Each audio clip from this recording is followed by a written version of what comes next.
Today, I've prepared the biography of Nikola Tesla. Before you fall asleep, make sure to tell us from where you're listening and what time it is. Now, calm down and listen to the story while falling asleep. I'm wishing you a cozy and comfortable night. As you nestle into your pillows and feel the weight of the day melting away, we'll journey together through the remarkable life of Nikola Tesla, the brilliant inventor whose visions of electricity illuminated our world. His story flows like a gentle dream, filled with flashes of genius and quiet moments of contemplation. Let your breathing slow as we explore the mind of a man who could visualize his inventions completely before building them. The soft hum of electricity that surrounds our modern lives began in the imaginative mind of Tesla. And as you drift toward sleep, we'll discover how his gentle persistence changed our world forever. In the peaceful rolling hills of the Austrian Empire, in a small village called Smiljan, nestled in what is now modern-day Croatia, a child was born on a summer's night as a gentle storm rolled across the countryside. The date was July 10, 1856, and the newborn was named Nikola Tesla. The soft glow of candlelight illuminated the modest home of Milutin Tesla, an Eastern Orthodox priest, and his wife, Duka Mandik, as they welcomed their fourth of 5 children into the world. The Tesla household was a warm and nurturing place, filled with the quiet rhythms of rural life in the mid-19th century. Milutin, Nikola's father, was not only a clergyman, but also a writer with a deep appreciation for poetry and philosophy. In the evenings, as the sun set behind the Velebit Mountains, casting long, golden shadows across the fields, Milutin would often read aloud to his family by the hearth, his voice a soothing cadence that young Nikola would later recall with fondness. Duka, Nikola's mother, possessed a remarkable intelligence and creativity that would profoundly influence her son. Though she had never received a formal education, as was common for women in that era, she had an extraordinary memory and a natural talent for crafting and inventing. Her hands were always busy, creating intricate tools and mechanical appliances for their household. On quiet afternoons, while other children played outside, young Nikola would watch his mother's fingers deftly working, her mind solving practical problems through ingenuity. This early exposure to creative problem-solving planted the seeds of invention in Nikola's impressionable mind. The family home was simple but comfortable, with wooden floors that creaked softly underfoot and windows that let in streams of golden sunlight during the day and allowed the gentle sounds of nature to filter in at night. The surrounding countryside was a tapestry of green meadows, dense forests, and clear streams, a natural playground for a curious child like Nikola. The unhurried pace of life in rural Smiljan gave him ample time to observe the world around him, to notice the patterns in nature, the movement of animals, and the changing of seasons. As a young boy, Nikola was sensitive and thoughtful, often spending hours in contemplation. He would lie in the soft grass, watching clouds drift across the vast sky, imagining shapes and stories in their ever-changing forms. The natural world was his first teacher, and he absorbed its lessons with a quiet intensity. The way sunlight dappled through leaves, how water flowed around rocks in the stream, the flight patterns of birds. All these observations were being stored in his developing mind, forming connections that would later inform his scientific thinking. Nikola's early education began at home, where his father's small but carefully curated library provided windows into worlds beyond their village. On rainy days, when the soft patter of raindrops created a soothing backdrop, Nikola would lose himself in books, traveling through time and space without leaving his chair. His father noticed this intellectual curiosity and nurtured it, engaging his son in conversations about history, religion, and the natural sciences. The Tesla family experienced their share of hardships, as did many families in that time and place. When Nikola was 5 years old, his older brother Dane died in a riding accident. This profound loss cast a shadow over the family, and young Nikola, sensitive as he was, absorbed the grief that permeated their home. His parents, though devastated, found strength in their faith and in caring for their remaining children.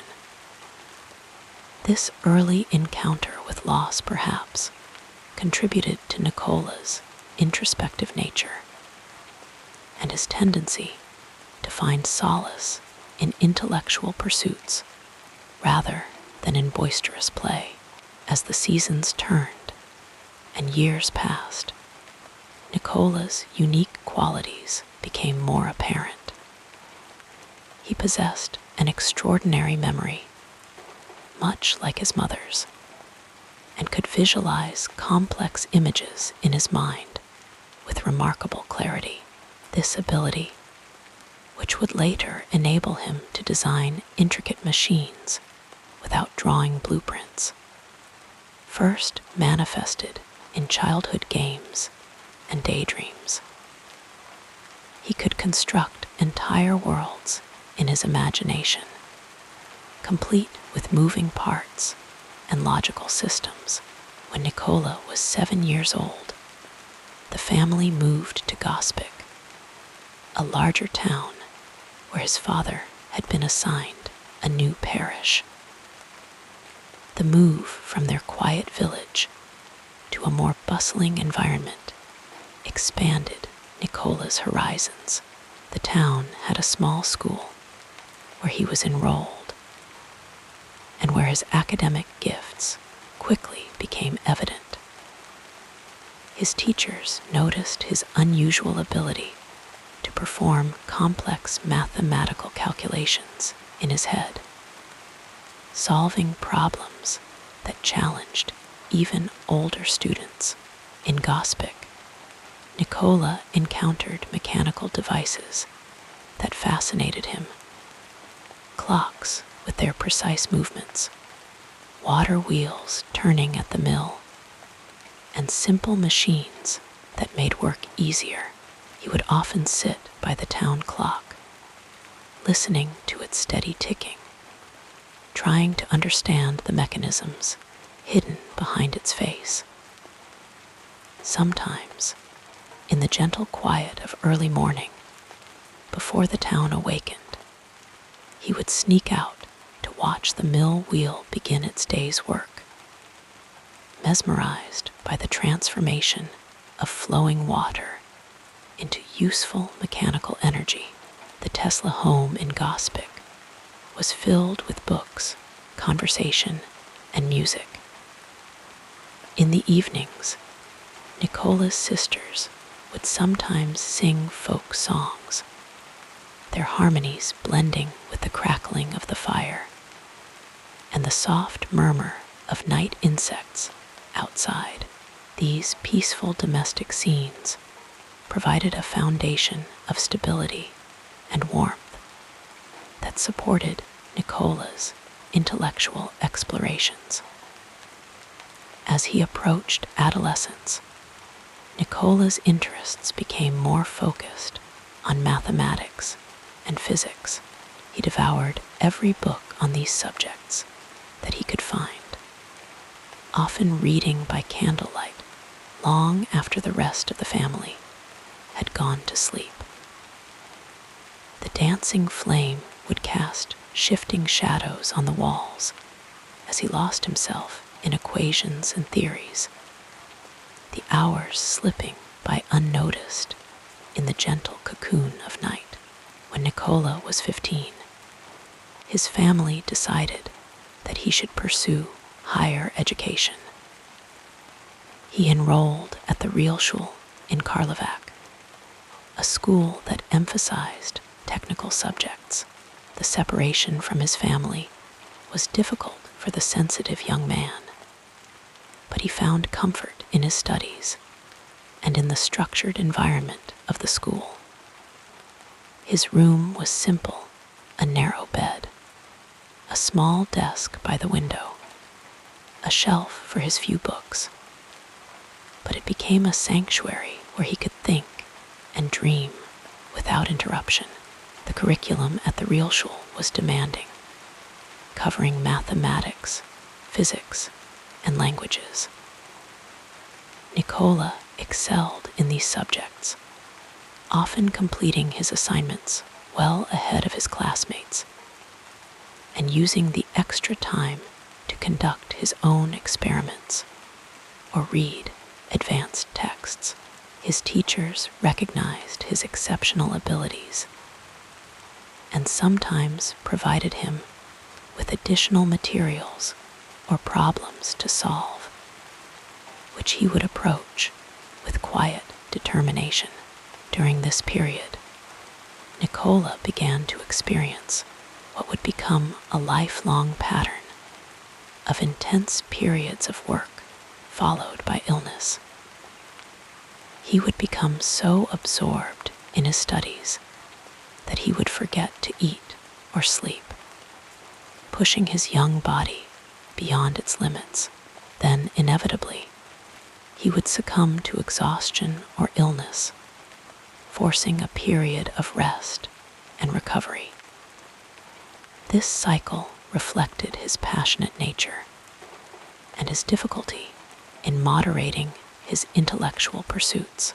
After completing his studies at the Realschule, Nikola returned home, only to face a serious health crisis.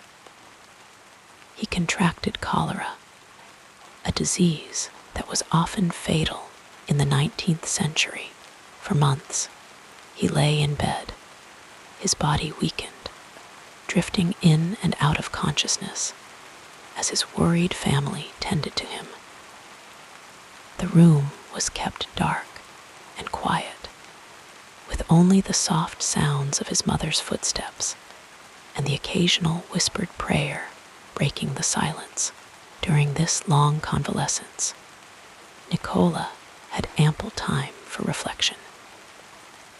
As he slowly recovered, watching the changing light on the ceiling and listening to the distant sounds of life continuing outside his window, he made a decision that would alter the course of his life. He decided to pursue engineering rather than following in his father's footsteps and becoming a priest. This choice was not made lightly, and he was aware that it might disappoint his father, who had hoped his son would enter the clergy. To Nikola's relief, his father eventually supported his decision, recognizing his son's natural inclination toward scientific and technical matters. When Nikola had regained his strength, arrangements were made for him to attend the Austrian Polytechnic School in Graz to study engineering. The journey from his home to Graz was Nikola's first significant travel experience, taking him through varied landscapes and exposing him to new sights and sounds. Graz was a city of elegant buildings, cobblestone streets, and a vibrant intellectual atmosphere. For a young man from rural Croatia, it represented a world of possibilities. Nikola found lodgings in a modest boarding house where the landlady, a kind older woman, took a maternal interest in the serious young student. She would ensure that he ate regular meals, recognizing his tendency to become so absorbed in his studies that he neglected his physical needs. At the Polytechnic, Nikola immersed himself in his studies with characteristic intensity. He was particularly drawn to electricity, a field that was still in its infancy, but full of exciting developments. The professors were impressed by his questions and insights, though sometimes puzzled by his unconventional approaches to problems.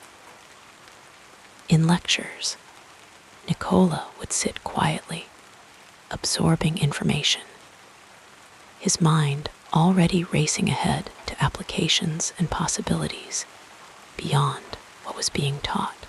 It was during his time at the Polytechnic that Nikola began to form his vision of alternating current, the innovation that would eventually change the world.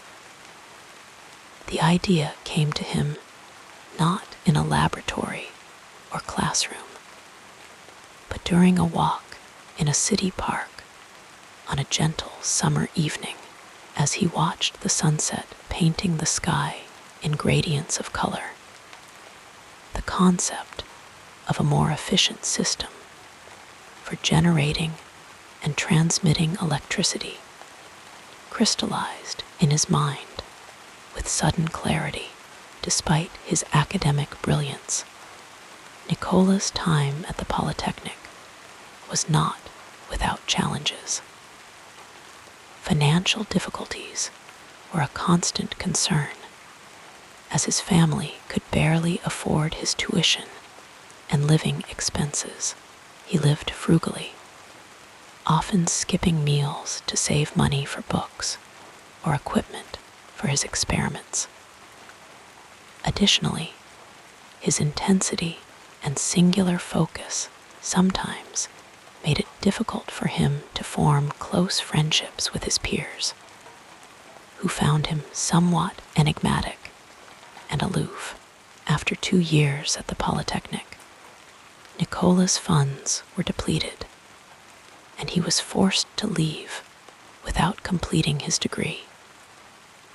This setback was painful for the proud young man, who had always excelled academically.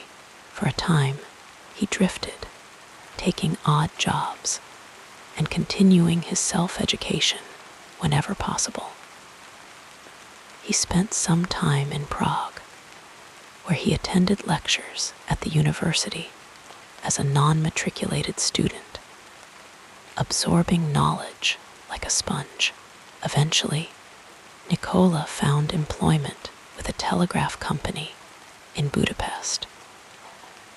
This position provided him with practical experience working with electrical equipment and a modest income that allowed him to continue his independent research. In the evenings, after his work duties were complete, he would return to his small rented room and work on his own designs by the light of a single lamp. the soft scratching of his pencil on paper the only sound in the quiet night. It was during this period in Budapest that Nikola experienced a profound moment of inspiration that would shape his future work.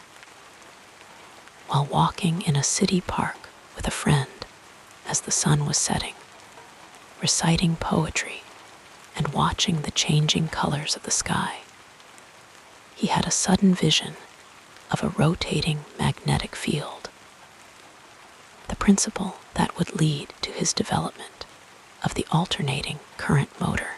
The moment was so powerful that he used a stick to draw diagrams in the dirt of the path, explaining his insight to his bewildered companion.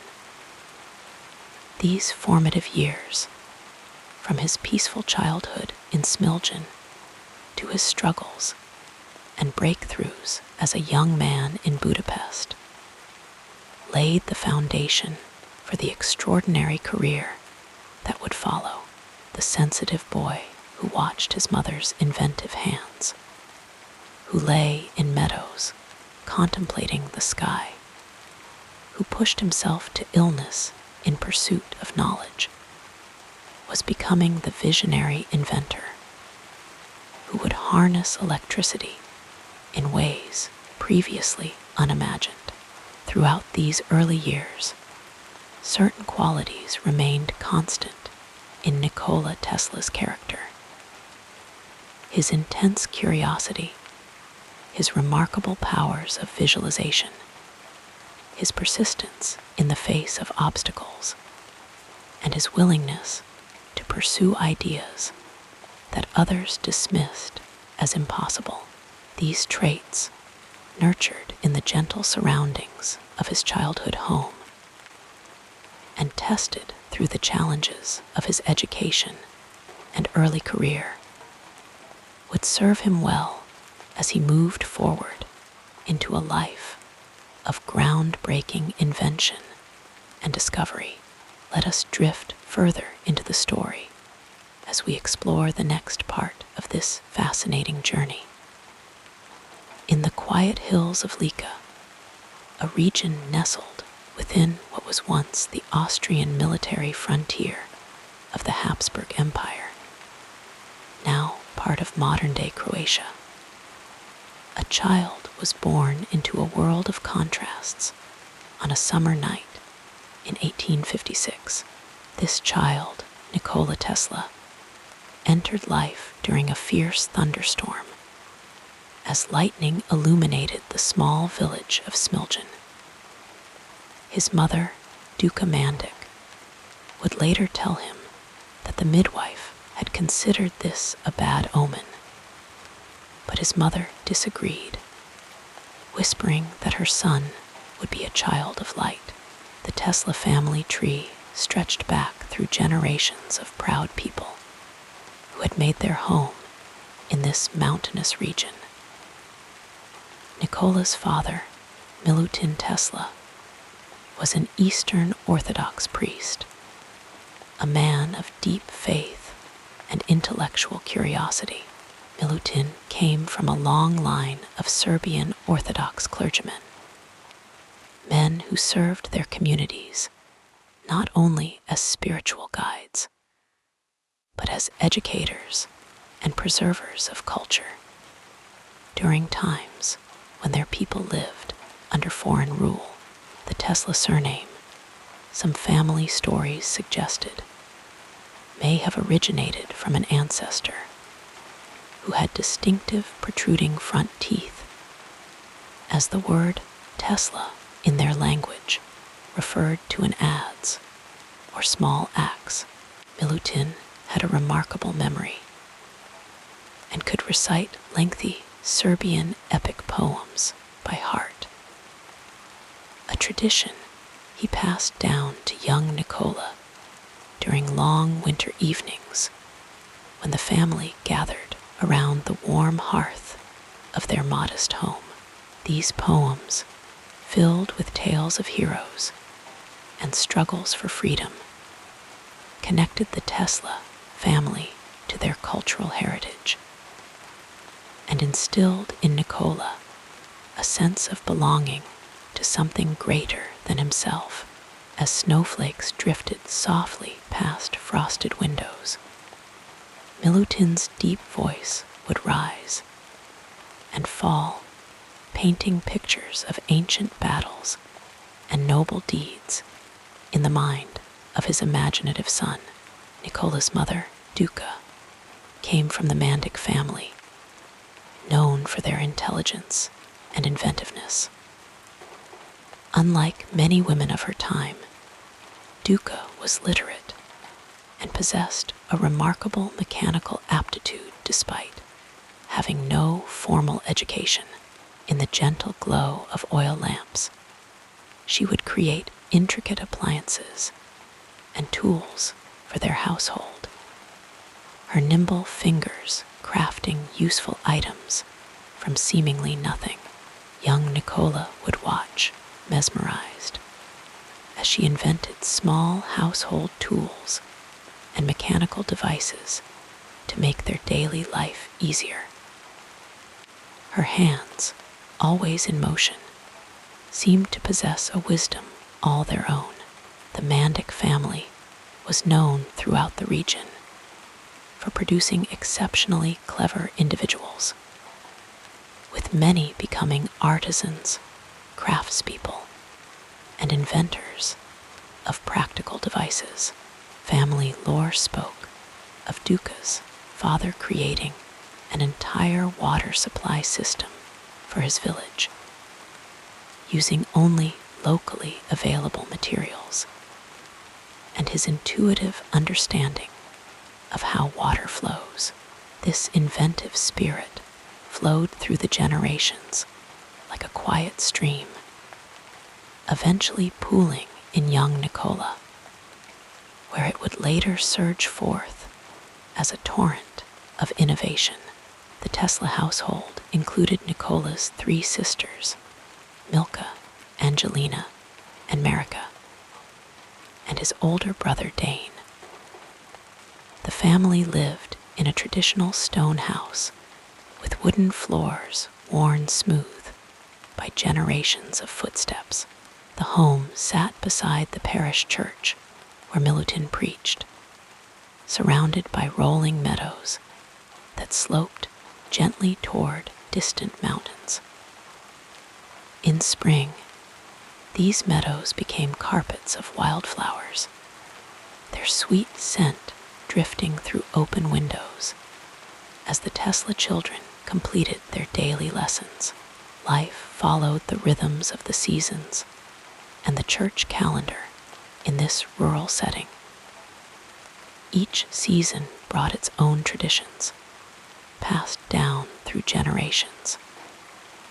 In spring, the family would participate in the blessing of the fields, a ceremony where Milutin would lead his parishioners in prayers for a bountiful harvest. Young Nikola would walk behind his father, carrying a small vessel of holy water, feeling the importance of these ancient rituals that connected the present to the past. Summer evenings were spent outdoors, where extended family would gather to share stories under star-filled skies. Nikola's maternal uncles, visiting from their homes in other villages, would describe their latest inventions or improvements to farm equipment, while the children listened, eyes wide with wonder. These relatives would often bring small mechanical puzzles or handcrafted toys for the Tesla children, treasures that Nikola would examine for hours, trying to understand how each component worked together in harmony. Autumn brought the harvest, and with it, communal work that bound neighbors together in shared purpose. The Tesla family joined with others to gather crops, preserve food for winter, and prepare their homes for the coming cold. During these gatherings, older members of the community would share tales of their ancestors, stories of resilience during Ottoman invasions, of hidden cultural treasures preserved through occupation, of small acts of resistance that maintained their identity through challenging times. As winter descended on the hills of Lika, bringing snow that transformed the landscape into a hushed wonderland, the Tesla family turned inward.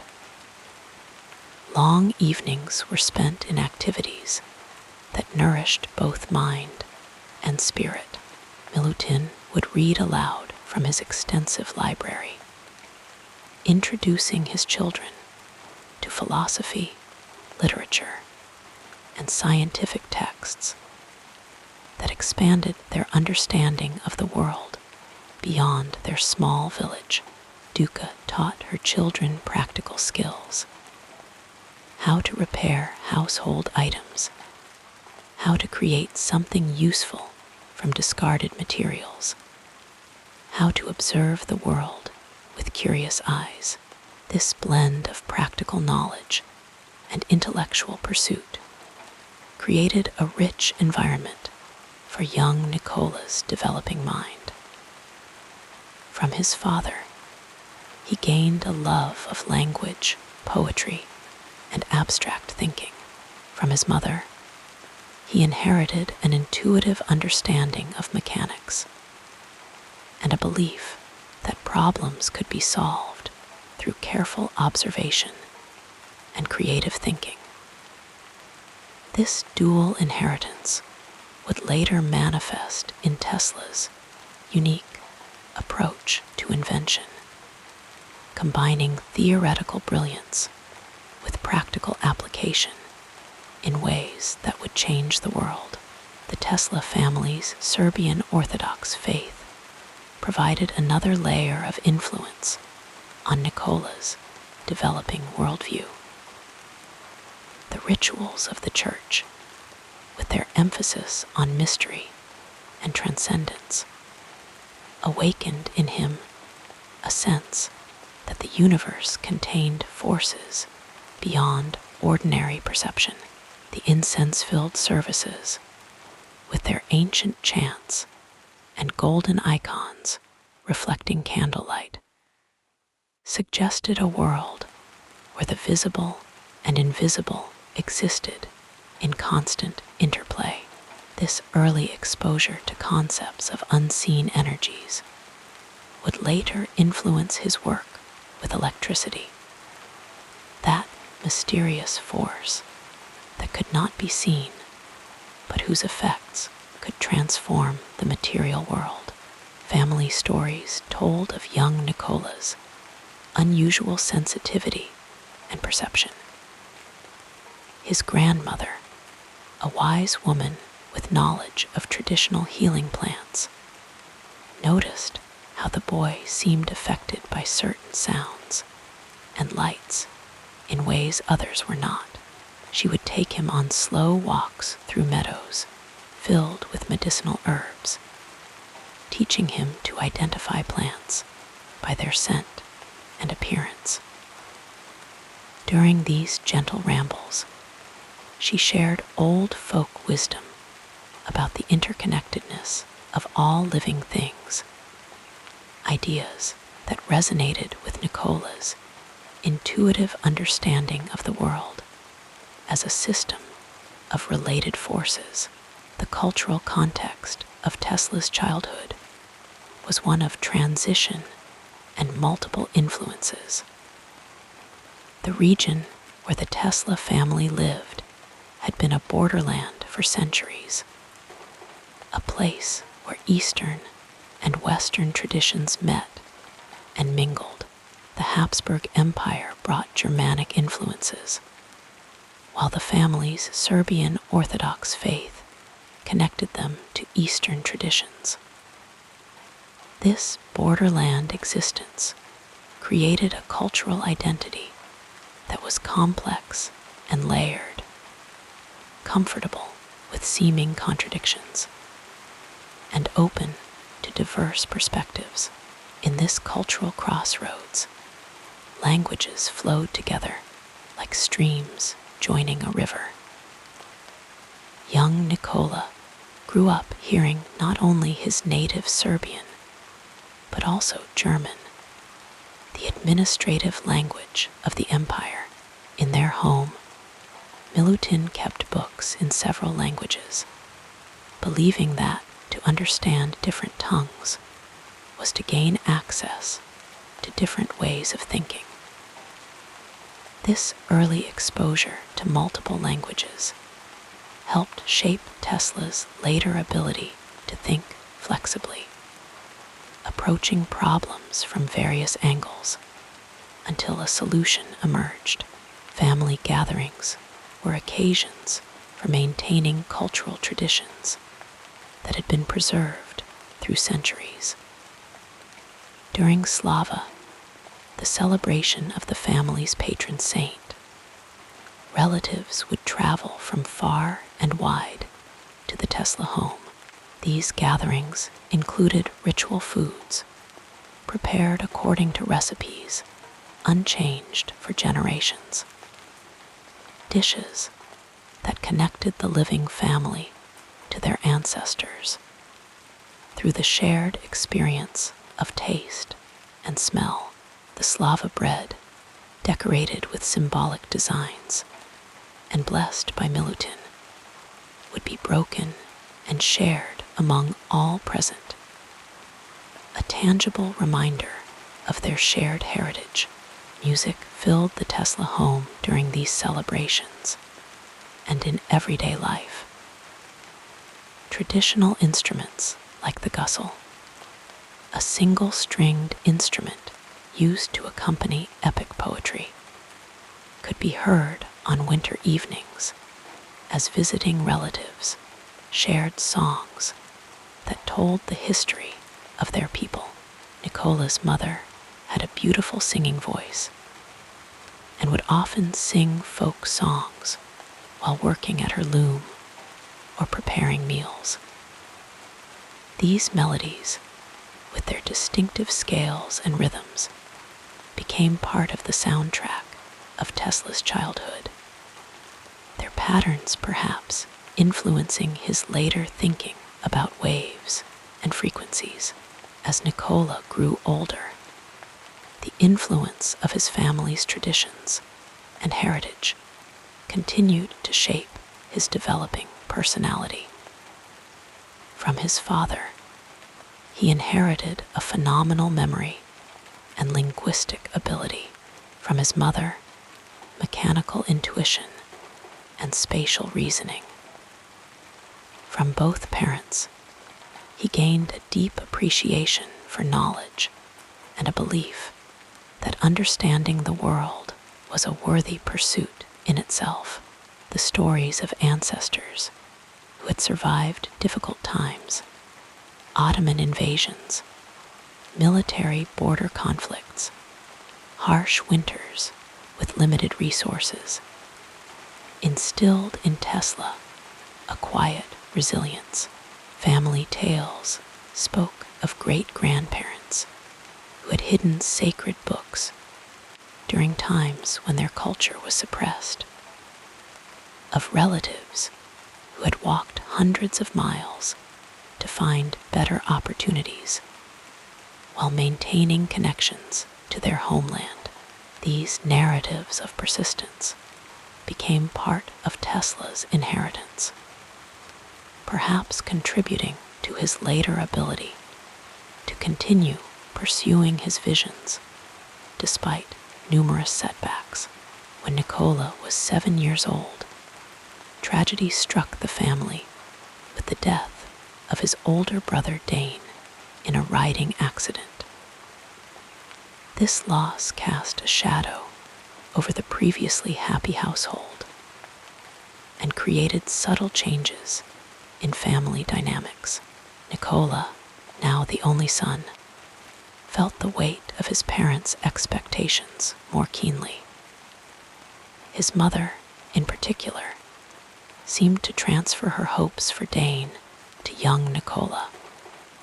Believing that he would achieve great things, this belief became a gentle current carrying Tesla forward, supporting him even when his ideas seemed too fantastic to others. It was during this period in Budapest that Nikola experienced a profound moment of inspiration that would shape his future work. While walking in a city park with a friend as the sun was setting, reciting poetry and watching the changing colors of the sky, he had a sudden vision of a rotating magnetic field. The principle that would lead to his development of the alternating current motor. The moment was so powerful that he used a stick to draw diagrams in the dirt of the path, explaining his insight to his bewildered companion. These formative years, from his peaceful childhood in Smiljan to his struggles and breakthroughs as a young man in Budapest, laid the foundation for the extraordinary career that would follow. The sensitive boy who watched his mother's inventive hands, who lay in meadows contemplating the sky, who pushed himself to illness in pursuit of knowledge, was becoming the visionary inventor who would harness electricity in ways previously unimagined. Throughout these early years, certain qualities remained constant in Nikola Tesla's character. His intense curiosity, his remarkable powers of visualization, his persistence in the face of obstacles, and his willingness to pursue ideas that others dismissed as impossible.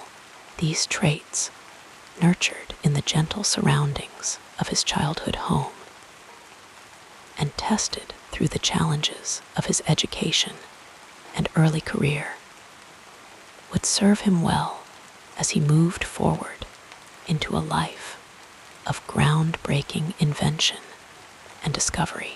As the stars appeared in the evening sky over the landscapes of his youth, the patterns of Tesla's life were already forming, influenced by the gentle hands of his mother, the resonant voice of his father, the wisdom of grandparents, and the cultural heritage that had been preserved through generations. Like the lightning that illuminated the night of his birth, Nikola Tesla would one day bring light to the world. His brilliance rooted in the rich soil of family traditions and cultural identity that had nourished his earliest days. The peaceful narrative of this life continues as we turn our attention to what happened next. In the quiet village of Smiljan, nestled within the gentle rolling hills of what was then the Austrian Empire's military frontier, now modern-day Croatia, Nikola Tesla entered the world during a thunderstorm on a summer night in 1856.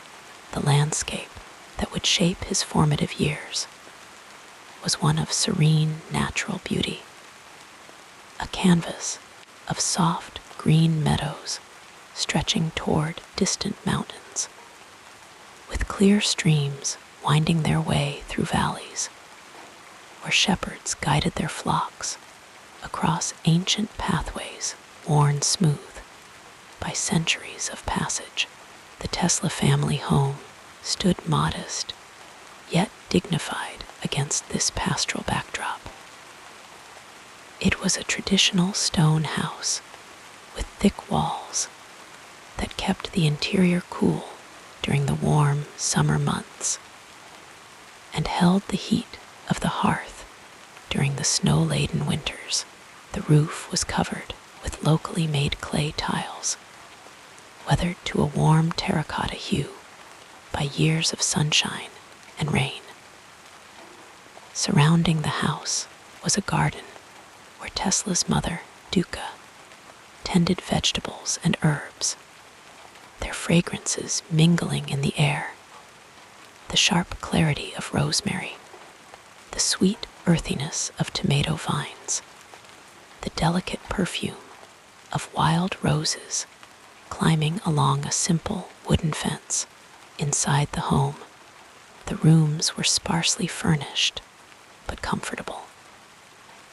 Wooden floors, polished by years of use, creaked gently underfoot. The main living area centered around a large stone fireplace where the family would gather in the evenings. Here, the dancing flames cast warm, flickering shadows across the walls as Tesla's father, Milutin, an Orthodox priest, would sometimes read aloud from religious texts or share stories from Serbian history and folklore. The soft cadence of his voice would blend with the crackling of the fire, creating a soothing rhythm that young Nikola would carry in his memories throughout his life. The kitchen was the domain of Tesla's mother, a woman of remarkable intelligence and ingenuity. Despite having no formal education, she possessed an inventive mind and nimble fingers that could create intricate household tools and mechanical devices.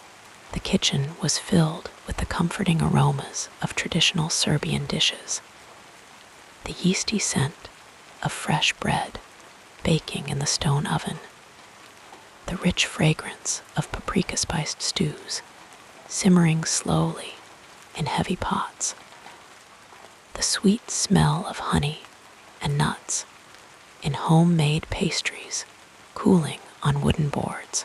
Tesla shared this home with his older brother Dane, his 3 sisters, Milka, Angelina, and Marika, and occasionally his maternal grandmother, who would visit for extended periods.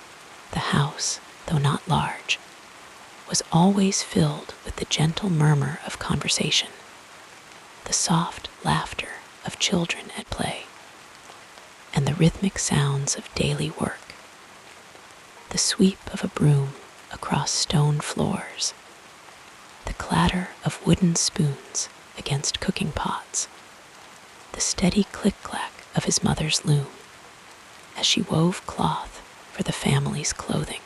Beyond the immediate confines of their home, the village of Smiljan offered a close-knit community where everyone knew one another.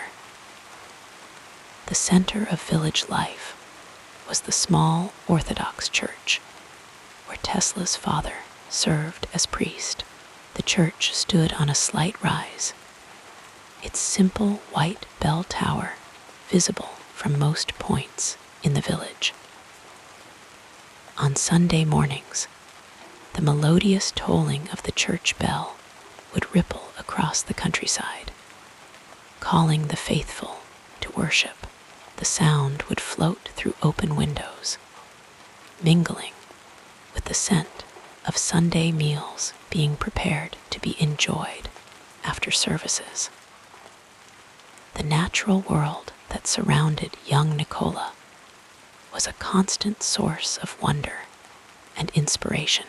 The village was embraced by the Velebit Mountains, their distant peaks often crowned with snow even in summer, creating a majestic backdrop to daily life. Closer to home, gentle hills covered with mixed forests of beech, oak, and pine trees provided cool shade during summer walks.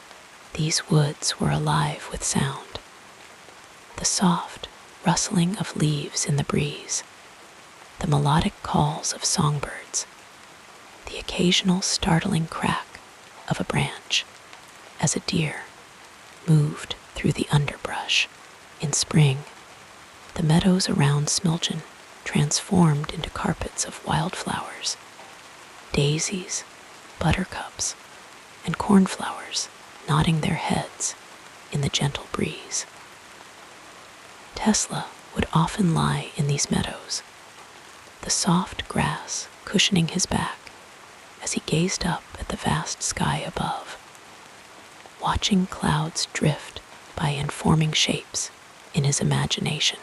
These moments of quiet contemplation allowed his mind to wander freely, developing the extraordinary powers of visualization that would later serve him so well in his inventive work.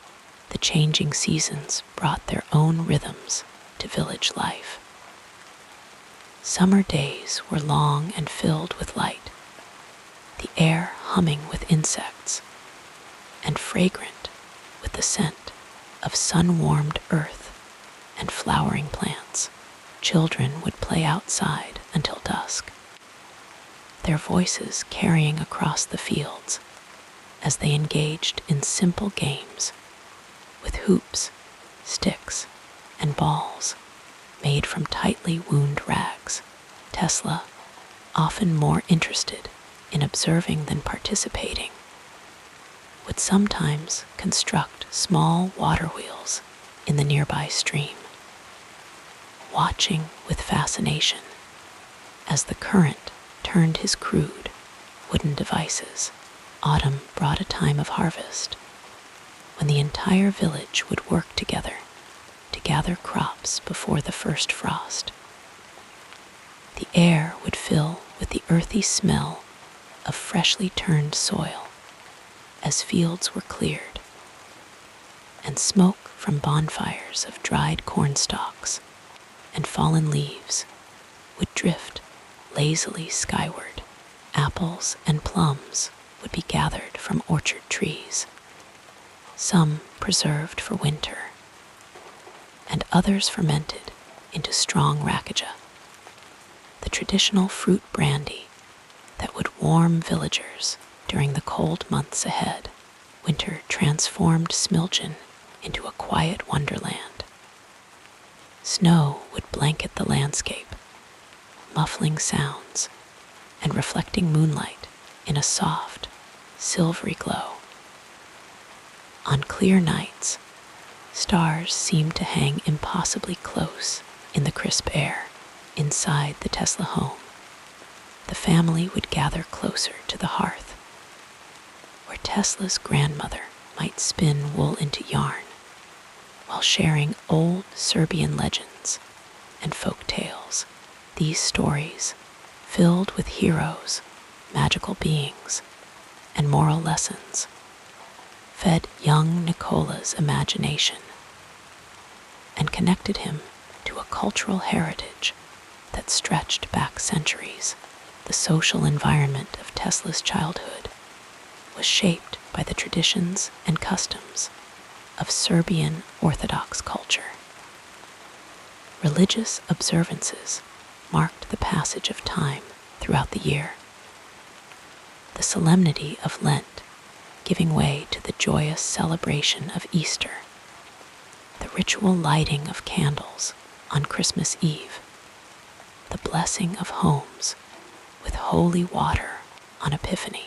These ceremonies, with their rich symbolism and ancient prayers, instilled in Tesla a sense of connection to something larger than himself, a pattern and order to existence that would later influence his scientific thinking. As the son of the village priest, Tesla occupied a somewhat privileged position in the social hierarchy of Smiljan. Villagers treated the family with respect, often bringing small gifts of food or handcrafted items when visiting for spiritual guidance.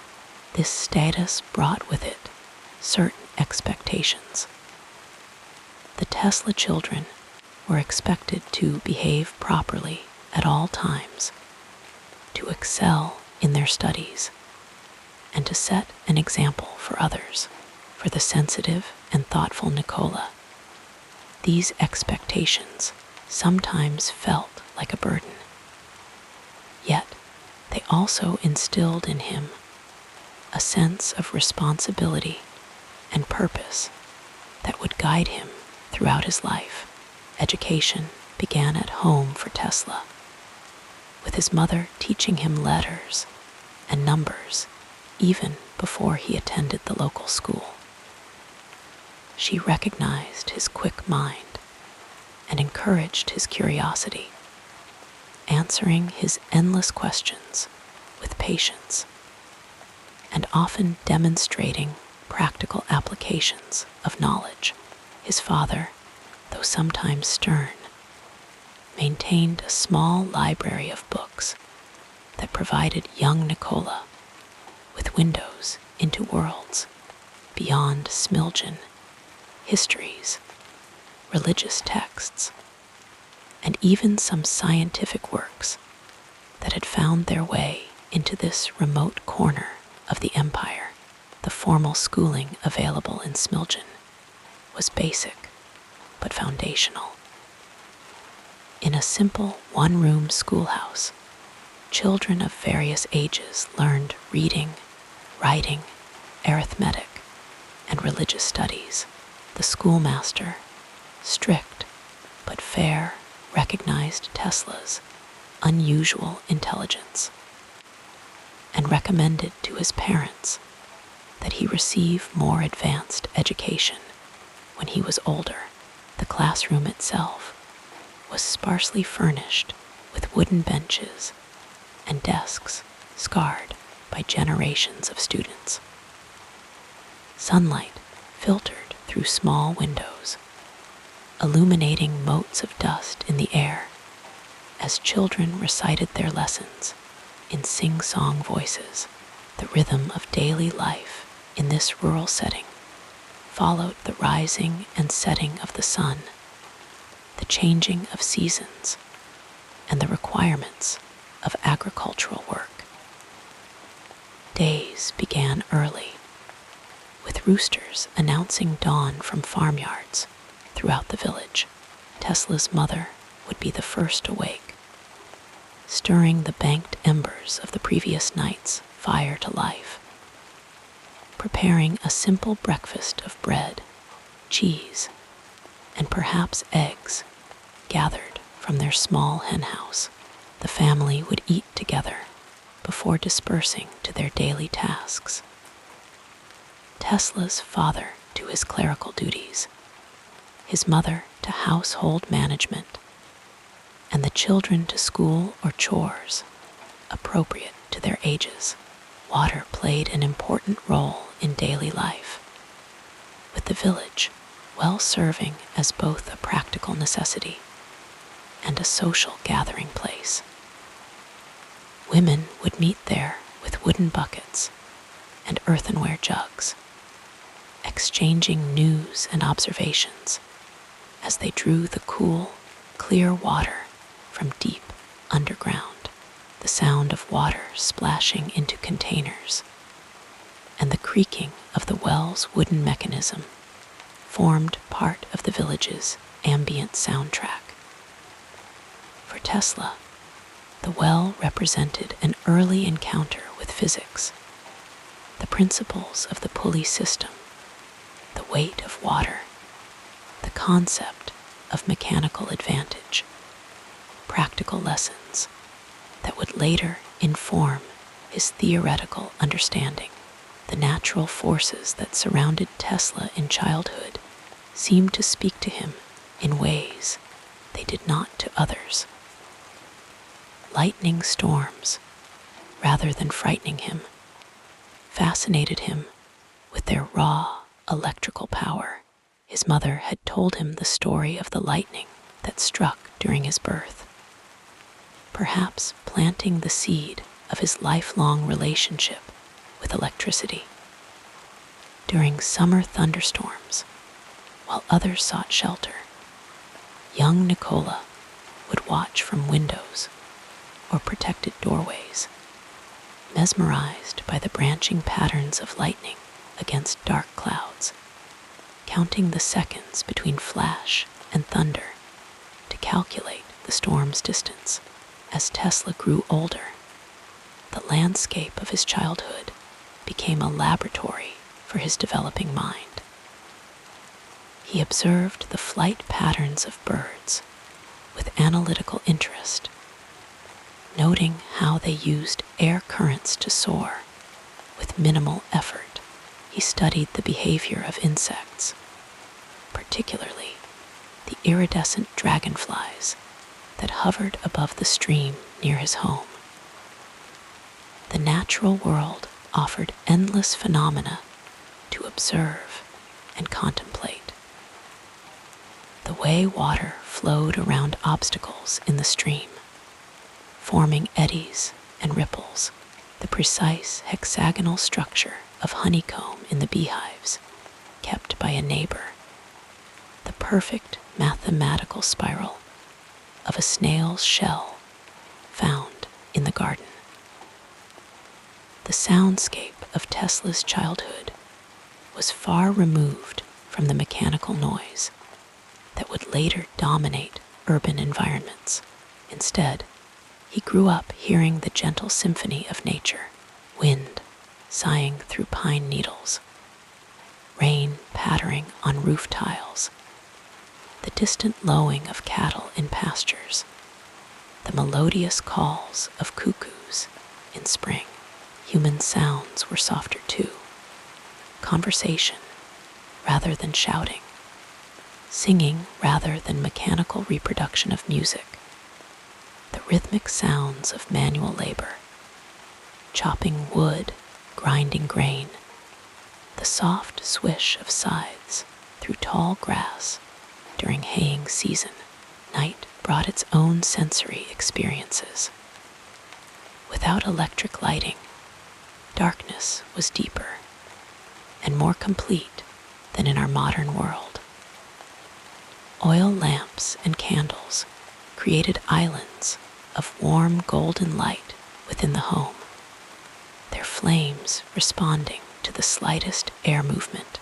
Outside, on clear nights, the stars appeared in overwhelming profusion, the Milky Way a bright band across the sky.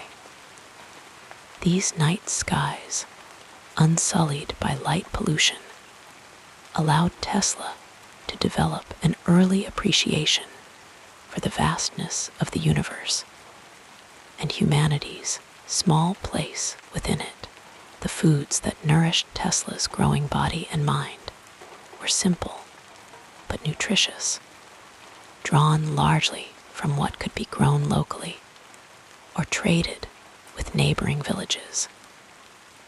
Breakfasts might consist of cornmeal porridge sweetened with honey from local hives, lunches of hearty bean soups with homemade bread for dipping, dinners featuring occasional meat from chickens raised in the yard or lamb from village shepherds.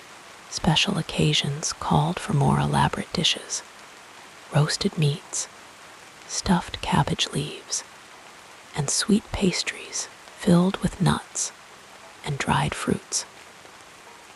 These meals, prepared with care and shared with family, connected Tesla to cultural traditions that had sustained his ancestors for generations.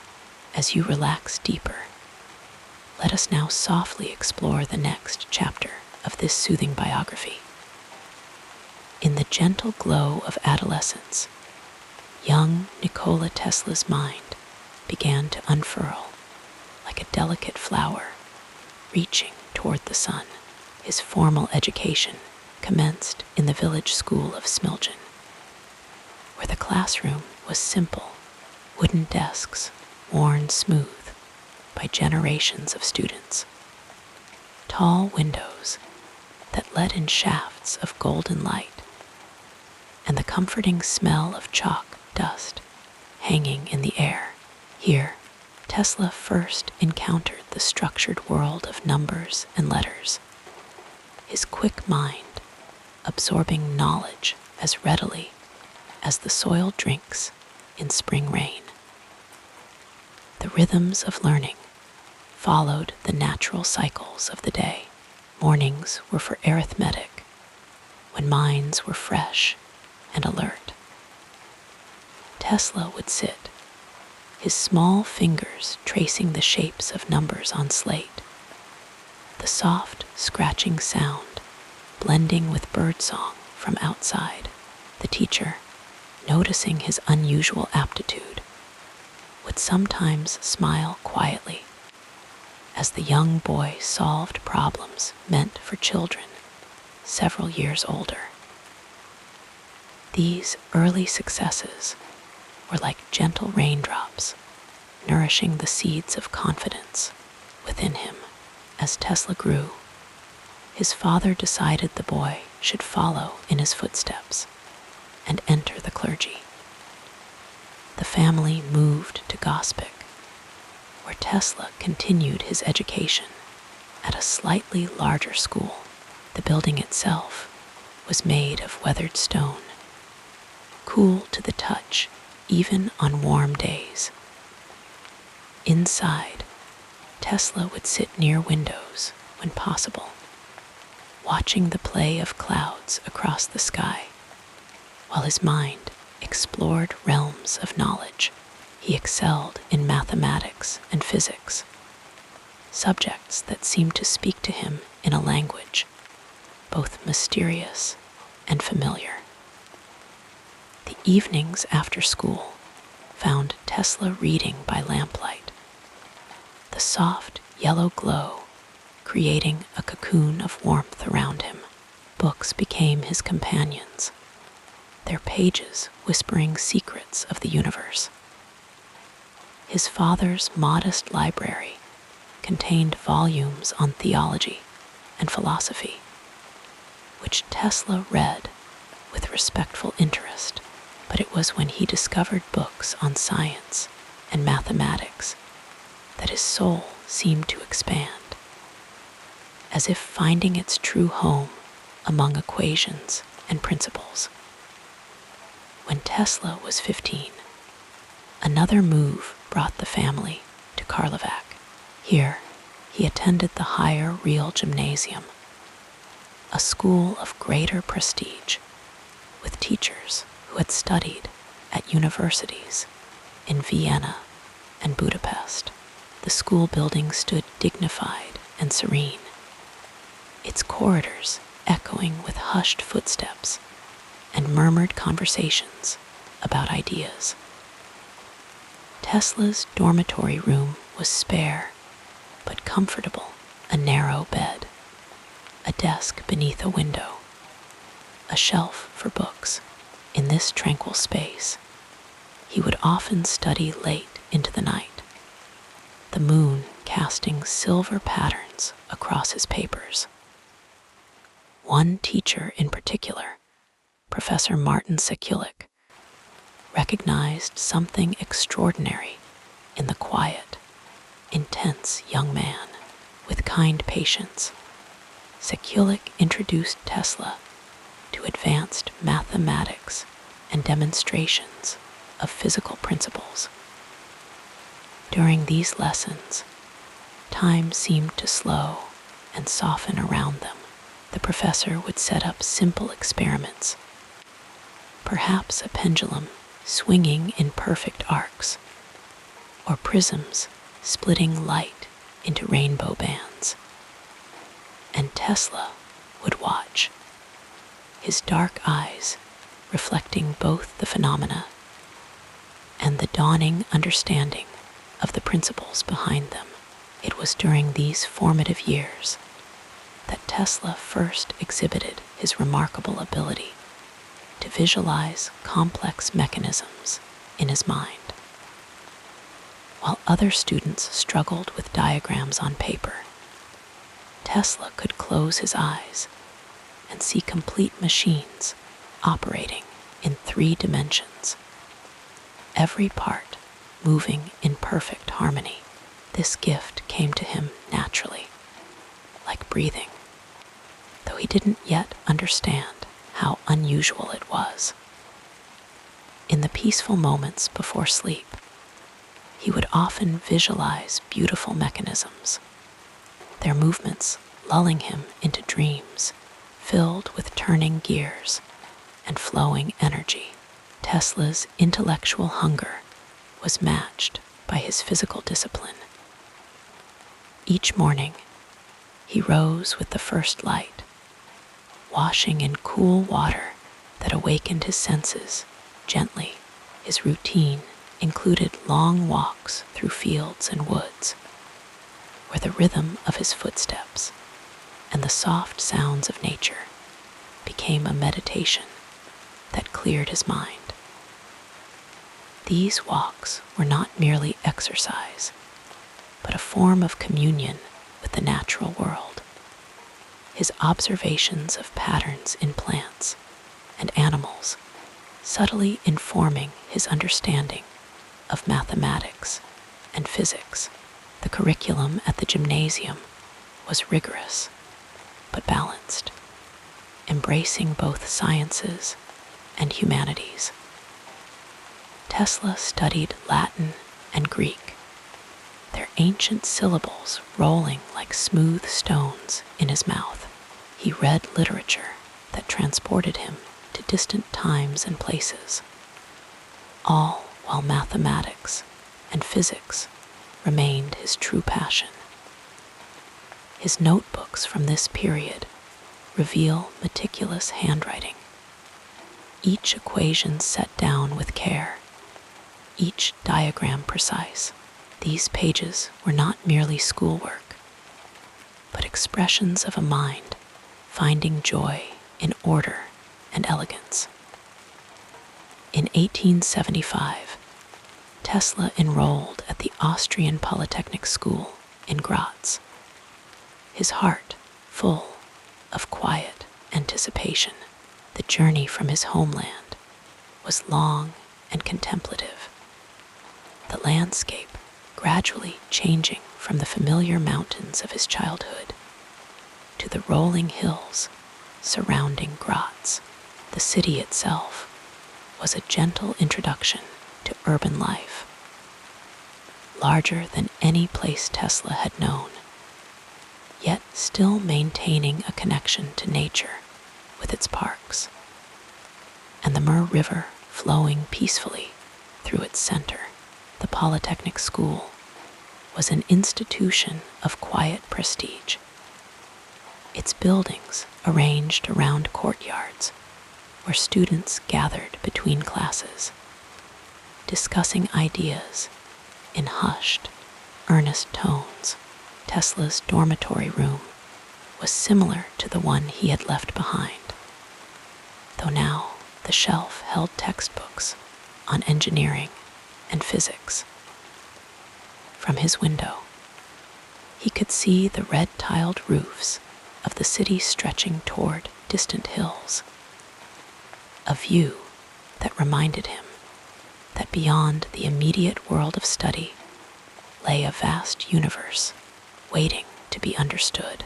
Professor Jacob Purcell became an important mentor during these years.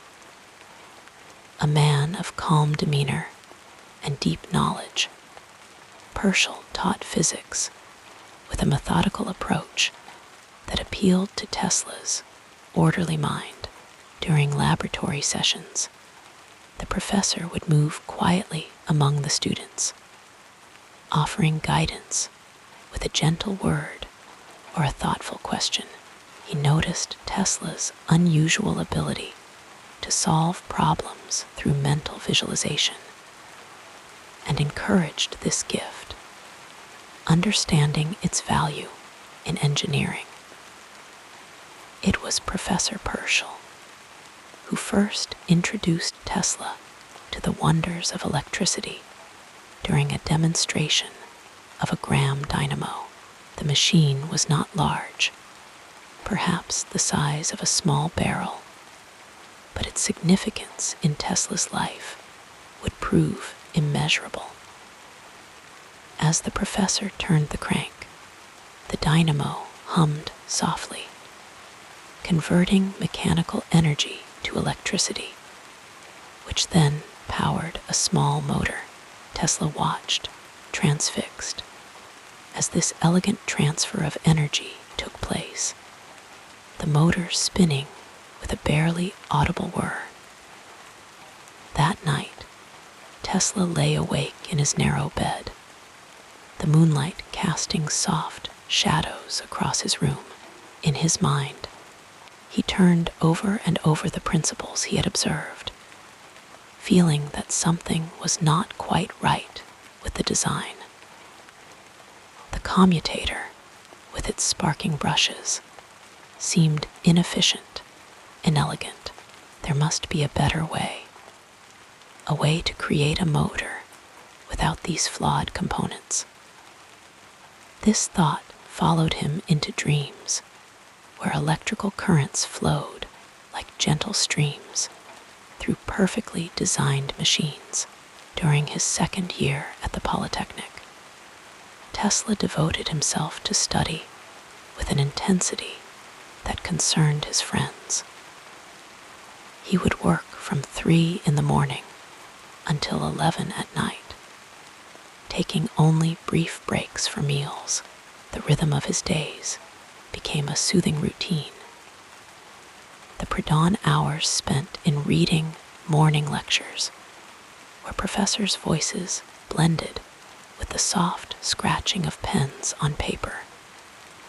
Afternoons in laboratories, where sunlight slanted through tall windows, illuminating experiments in progress.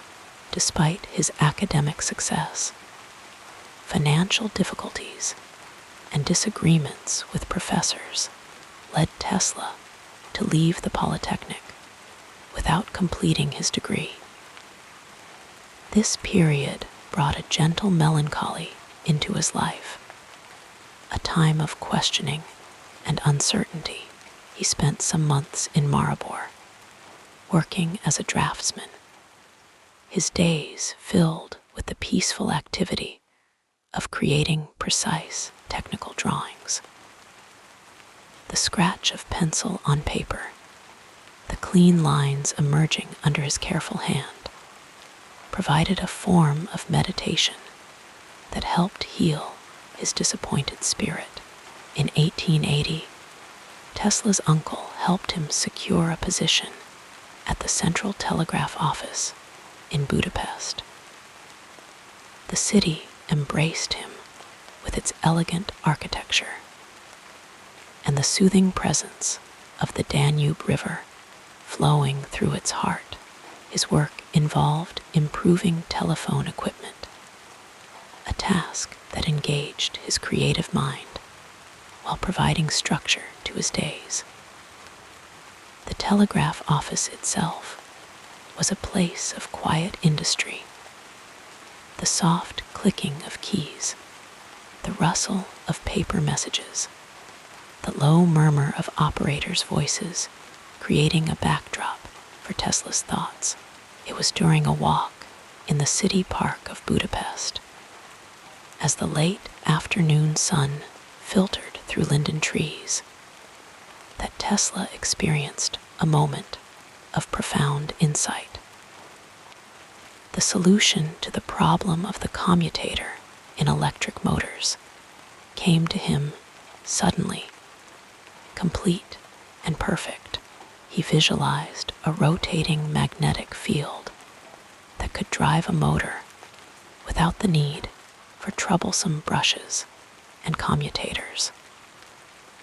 The elegance of this solution filled him with a deep sense of peace and rightness, as if he had discovered something that had always existed, waiting patiently for human understanding.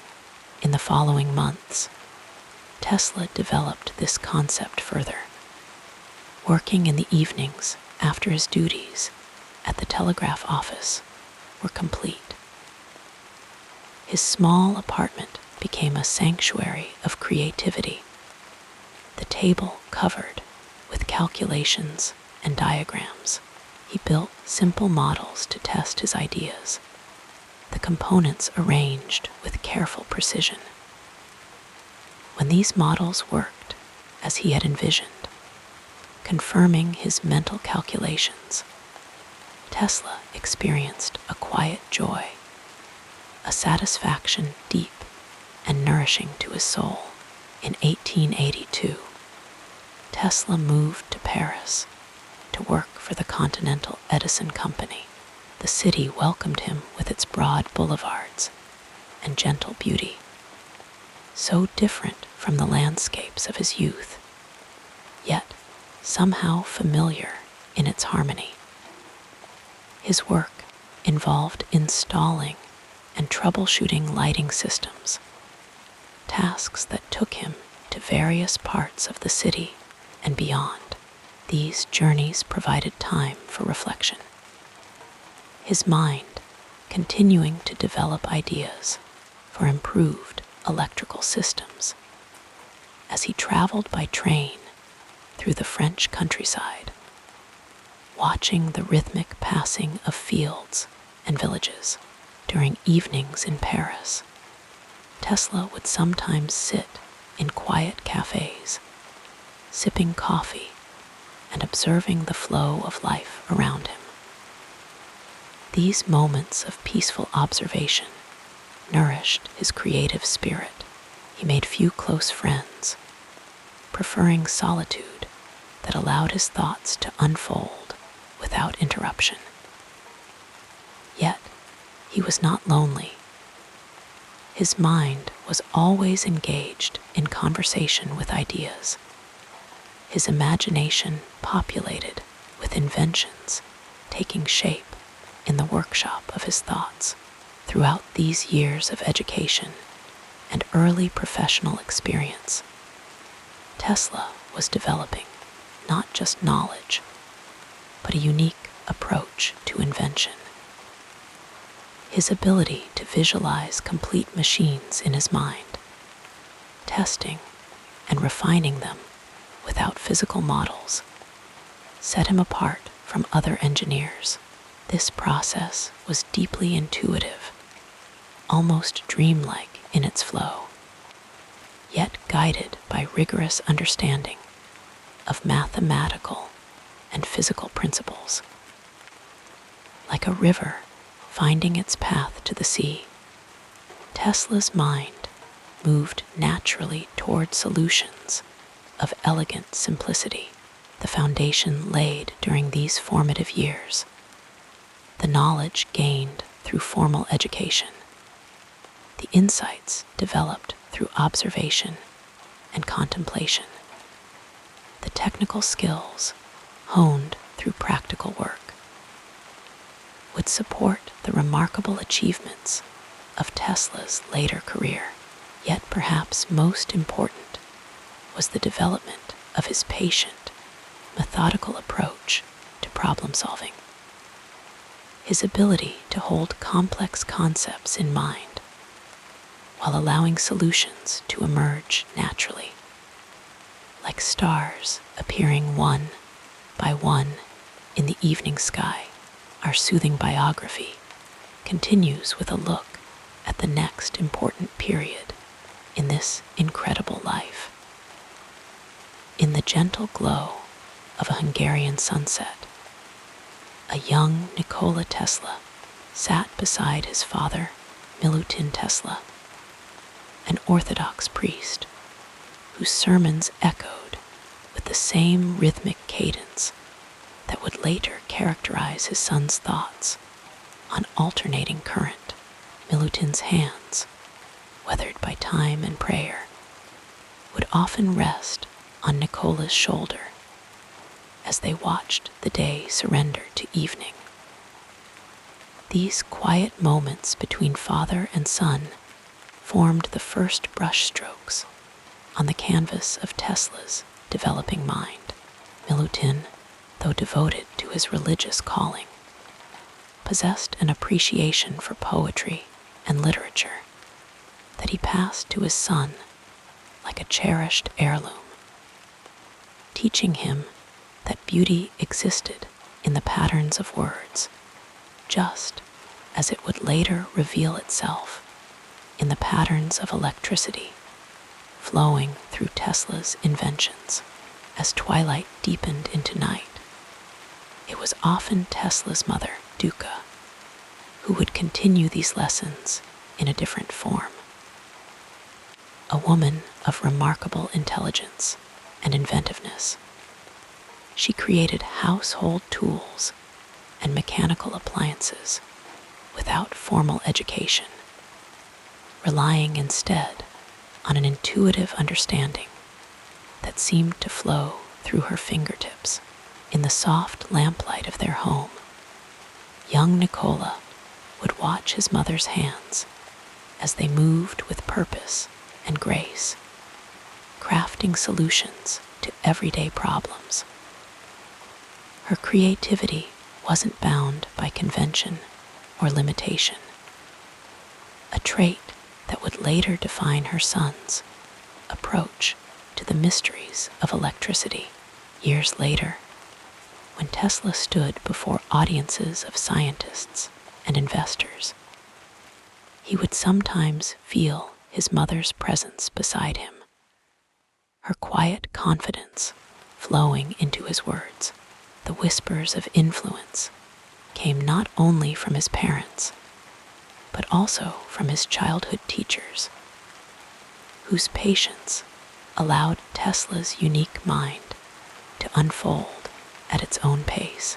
Among them was a mathematics teacher whose name has faded from historical record, but whose impact remained vivid in Tesla's memory.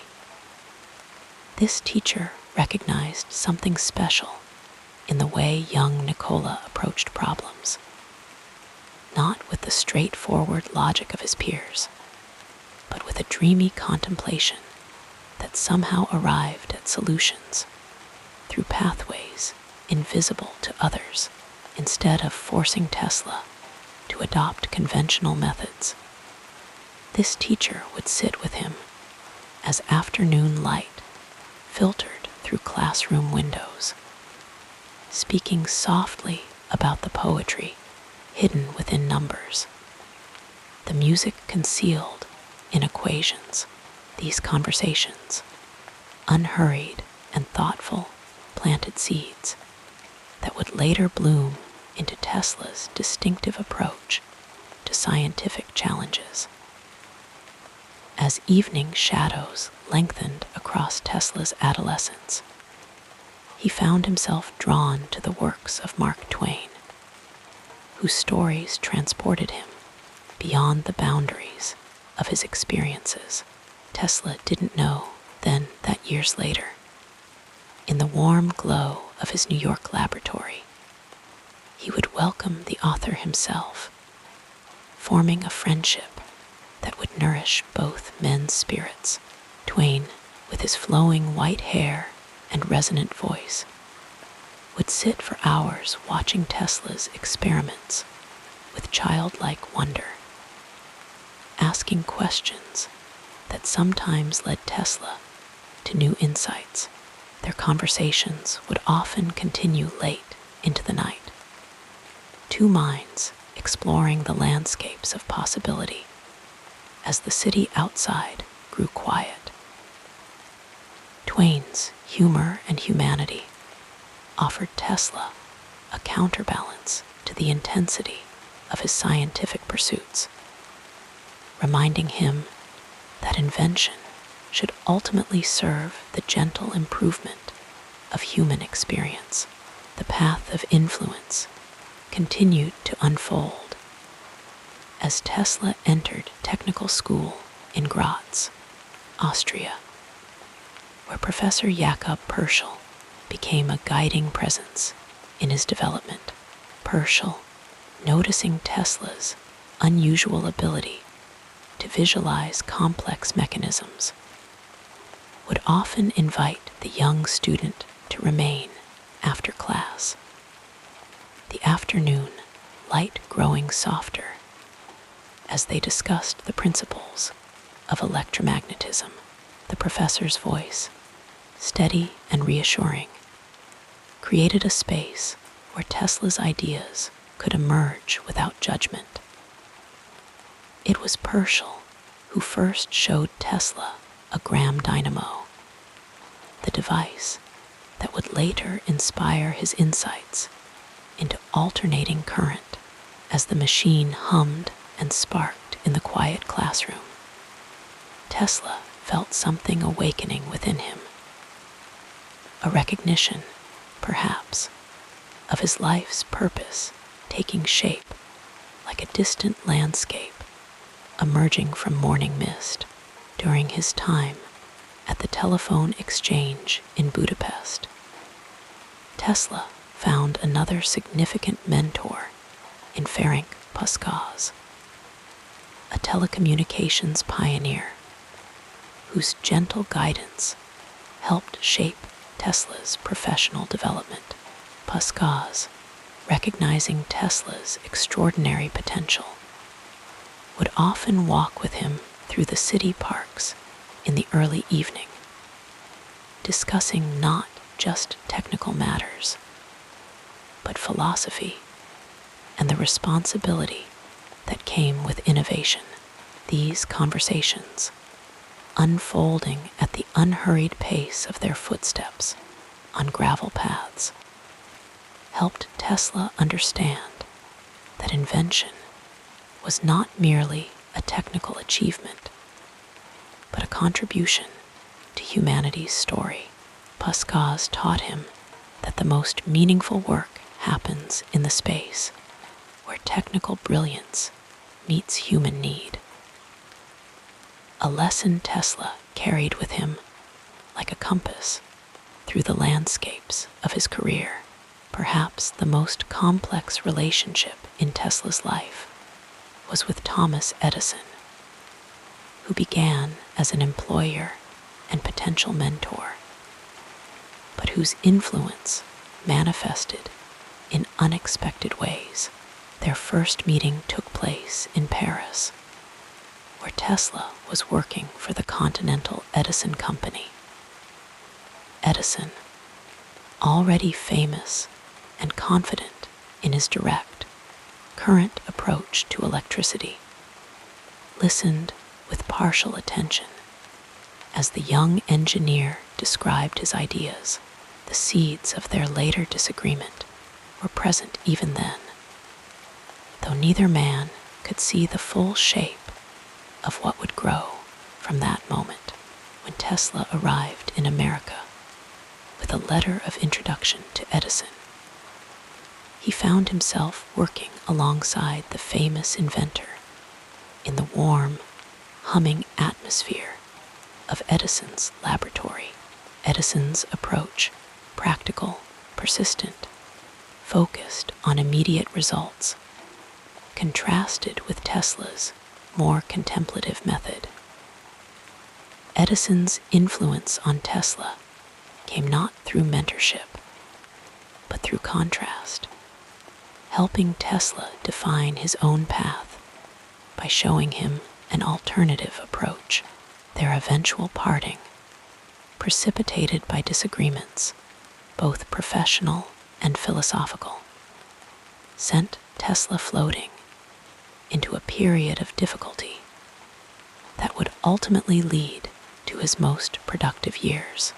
In the gentle darkness of that challenging time, when Tesla found himself digging ditches to survive after leaving Edison's employ, he encountered Charles Batchelor, one of Edison's associates who recognized Tesla's exceptional abilities. Batchelor, speaking with the quiet conviction of someone who understands true talent, introduced Tesla to Alfred Brown and Charles Peck, investors who would provide the support Tesla needed to establish his own laboratory.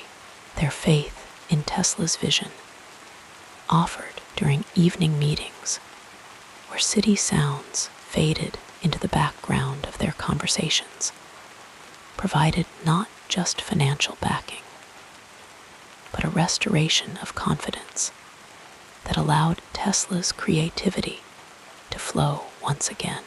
Brown and Peck created a safe harbor where Tesla's ideas could develop without the pressure of immediate commercial application.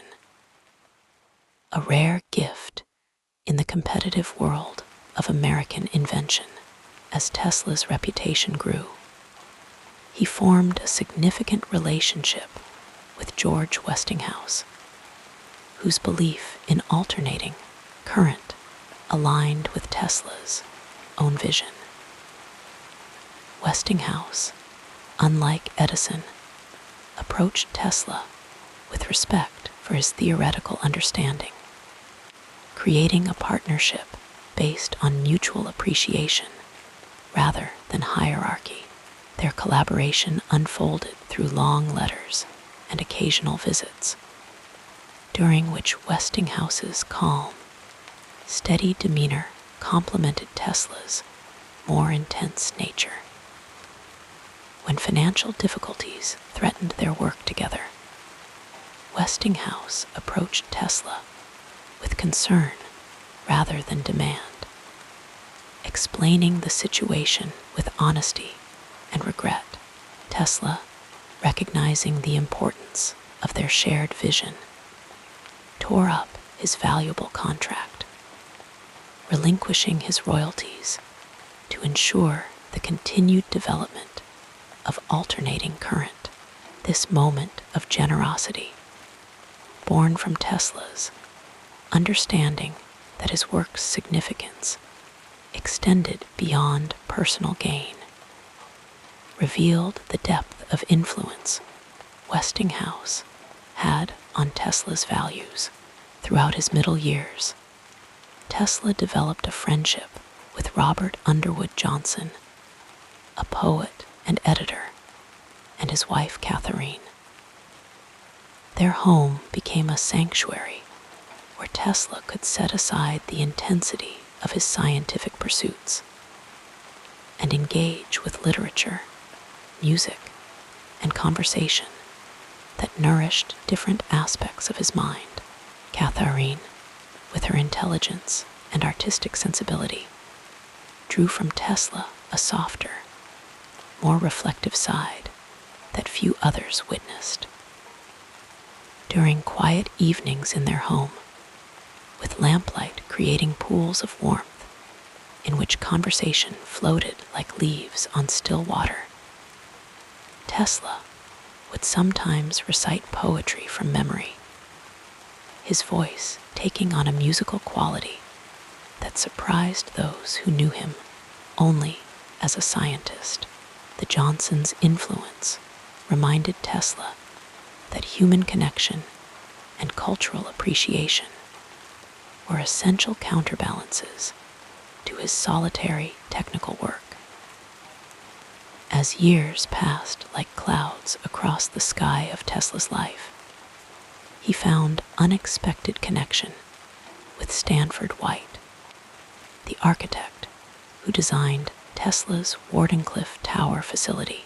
White, whose artistic vision shaped physical space with the same creative intelligence that Tesla applied to electricity, recognized in Tesla a kindred spirit who understood that functionality and beauty were not separate considerations, but aspects of the same truth.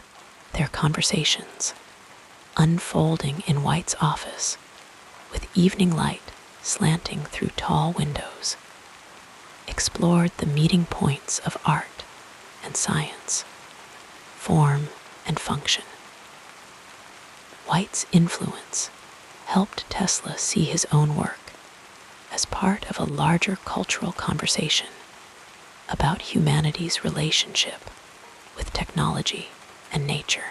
In the later chapters of Tesla's life, when recognition had faded and financial support had grown scarce, he found a different kind of mentorship in his relationships with pigeons, particularly one white bird that he described with unusual tenderness. These creatures, asking nothing of him but his presence and care, offered Tesla unconditional acceptance during a time when human relationships had become increasingly complicated. The daily ritual of feeding these birds in park squares and from his hotel window provided structure and purpose when other aspects of his life had become untethered. In the gentle cooing of these companions, Tesla found a reminder of life's simple rhythms that somehow echoed the patterns of alternating current he had discovered decades earlier. Throughout his final years, Tesla maintained a correspondence with King Peter II of Yugoslavia, a relationship that connected him to his homeland and cultural roots. The young king's letters, arriving like messengers from a distant shore, reminded Tesla of the landscapes and traditions that had shaped his earliest understanding of the world. Though their communication was formal, there existed beneath the surface a mutual recognition of shared heritage that provided Tesla with a sense of continuity and belonging as his own life story approached its conclusion.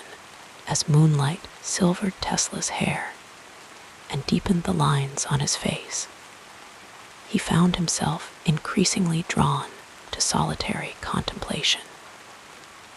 Yet, the influences of these many relationships remained present in his thoughts, like tributaries flowing into a river that eventually reaches the sea.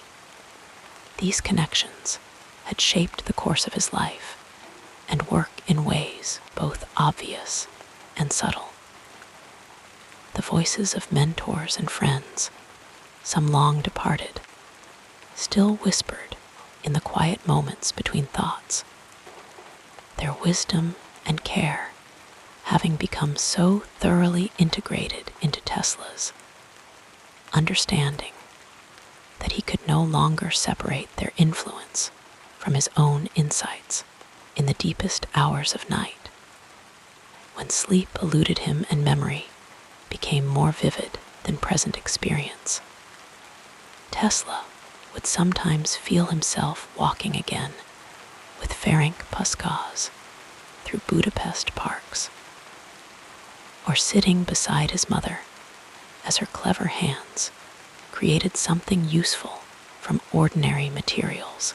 These relationships, spanning continents and decades, had created the constellation of influences by which Tesla navigated his remarkable journey. Points of light that remained visible even as darkness gathered around the closing chapter of his life. And in this gentle remembering, this flowing together of all that he had learned from others, Tesla found a kind of peace that had often eluded him in his years of restless creation. The quiet understanding that no mind, however brilliant, develops in isolation, but rather grows through the nurturing presence of those who recognize its potential and provide the conditions for its flowering. Let your mind float with these gentle recollections as we move forward in our story. Long before the world knew his name, young Nikola Tesla moved through his early professional life with the gentle determination of a river finding its course. In the soft glow of the late 19th century, when gas lamps still illuminated the streets of great cities, and the industrial age was unfurling like a morning glory at dawn, Tesla began his journey into the world of electrical engineering, the path that would eventually lead him to his greatest discoveries began not with dramatic revelation, but with quiet, persistent effort, much like the way evening shadows gradually lengthen across a peaceful meadow. After completing his studies at the Austrian Polytechnic School in Graz, Tesla found himself drawn to practical work rather than continuing his formal education. In 1881, as spring blossoms opened throughout Budapest, Tesla accepted a position at the Central Telephone Exchange in the city. The Budapest of those days moved at a gentler pace than our modern world. Horse-drawn carriages created a soothing rhythm on cobblestone streets, and the Danube River flowed with timeless patience through the heart of the city, its waters reflecting the architectural splendor of buildings that had watched over generations. At the telephone exchange, Tesla worked with delicate equipment that required a careful touch and patient attention. The office spaces were often quiet, with only the occasional soft clicking of telephone connections and the murmured conversations of colleagues creating a lullaby of productive activity. The young engineer would often stay late into the evening when the building grew especially still, and only the golden glow of his lamp kept him company as he contemplated improvements to the systems under his care. It was during one of these peaceful evening sessions, while walking through a city park, as sunset painted the sky in watercolor hues of amber and lavender, that Tesla experienced a moment of insight regarding rotating magnetic fields. The idea came to him not with a thunderclap of revelation, but rather like the gentle parting of morning mist to reveal a landscape that had always been there, waiting to be noticed. He would later describe how he visualized the principle completely, drawing diagrams in the soft earth, with a stick as birds settled into trees for the night around him. The following year, in 1882, Tesla found himself in Paris, where he accepted a position with the Continental Edison Company. Paris, in the early 1880s, existed in a dreamlike state of cultural flowering. The Impressionist painters were capturing light in ways never before imagined. Café society hummed with philosophical conversation, and the city itself seemed to float on a cloud of artistic possibility. Yet beneath this cultural efflorescence, industrial development continued its steady, transformative work, and electricity was beginning its quiet revolution of daily life. At Continental Edison, Tesla's responsibilities included troubleshooting electrical installations throughout France and Germany. These assignments often took him to small towns and villages, where electricity was still a novelty that inspired both wonder and wariness among local residents. In these places, Tesla would work with unhurried care, explaining the principles of the new technology to curious onlookers in his soft, accented voice, while his hands moved with gentle precision among wires and components. The manager of the Paris operation, Charles Batchelor, took notice of Tesla's methodical approach and innovative thinking. bachelor, who had worked alongside Thomas Edison for many years, possessed a calm demeanor that complemented Tesla's thoughtful nature during long evenings when work was done and the Paris streets grew quiet, except for distant accordion music drifting from neighborhood cafes. Bachelor would sometimes invite Tesla to discuss electrical theory. These conversations flowed like a peaceful stream, ideas moving back and forth between the two men as they sat in comfortable chairs, perhaps with a glass of wine nearby, and the soft glow of early electric lights creating pools of warmth in the room. In 1884, as summer leaves turned to autumn gold, Bachelor provided Tesla with a letter of recommendation to Thomas Edison himself. With these words tucked safely in his pocket like a talisman, Tesla boarded a steamship bound for America, crossing the vast Atlantic Ocean that separated the old world from the new. The ocean voyage itself provided Tesla with days of contemplative solitude as the ship moved through waters that shifted from slate gray to deepest blue. Tesla would often stand at the railing, watching the hypnotic rhythm of waves against the hull, the endless horizon meeting the sky in a seamless watercolor blend, offered a canvas for his imagination. Fellow passengers noticed the tall, slender man who seemed content in silence, his thoughts clearly traveling faster and farther than the vessel that carried him. When Tesla arrived in New York City in June of 1884, he encountered a metropolis that pulsed with energy and ambition.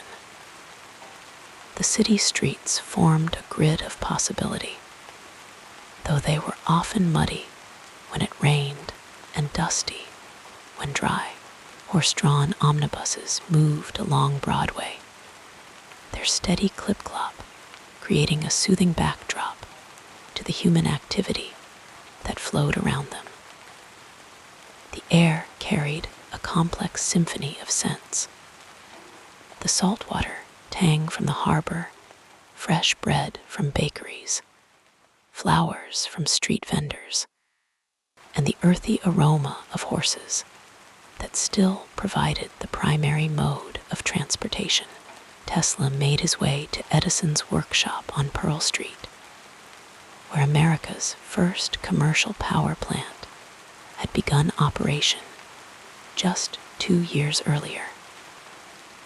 The workshop itself was a place of ordered chaos, with equipment and materials occupying every available surface. Oil lamps supplemented the electric lights, creating pools of golden illumination throughout the space.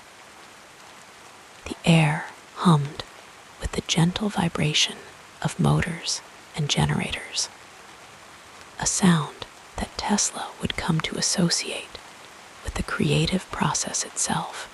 Thomas Edison, already famous for his phonograph and improvements to the incandescent lamp, was a man of relentless energy and practical focus.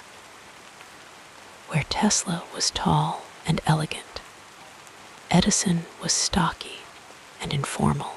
Where Tesla's mind moved in abstract patterns, Edison's thoughts followed practical pathways toward immediate results.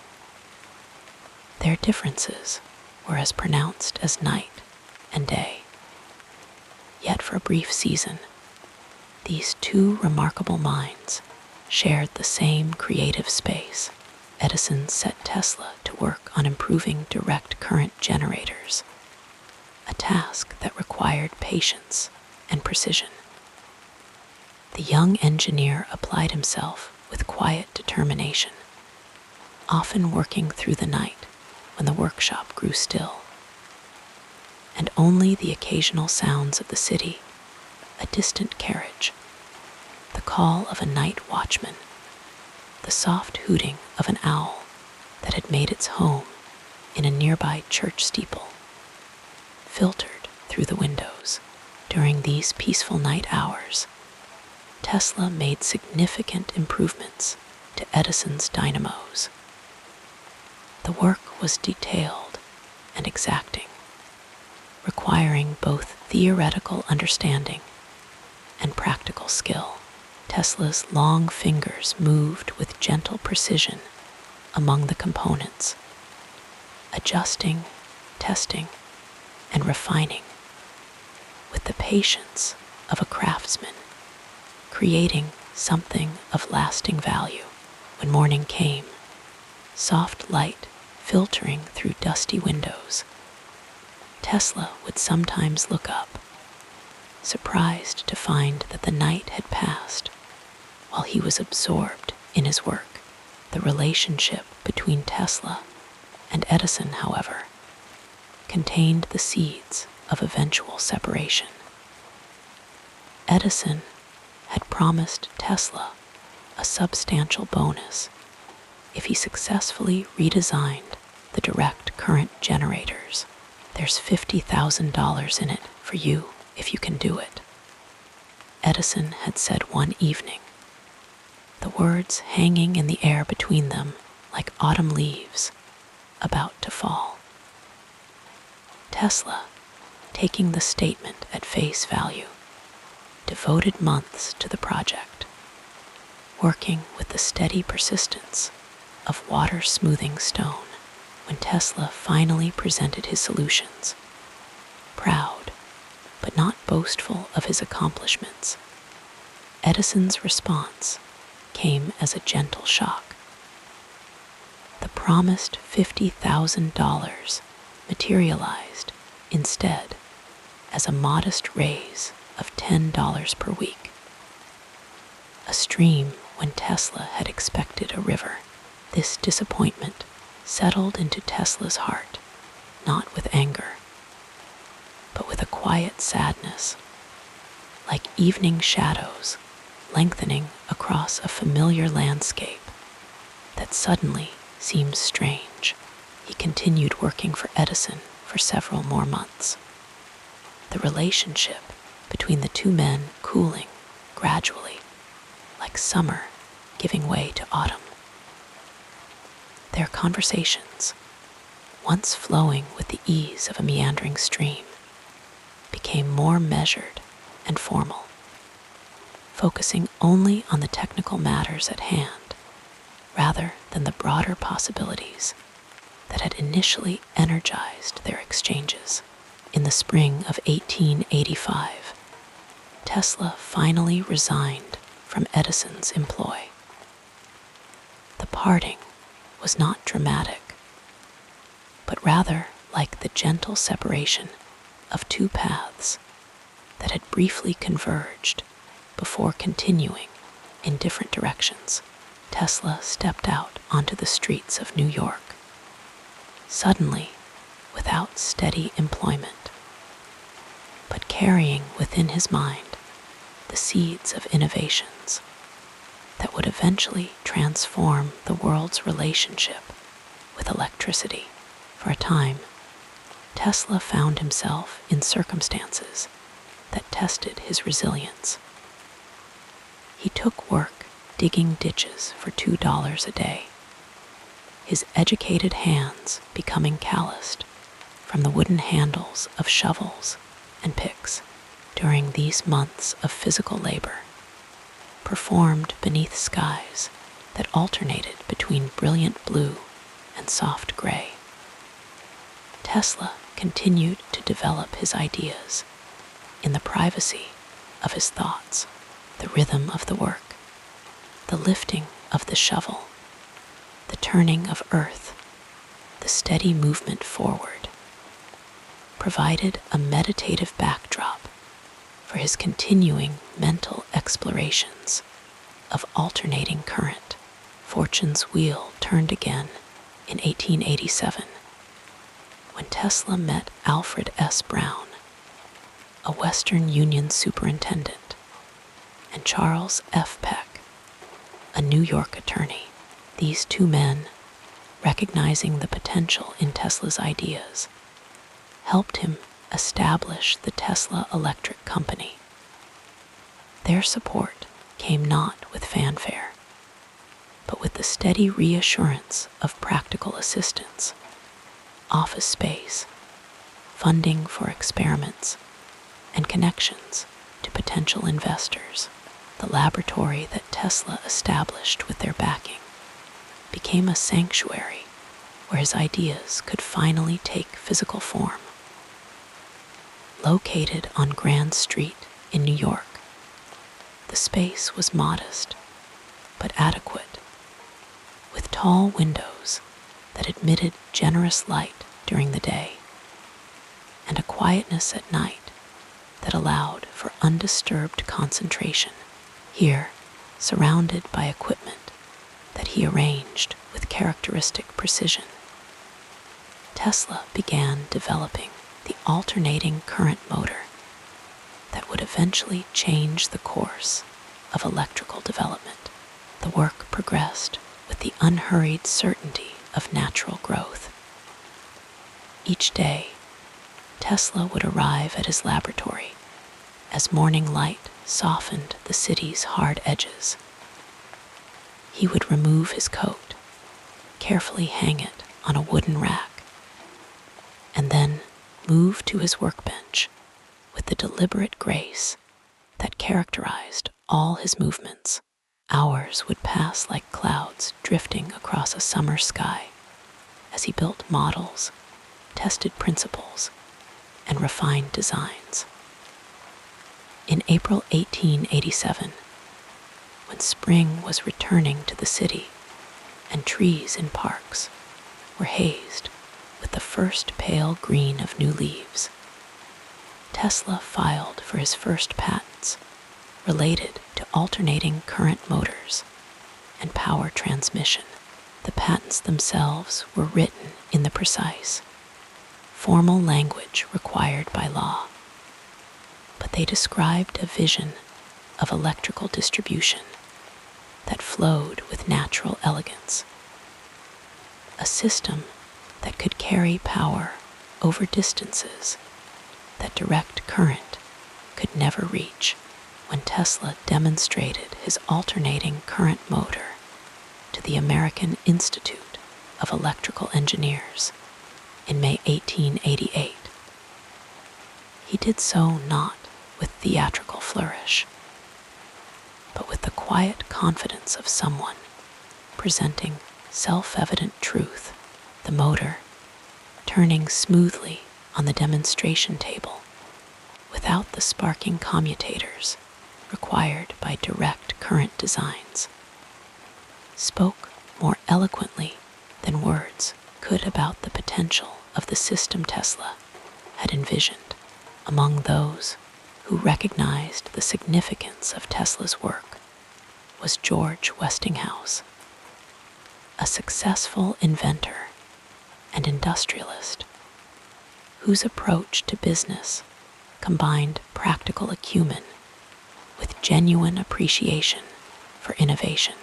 In the summer of 1888, as golden light lengthened across city parks and the air carried the sweet scent of linden blossoms, Westinghouse visited Tesla's laboratory to see the alternating current system for himself. The meeting between these two men flowed with natural ease. Westinghouse, solid and straightforward in both physique and manner, listened attentively as Tesla explained his patents and demonstrations.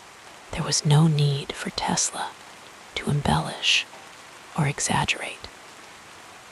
The principles he had discovered spoke clearly through the working models that turned with with hypnotic smoothness on laboratory tables by the end of their conversation. As afternoon light softened into early evening and cast long shadows across the laboratory floor, Westinghouse had made his decision. 50 per horsepower for each AC motor produced, and drifting like clouds across the evening sky, we now move to the next part of this calming life story. In the gentle quiet of late 19th century evenings, when gas lamps cast their soft glow upon the streets of New York City, Nikola Tesla would often be found in his laboratory, working well into the midnight hours. His approach to creativity and invention followed rhythms quite unlike those of ordinary men, flowing with the currents of his extraordinary mind, much as the alternating electrical currents he pioneered flowed through his revolutionary machines. Tesla's daily routine unfolded with meticulous precision, a dance of habits that remained largely unchanged throughout his productive years.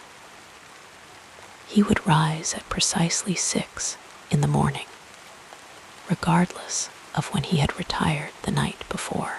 The early dawn light would find him already engaged in light exercise, stretching his tall, slender frame and preparing his body for the intellectual demands of the day ahead. Tesla believed deeply in the connection between physical well-being and mental clarity, often walking several miles through the city streets before beginning his work.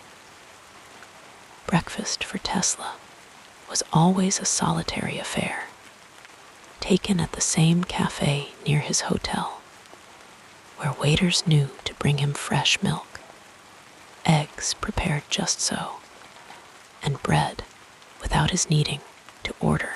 As he ate, he would read the morning newspapers, not merely for news, but with a scientist's eye, noting new discoveries or industrial developments that might intersect with his own research. The gentle clink of cutlery against china, the soft murmur of morning conversations around him, all formed a pleasant background to his thoughts, which were already turning to the day's experiments.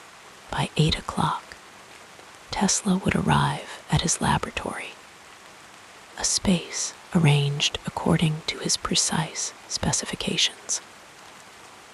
Unlike the cluttered workspaces of many inventors of his era, Tesla's laboratory maintained an almost ethereal orderliness. Tools were arranged with mathematical precision, components stored in labeled drawers, notebooks stacked in perfect alignment on his desk. This external order reflected the remarkable organization of his internal thought processes. Tesla worked without the need for extensive written plans or diagrams.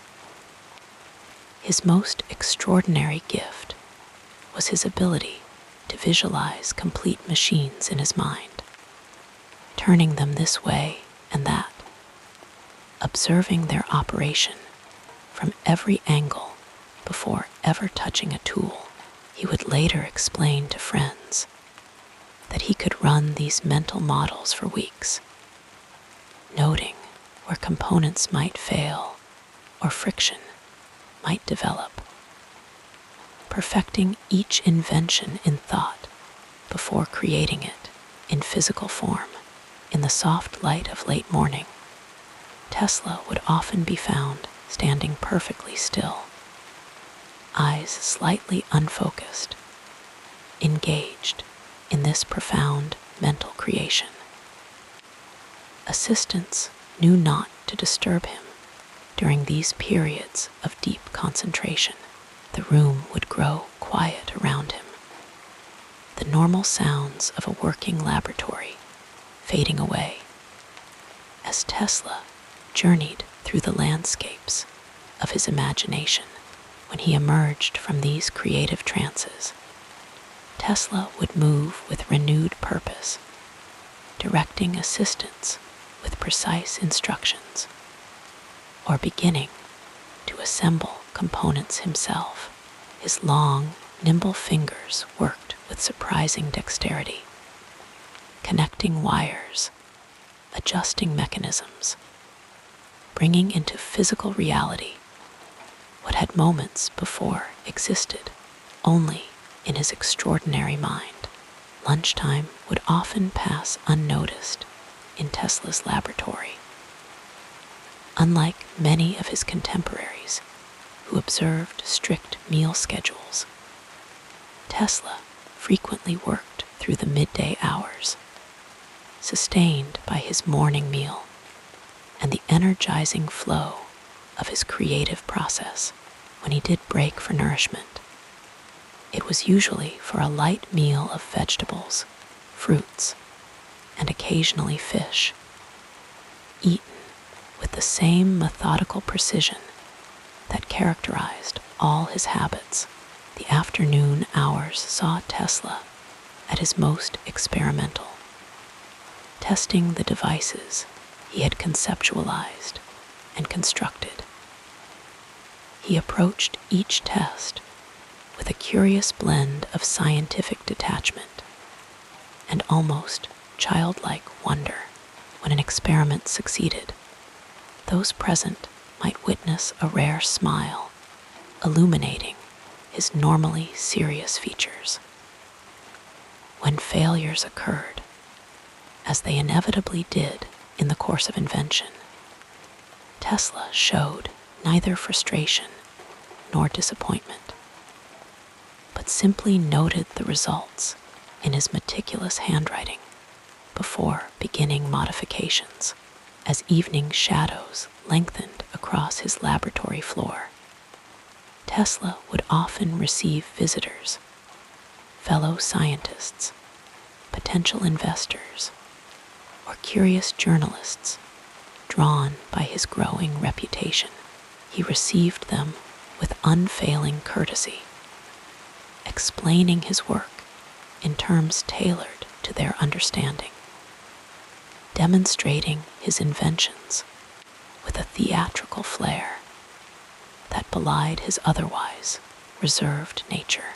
The laboratory would fill with gasps of amazement as Tesla created artificial lightning, illuminated bulbs without wires, or set metal objects spinning with invisible forces.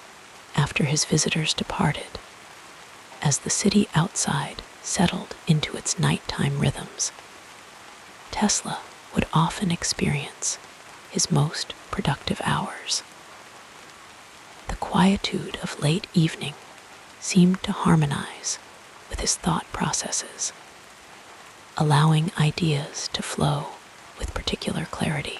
He required remarkably little sleep, typically no more than 2 or 3 hours per night, though he would occasionally allow himself short naps during the day, believing these brief respites refreshed his mental faculties. Tesla's approach to challenges differed significantly from that of his contemporaries. Where others might tackle problems through trial and error, Tesla relied on his extraordinary powers of visualization and his deep understanding of mathematical and physical principles. When confronted with a particularly difficult problem, he would often step away from direct work on it, turning his attention to music, particularly the compositions of Chopin, or to poetry, finding that these artistic pursuits somehow freed his scientific mind to make connections it might otherwise miss. One evening in the winter of 1882, as gentle snowflakes drifted past his window in Budapest, Tesla experienced what would be perhaps the most significant creative moment of his life while walking in a city park with a friend, reciting lines from Goethe's Faust.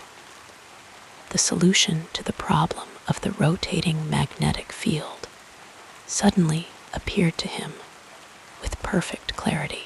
He drew a diagram in the snow with a stick, explaining to his bewildered companion how alternating current could create a rotating magnetic field. The principle that would lead to his induction motor and polyphase system.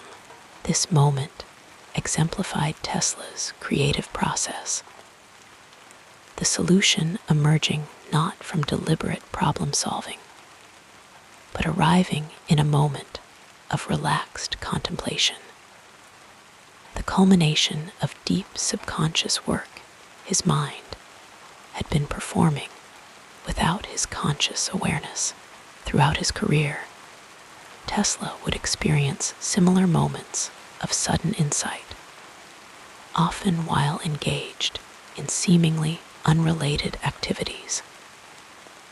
As the years passed and Tesla's fame grew, his working methods evolved in subtle ways. His laboratory expanded. His experiments became more ambitious, but the core of his approach remained unchanged.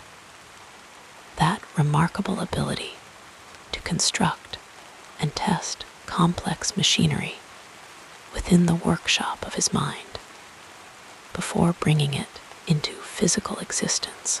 Tesla's notebooks from this period reveal the evolution of his thinking, filled not with the expected sketches and calculations, but with poetry, philosophical musings, and observations about nature interspersed among his technical notes.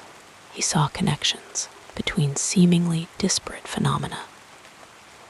The spiral pattern of water draining from a basin might inspire thoughts about electromagnetic vortices, or the play of light through leaves might suggest new approaches to wireless transmission of energy. The relationship between Tesla and sleep was always complicated. Though he required little rest, he believed deeply in the creative power of the state between wakefulness and slumber. He would often deliberately enter this hypnagogic state, holding steel balls in his hands above metal plates, so that when he drifted toward sleep and his grip relaxed, the falling balls would strike the plates and wake him, allowing him to capture the ideas that emerged from this twilight consciousness. In his middle years, as the 19th century gave way to the 20th, Tesla established a rhythm of intensive work, punctuated by periods of social engagement. He became a familiar figure at New York's most elegant restaurants and hotels, dining with figures like Mark Twain, John Muir, and Robert Underwood Johnson. These social interludes seemed to provide Tesla with both relaxation and stimulation, exposing him to ideas and perspectives outside his scientific sphere. But always, he would return to his laboratory, to the quiet communion with the forces of nature that formed the heart of his creative process. Even as his fame waxed and waned, as financial success eluded him despite his technological triumphs, Tesla maintained his dedication to to his unique approach to invention and discovery in his later years, as his hair whitened and lines etched themselves more deeply into his aristocratic features. Tesla's working methods took on an even more introspective quality, with fewer resources for elaborate experiments. He relied even more heavily on his powers of mental visualization. Sitting quietly in his modest hotel room at the New Yorker, he would spend hours in contemplation, designing in his mind wireless transmission towers, energy weapons, and flying machines that would never be built in his lifetime. There is a touching poignancy to these final years of Tesla's creative life. The great inventor continuing his work largely in solitude, his mind still ranging freely across scientific possibilities, while his physical circumstances grew increasingly constrained. Yet even then, visitors who managed to gain an audience with the aging scientist reported the same intensity of focus, the same clarity of vision that had characterized his work in his prime. Throughout his long and remarkable life, Tesla maintained a childlike wonder at the mysteries of the universe, coupled with the disciplined mind of a mathematician and the practical skills of an engineer.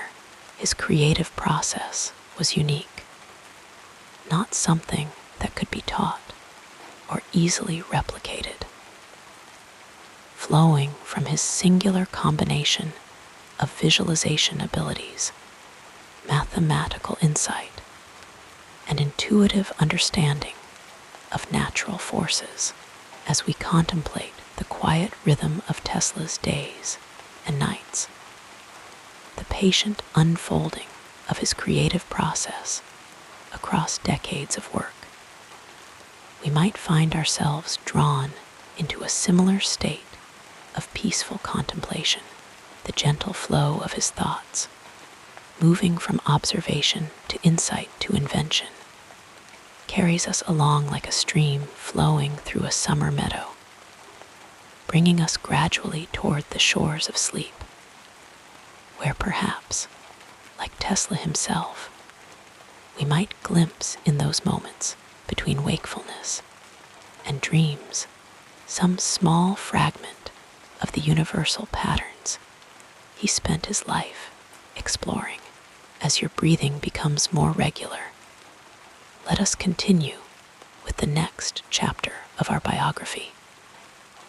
Throughout his long and remarkable life, Tesla maintained a childlike wonder at the mysteries of the universe, coupled with the disciplined mind of a mathematician and the practical skills of an engineer. His creative process was unique, not something that could be taught or easily replicated.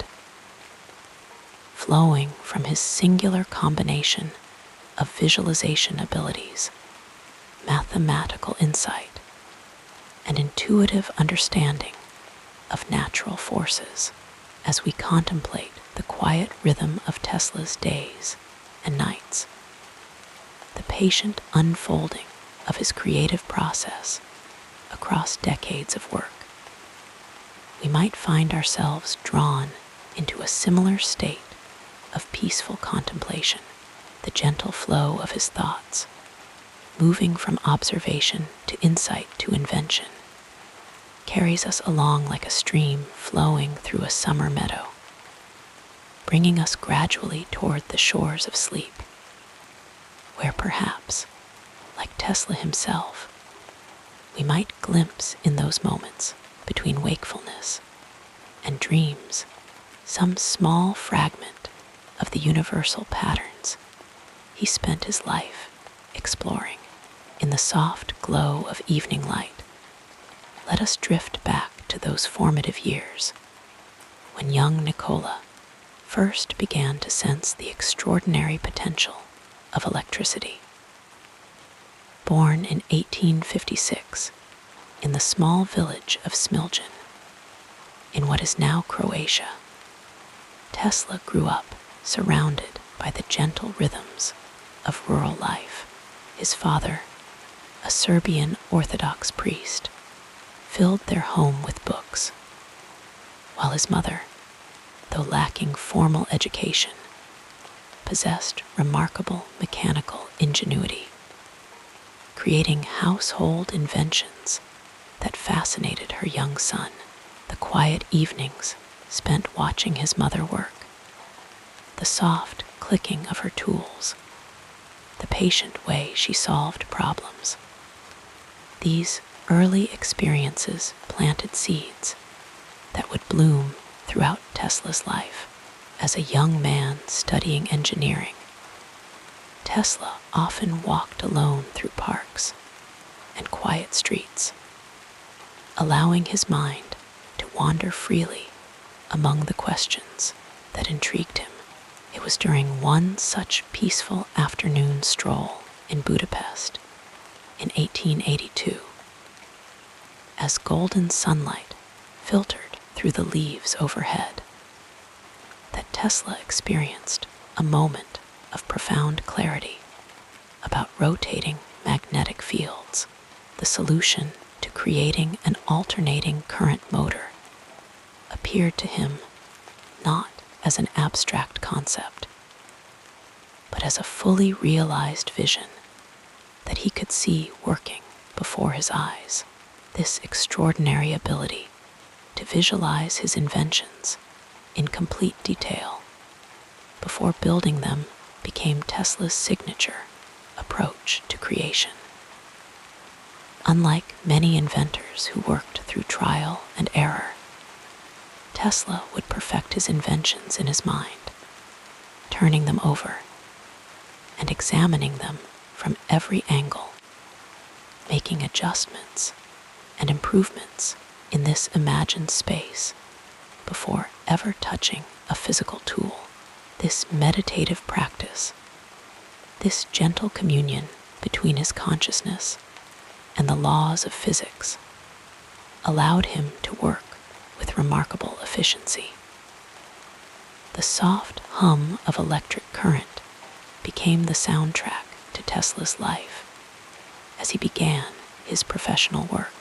After arriving in America in 1884, with little more than a letter of introduction to Thomas Edison, Tesla briefly worked for the famous inventor before their different approaches to science and invention led them to part ways. Edison's practical, incremental method contrasted sharply with Tesla's more intuitive, holistic approach. Where Edison might try thousands of materials to find the right filament for a light bulb, Tesla would contemplate the theoretical principles, allowing solutions to emerge from his understanding of the underlying patterns.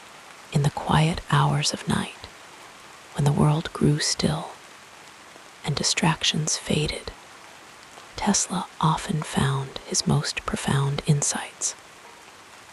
He required little sleep, instead entering states of deep contemplation that refreshed him as much as rest might refresh others.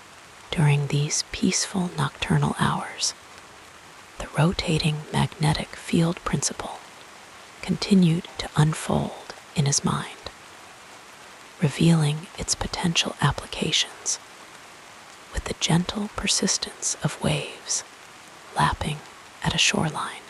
By 1887, Tesla had constructed the first practical induction motor, which converted alternating current to mechanical power.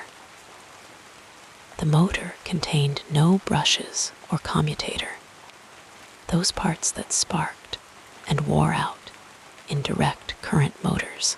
Instead, it operated on the elegant principle of the rotating magnetic field, with a simple rotor turning in response to the changing polarity of the surrounding electromagnets. The quiet efficiency of this design, its lack of friction and noise, reflected Tesla's appreciation for harmony and natural balance. The following year, Tesla presented his motor and his complete system for generating, transmitting, and using alternating current power to the American Institute of Electrical Engineers.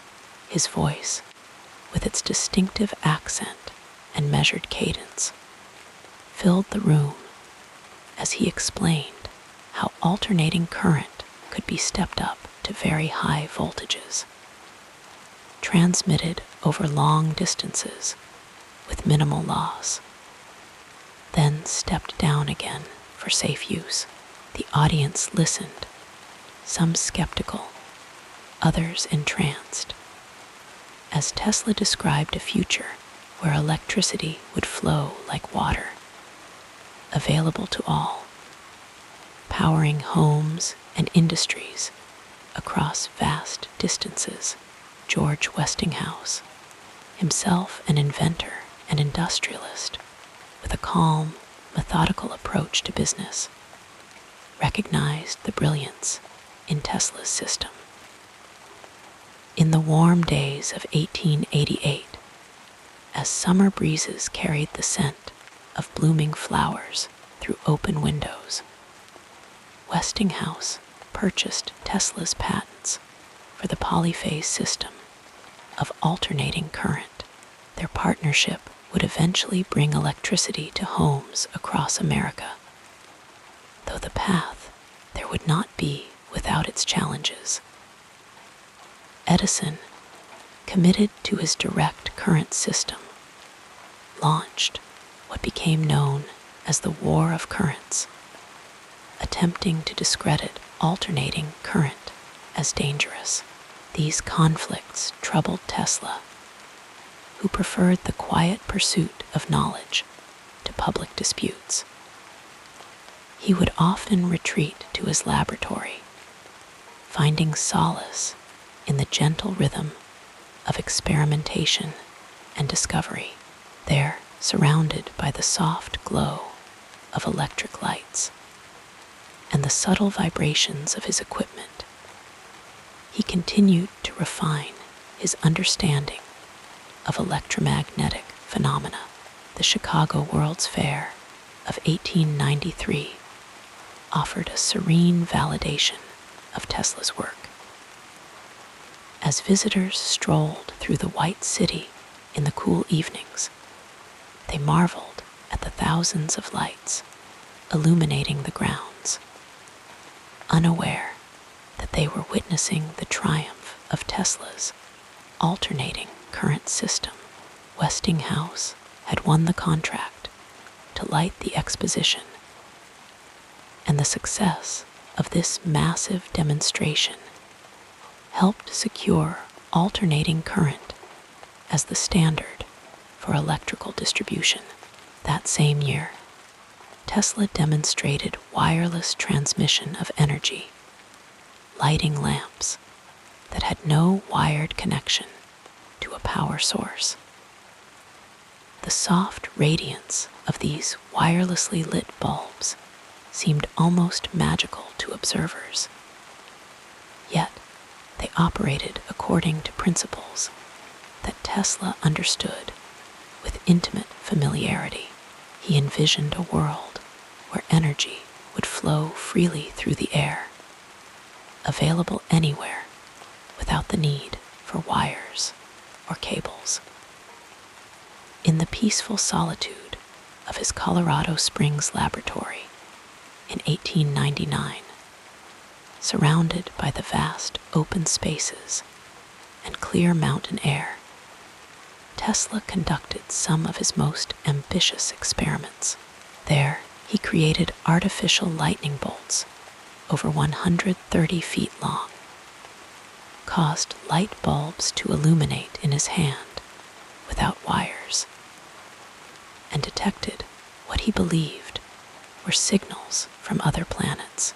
The nights in Colorado offered a special tranquility, with the star-filled sky stretching endlessly above his laboratory, as Tesla worked in harmony with the natural electrical phenomena of the Earth. The Wardenclyffe Tower project on Long Island, begun in 1901, represented Tesla's most ambitious attempt to realize his vision of wireless power transmission, designed to demonstrate the possibility of sending both messages and energy through the Earth itself. The tower rose gracefully above the surrounding landscape, its copper dome gleaming in the sunlight. Tesla would often stand quietly beside it in the early morning hours, feeling the cool dew beneath his feet, contemplating the invisible connections between all things that his work sought to harness. Financial challenges eventually halted the Wardenclyffe project, a gentle sorrow that Tesla carried with him through his later years. Yet, even as funding disappeared and the tower was eventually dismantled, Tesla's creativity continued to flow. He turned his attention to turbine design, creating a bladeless turbine that used smooth disks and the boundary layer effect to generate power with remarkable efficiency. The quiet spinning of these disks, like water flowing smoothly over river stones, reflected Tesla's ongoing appreciation for elegant solutions that worked in harmony with natural principles. Throughout these middle years of his life, Tesla established daily routines that provided structure and comfort. He would walk to the park to feed the pigeons, finding simple joy in their cooing and gentle movements. His meals were taken at the same times each day, often at the Waldorf Astoria Hotel, where the staff knew his preferences and quietly accommodated his particular habits. These rhythms, these small constants in a changing world, helped maintain the inner calm that Tesla needed for his creative work. Tesla's relationship with nature was deep and nurturing. He found restoration in thunderstorms, standing sometimes at his window watching lightning illuminate the night sky, feeling a kinship with these natural electrical discharges that echoed his own laboratory experiments. The patterns of waves on water, the spiraling growth of plants, the movements of planets. All these natural phenomena informed his understanding of the universe as a place of mathematical harmony and interconnected systems. As the years passed, with the gentle inevitability of seasons changing, Tesla continued to file patents and develop new ideas. His mind remained active even as his financial circumstances became increasingly modest. In hotel rooms that grew progressively smaller, he would sit for hours contemplating new inventions, a bladeless steam turbine, improvements to aviation technology, methods for harnessing cosmic rays as an energy source. Each idea unfolded in the quiet sanctuary of his imagination before being carefully recorded in his notebooks. The pigeons that gathered in the parks near Tesla's hotel became his faithful companions in these later years. One white pigeon in particular captured his affection, visiting him daily at his window. Tesla would speak softly to this bird, finding in its presence a soothing connection to the natural world that had always inspired him. The gentle cooing of the pigeons, their graceful movements as they settled on window ledges or took flight into the evening sky, provided Tesla with moments of simple joy amid his increasingly solitary existence. Tesla's vision extended far beyond his time, anticipating technologies that would not be developed until decades after his death. He described wireless communication devices that people would carry in their pockets, remote-controlled vehicles, and methods for capturing energy from the environment that foreshadowed today's solar power systems. These ideas flowed from him like a gentle stream, continuous and nourishing, though many would not be fully appreciated until long after he was gone. In his hotel room, Tesla would sometimes lie awake in the quiet hours before dawn, watching shadows move slowly across the ceiling as he contemplated the cosmos. His mind, ever active, would trace the invisible patterns of electromagnetic waves passing through the room. Imagine the subtle vibrations of the earth beneath the building, and envision the dance of particles that made up everything he could see. These meditative moments, these peaceful explorations of the mind, sustained him through difficult times. The recognition that had sometimes eluded Tesla during his lifetime began to find him in his later years. In 1917, he was awarded the Edison Medal by the American Institute of Electrical Engineers. A gentle irony, given his earlier conflicts with Edison himself. Tesla accepted this honor with characteristic grace. His speech acknowledging the contributions of fellow scientists and expressing his continuing hope that human creativity would be directed toward peaceful purposes.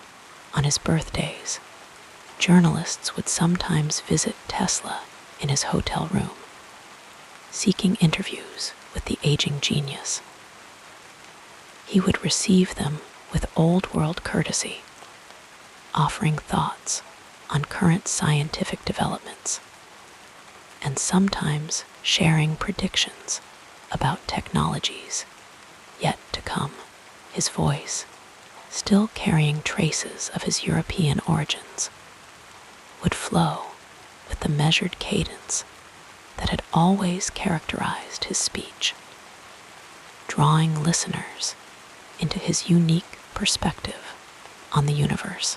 As evening shadows lengthened across his room, Tesla might stand at his window, watching the city lights come on one by one, each illumination a small testament to the electrical revolution he had helped create. The soft glow spreading across the darkening landscape represented not just the practical application of his work, but also the fulfillment of his vision of electricity as a force that could unite humanity and ease the burdens of daily life. Tesla passed from this world in January 1943, during the quiet hours of night in his hotel room at the New Yorker Hotel. He was 86 years old. The world he left behind had been transformed by his insights, though many of his most ambitious visions remained unrealized. The gentle current of his influence, however, continued to flow through scientific and technological development, gaining strength rather than diminishing with the passage of time. In the decades that followed, as the pace of technological change accelerated, Tesla's contributions became more widely recognized and appreciated. The unit of magnetic flux density was named the Tesla in his honor. His alternating current system continues to power homes and businesses around the world. His concepts of wireless transmission, prefigured radio, television, and modern telecommunications, the quiet seeds he planted, have grown into forests of innovation that shape our daily lives. Perhaps most enduring is Tesla's approach to creativity itself, that peaceful communion between human consciousness and natural principles, that patient observation and intuitive understanding of patterns, that willingness to follow inspiration beyond conventional boundaries in our own moments of quiet contemplation. As we drift toward sleep, we might sense something of Tesla's perspective, the wonder of existing in a universe of such elegant complexity, the joy of glimpsing, however briefly, the underlying harmony of natural forces as our thoughts grow softer and our awareness begins to dissolve into the gentle embrace of sleep. We might imagine Tesla in his Colorado Springs laboratory, standing beneath the star-filled sky, feeling the Earth's subtle electrical pulse beneath his feet, at peace in his understanding of his place in the cosmic order. In that drowsy space between wakefulness and dreams, we too might feel momentarily connected to that great current of creativity that flowed through Tesla's remarkable life, carrying him, and perhaps us, toward new horizons of understanding. The calming story continues as we gently examine what happened next in this remarkable journey. In the quiet moments between day and night, as the world begins to slow and the mind seeks rest, let us turn our thoughts to Nikola Tesla, a man whose life flowed like a river through landscapes of brilliance and shadow. The gentle current of his story carries us through turning points that shaped not only his destiny, but also the modern world we inhabit.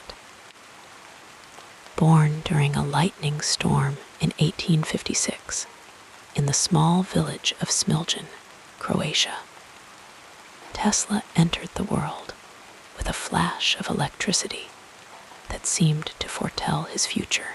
The first significant turning point in young Nikola's life came with the tragic death of his older brother Daniel when Nikola was just 7 years old. As evening shadows lengthened and candles flickered in the family home, Tesla witnessed his parents' grief and felt the weight of their unspoken expectations settle upon his shoulders. In the soft silence of those difficult days, a pattern was established that would follow Tesla throughout his life, a drive to excel, to fulfill the promise of 2 lives rather than one. Had this tragedy not befallen the Tesla family, perhaps Nikola might have grown up with less pressure, with more freedom to follow his own path rather than one shaped by his parents' hopes. he might have developed with more emotional balance, less driven by the need to achieve greatness. The tender sensitivity that characterized Tesla throughout his life might have expressed itself differently, perhaps with more joy and less isolation as the gentle seasons turned, and Tesla grew into a thoughtful young man. He faced another pivotal moment at the Technical University of Graz in Austria. There, he observed a Graham dynamo being operated as a motor, spinning and humming with a mesmerizing rhythm, while other students saw only what was before them. Tesla's mind drifted into a different space, contemplating what might be possible. In the peaceful quiet of that classroom, the seed of his rotating magnetic field theory was planted, a concept that would eventually blossom into the alternating current system had Tesla not been present for that demonstration. Had his mind not wandered into creative realms while watching that simple machine, the development of electrical power might have followed a different course. Direct current might have remained dominant for decades longer, requiring generating stations every mile or so, limiting the spread of electrical power to dense urban areas and leaving rural communities in darkness for generations more. The soft flow of time carried Tesla to Paris in 1882, where he worked for the Continental Edison Company. There, among the gentle bustle of the City of Light, Tesla's brilliance became apparent to his employers when an opportunity arose to solve a challenging problem at one of Edison's installations in Strasbourg. Tesla volunteered. In the quiet solitude of his work there, he constructed his first induction motor, watching with serene satisfaction as it spun with elegant simplicity, powered by the alternating current he had envisioned years before. Had Tesla declined this assignment, had he remained in the comfortable routine of his Paris position, his practical demonstration of alternating current might have been delayed. The world might have waited longer for this revolutionary technology, and Tesla himself might never have gained the confidence to pursue his vision with such determination. Perhaps the most consequential turning point in Tesla's life came with his decision to immigrate to America in 1884. As the ship gently rocked beneath starlit skies, Tesla gazed across the dark Atlantic waters, his mind filled with dreams of working alongside Thomas Edison, a man he deeply admired. He carried with him a letter of introduction and his hopes for a new beginning in a land of opportunity. Had Tesla remained in Europe, the quiet course of his life might have flowed through more traditional channels. He might have found a comfortable position with an established electrical firm, perhaps making incremental improvements to existing technologies rather than the revolutionary leaps that characterized his American career. The peaceful pattern of European scientific advancement might have provided him with more stability, but less opportunity for his boldest visions. Upon his arrival in New York, Tesla began working for Edison, and here we find another critical juncture. The two brilliant minds, so different in approach and temperament, soon found themselves at odds. Edison, practical and business-minded, favored direct current systems. Tesla, theoretical and visionary, saw the future in alternating current. When Tesla completed a challenging project to improve Edison's DC dynamos, he expected the substantial bonus Edison had promised. But in the soft stillness of disappointment, Tesla made the difficult decision to leave Edison's employ. Had he stayed, suppressing his own vision to serve Edison's, the gentle arc of electrical development might have followed a very different path. Tesla might have contributed to refining DC technology, making it more efficient, but still fundamentally limited. His own innovations might have been subsumed under Edison's name, leaving Tesla as a footnote rather than a pivotal figure in the history of electricity. Instead, the quiet current of Tesla's life carried him into partnership with George Westinghouse in 1888. As evening lamps were lit in Westinghouse's Pittsburgh office, Tesla explained his AC system and its advantages. Westinghouse, unlike Edison, recognized the revolutionary potential of Tesla's ideas. 50 per horsepower produced by his AC motors. This partnership led to one of the most significant moments in technological history: the illumination of the 1893 World's Columbian Exposition in Chicago. As twilight descended on the White City, Tesla's AC system brought light to the fairgrounds, creating a magical landscape that demonstrated to the world the safety and efficacy of alternating current. Visitors strolled through the gently glowing grounds, unaware they were witnessing the dawn of the electrical age as we know it. Had Tesla chosen differently? Had he not partnered with Westinghouse? Or had the demonstration been unsuccessful?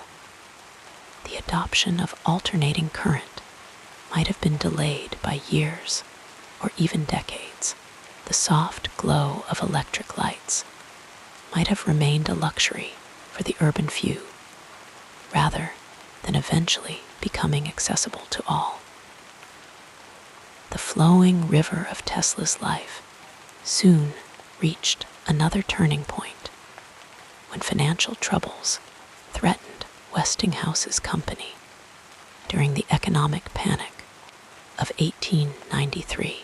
Westinghouse approached Tesla, explaining that the royalty agreement would bankrupt the company before AC power could be fully implemented.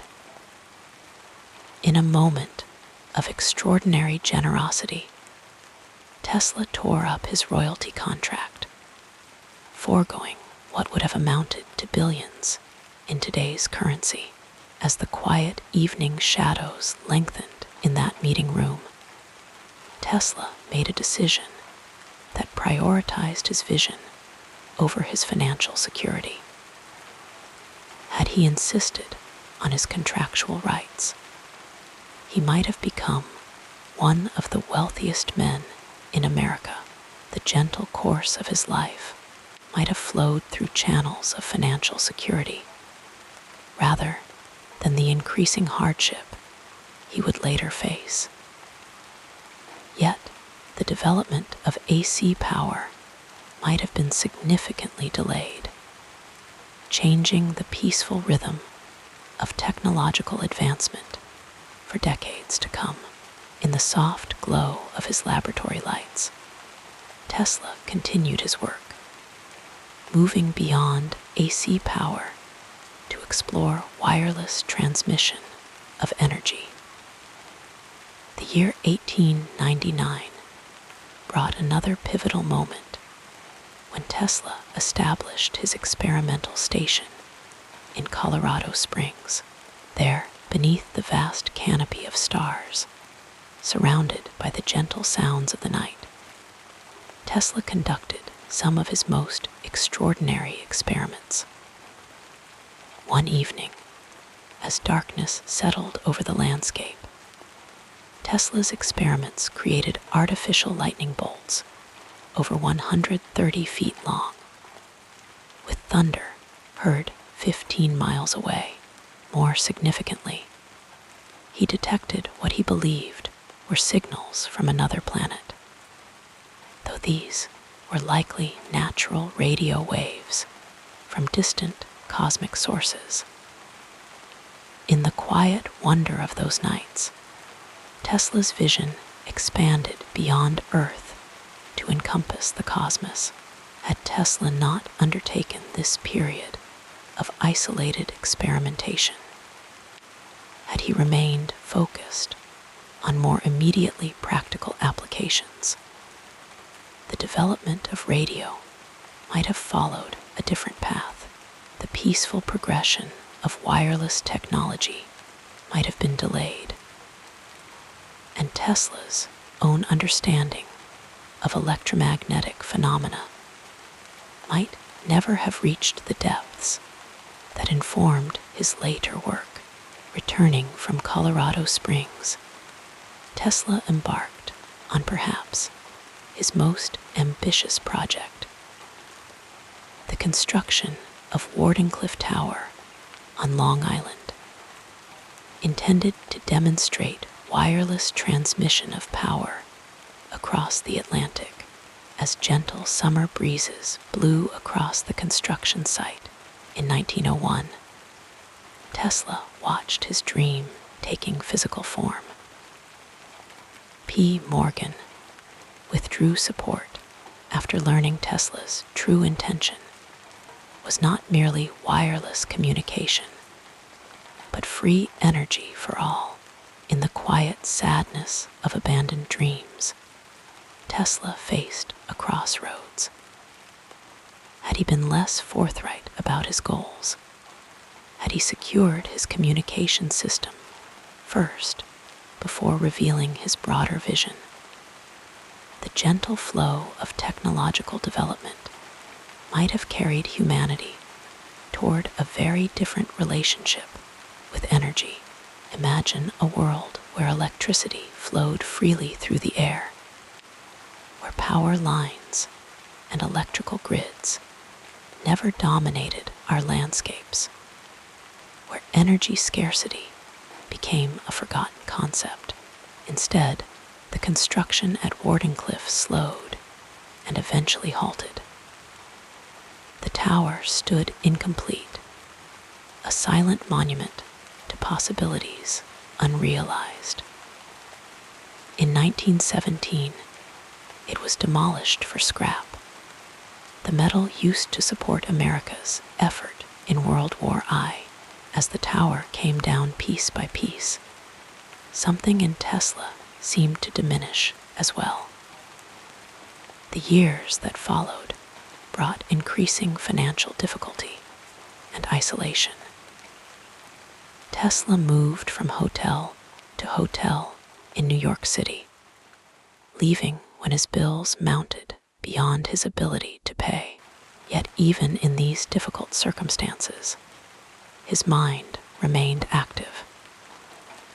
Each evening, as the city's lights twinkled outside his window, Tesla would feed the pigeons that gathered on his windowsill, finding gentle companionship in these simple creatures.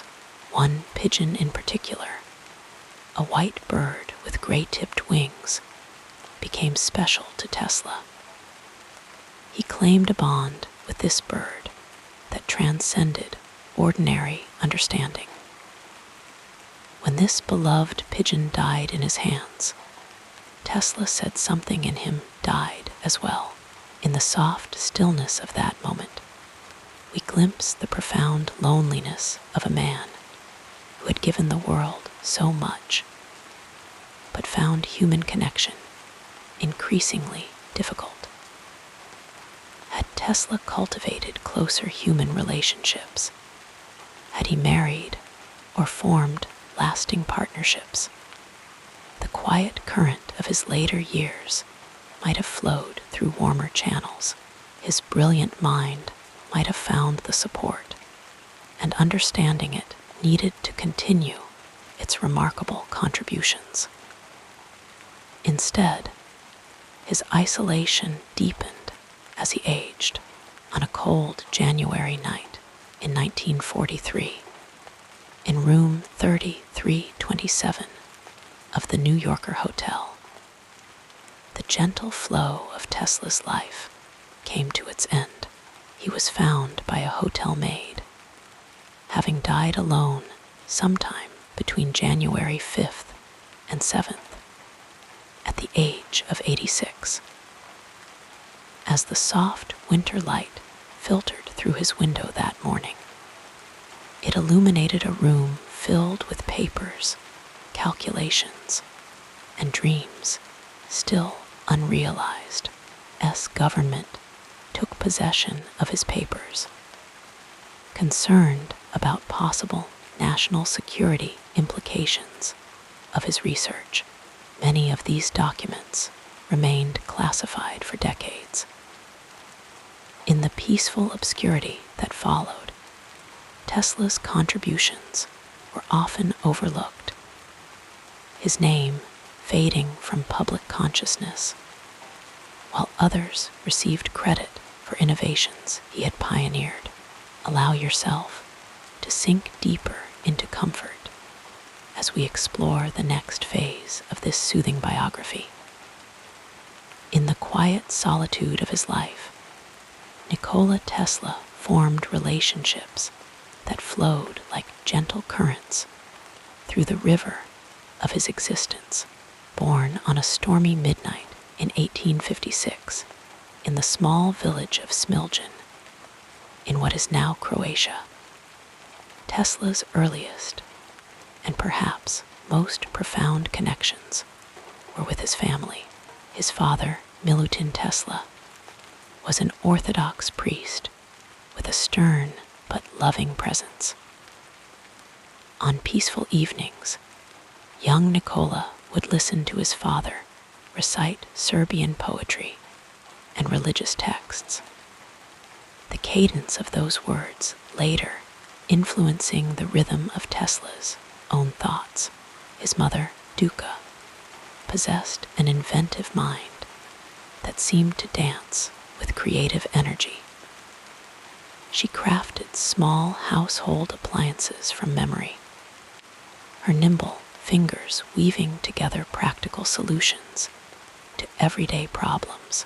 Tesla would later recall how he inherited his gift for invention from her, a soft inheritance passed down like a precious heirloom.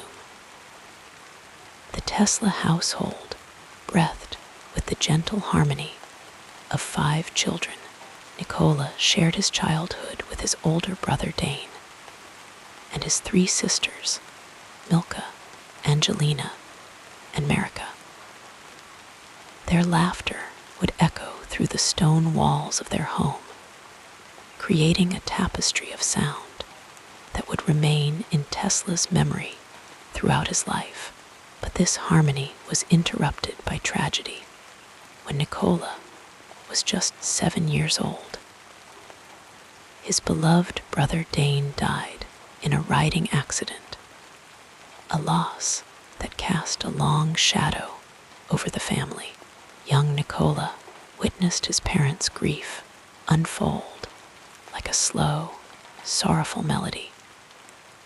And this early encounter with loss perhaps planted the seeds of the melancholy that would occasionally visit him in later years.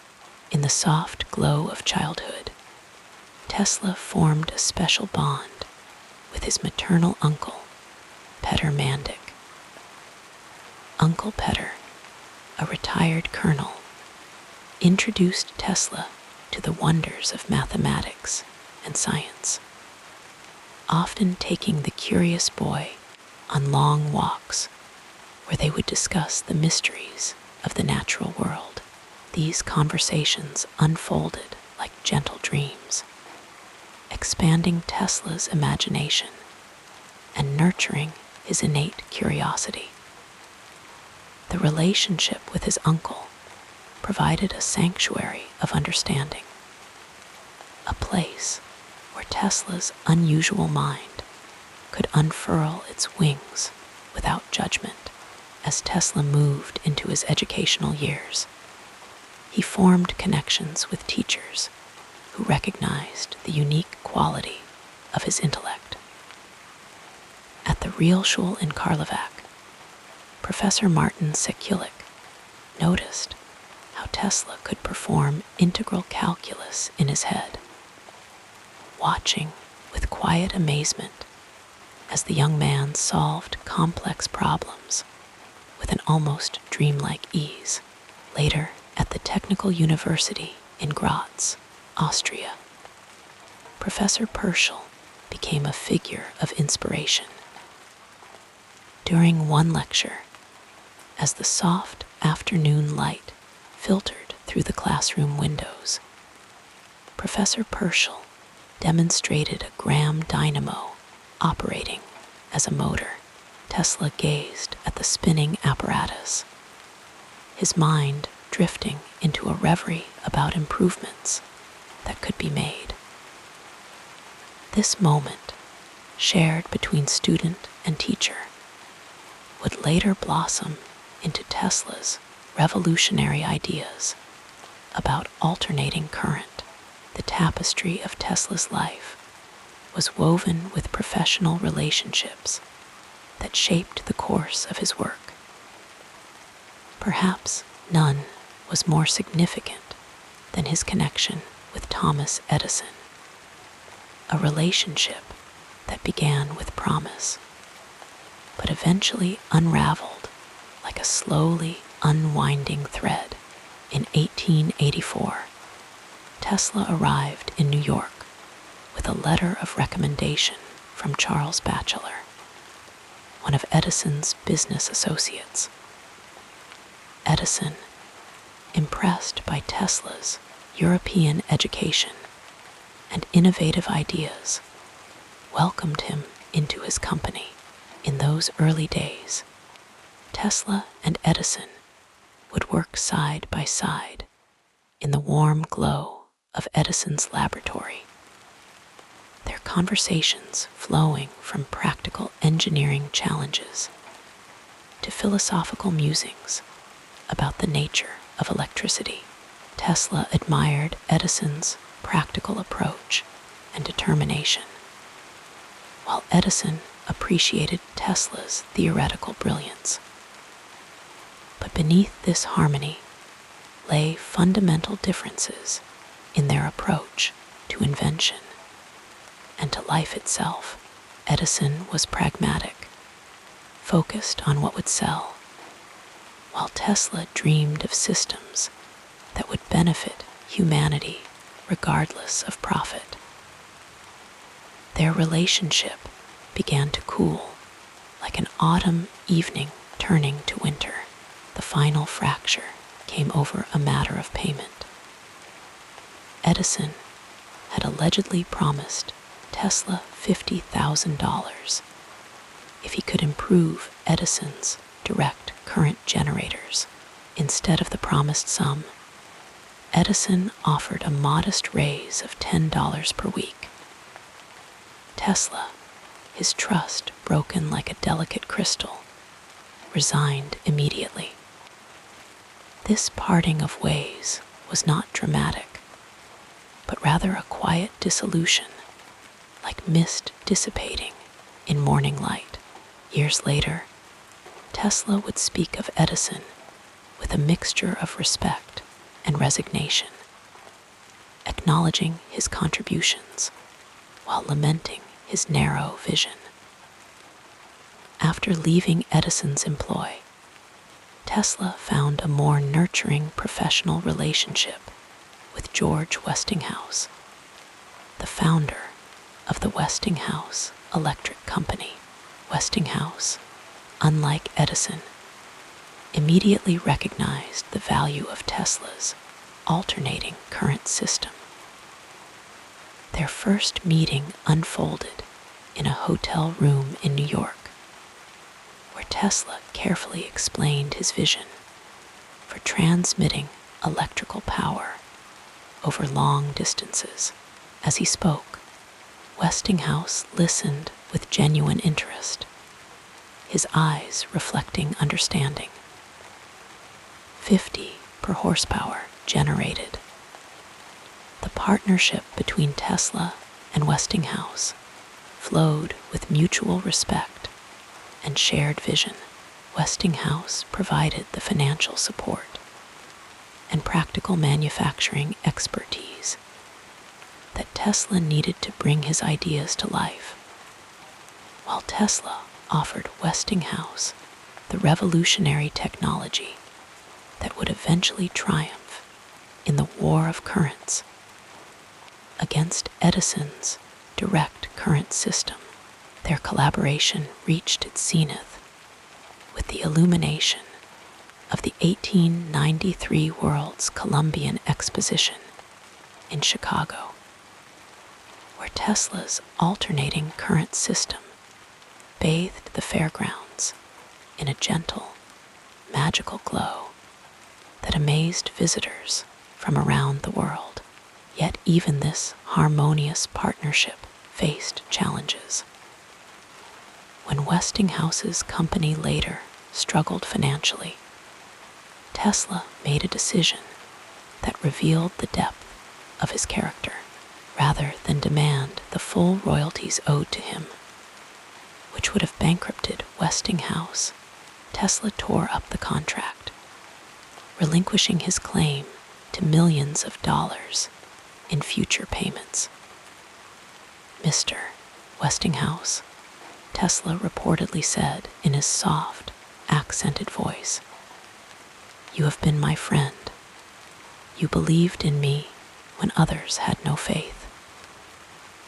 This gesture of friendship and integrity came at great personal cost to Tesla, contributing to the financial difficulties that would shadow his later years.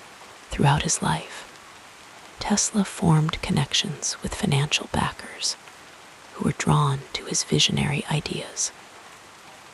P. Morgan, the powerful financier, provided funding for Tesla's experimental station at Wardenclyffe, Long Island, where Tesla hoped to develop wireless transmission of energy. Their relationship was complex, flowing between moments of generous support and periods of skepticism.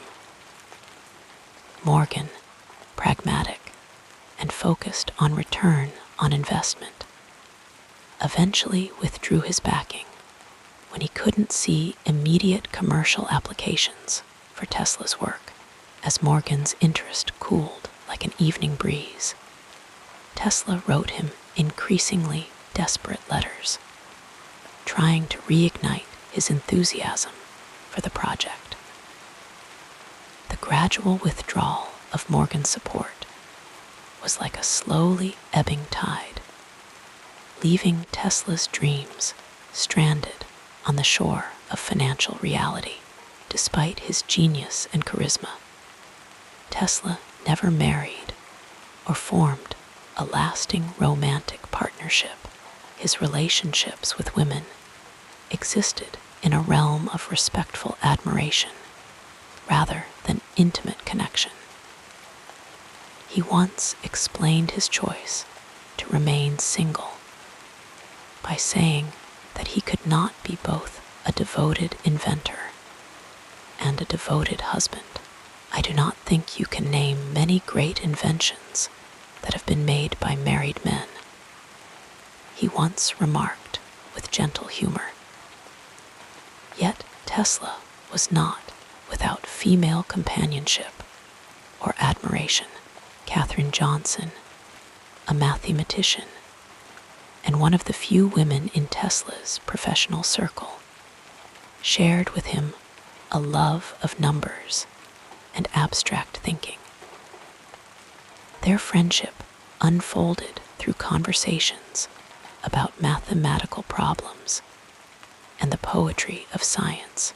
Tesla would later recall how Catherine's perspective offered him insights that his male colleagues often missed, her mind approaching problems with a different rhythm and flow. Another significant woman in Tesla's life was Sarah Bernhardt, the celebrated French actress. Tesla admired her artistic genius, and they shared many evenings discussing the parallels between scientific and artistic creation. Their friendship was like a dance of two creative spirits, each recognizing in the other a similar devotion to their respective crafts. P. Morgan. Some historians suggest that Anne developed romantic feelings for Tesla, enchanted by his European manners and visionary ideas. She would often invite him to social gatherings at the Morgan estate, where Tesla would captivate guests with demonstrations of his electrical wonders. Whether Tesla returned her affection remains a gentle mystery, lost to time like whispers in a summer breeze. What is known is that Anne continued to support Tesla even after her father withdrew his financial backing, sending him small gifts and notes of encouragement during difficult times. As Tesla moved into his later years, his circle of close connections narrowed like a slowly closing flower. He developed routines and habits that provided structure, but limited his social interactions. Each day, he would walk to feed the pigeons in Bryant Park, forming bonds with these gentle creatures that some might find curious. Tesla developed a particular attachment to a white female pigeon with gray-tipped wings. "I loved that pigeon," Tesla once confided to a reporter in a rare moment of emotional openness. When this special pigeon died, Tesla felt that something had gone out of his life. "The light in my life had gone out," he said with quiet sorrow. In his final decades, Tesla lived primarily in hotels, moving from the Waldorf Astoria to the St. Regis, and finally to the New Yorker Hotel. The hotel staff became a kind of surrogate family for the aging inventor. Alice Monahan, a chambermaid at the New Yorker, would later recall how Tesla would leave her detailed instructions about the care of his room. Written in his elegant, flowing handwriting, he requested that she wear white gloves when handling his papers, and specified exactly how many towels should be placed in his bathroom. Despite these eccentric demands, Alice developed a protective affection for Tesla, noting how his eyes would light up when she remembered his preferences without being reminded. The hotel managers made allowances for Tesla's unusual habits, recognizing the faded celebrity in their midst. William Corach, who managed the New Yorker during Tesla's residence there, ensured that the aging inventor received special treatment when Tesla could no longer afford the full rate for his room. Corach quietly reduced the charges, never letting Tesla know of this kindness to preserve his dignity. These small acts of compassion were like gentle hands supporting Tesla as he navigated his final years. A few loyal friends remained in Tesla's orbit until the end. Kenneth Swezey, a science writer who had befriended Tesla in the 1930s, would visit regularly, bringing news of the scientific world and listening patiently as Tesla described his latest ideas. Their conversations would drift like clouds across the sky, moving from practical matters to Tesla's increasingly metaphysical theories about the nature of the universe. Swezey became a keeper of Tesla's legacy, carefully documenting his recollections and preserving what he could of Tesla's later work.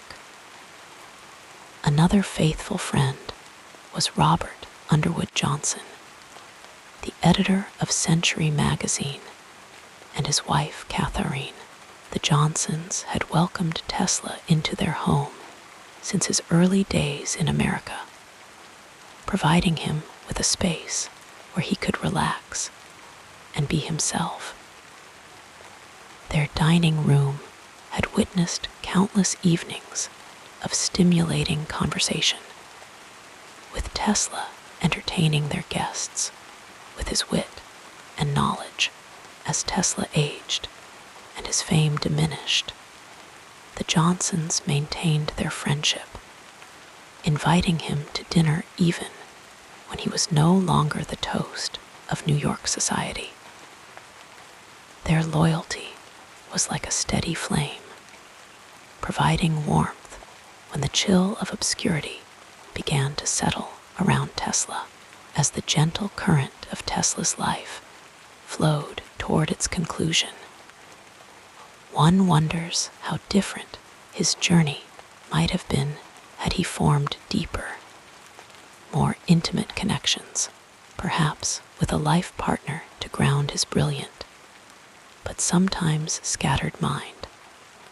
Tesla might have completed more of his visionary projects, perhaps with children to inherit his genius. His legacy might have continued to unfold in new directions. Instead, Tesla's brilliant light burned in relative isolation, illuminating the world with his inventions, but leaving him personally in the shadow of loneliness. In the end, Tesla's most enduring relationship was with his work, with the invisible forces of electricity that he understood so intuitively. His mind danced with electromagnetic waves, resonated with the vibrations of the earth itself.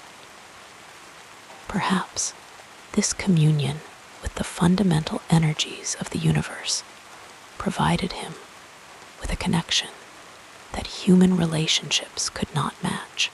As we drift toward sleep, we might imagine Tesla in his room at the New Yorker hotel, his eyes closed, his brilliant mind finally at rest, his spirit merging with the electrical currents that he had spent his life revealing to the world, flowing now into the gentle darkness of eternity like a gentle river flowing toward the sea.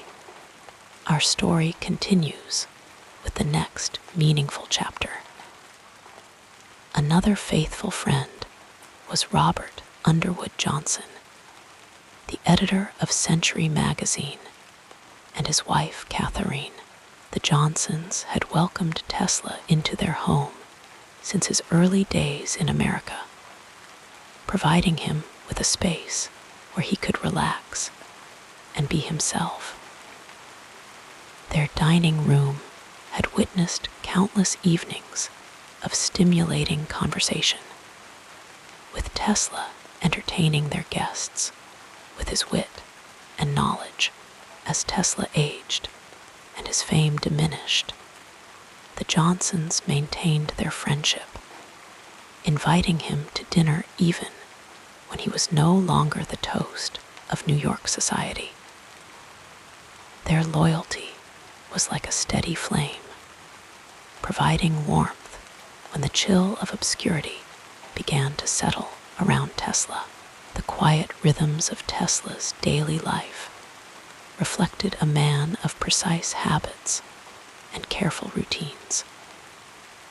Each morning, he would awaken at the same hour, the soft light of dawn filtering through his window as he began his day with a ritual that never varied.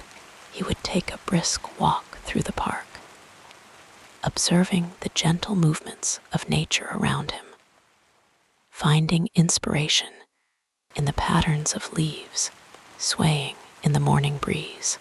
These solitary walks allowed his mind to wander freely, unfettered by the constraints of formal research or social obligations.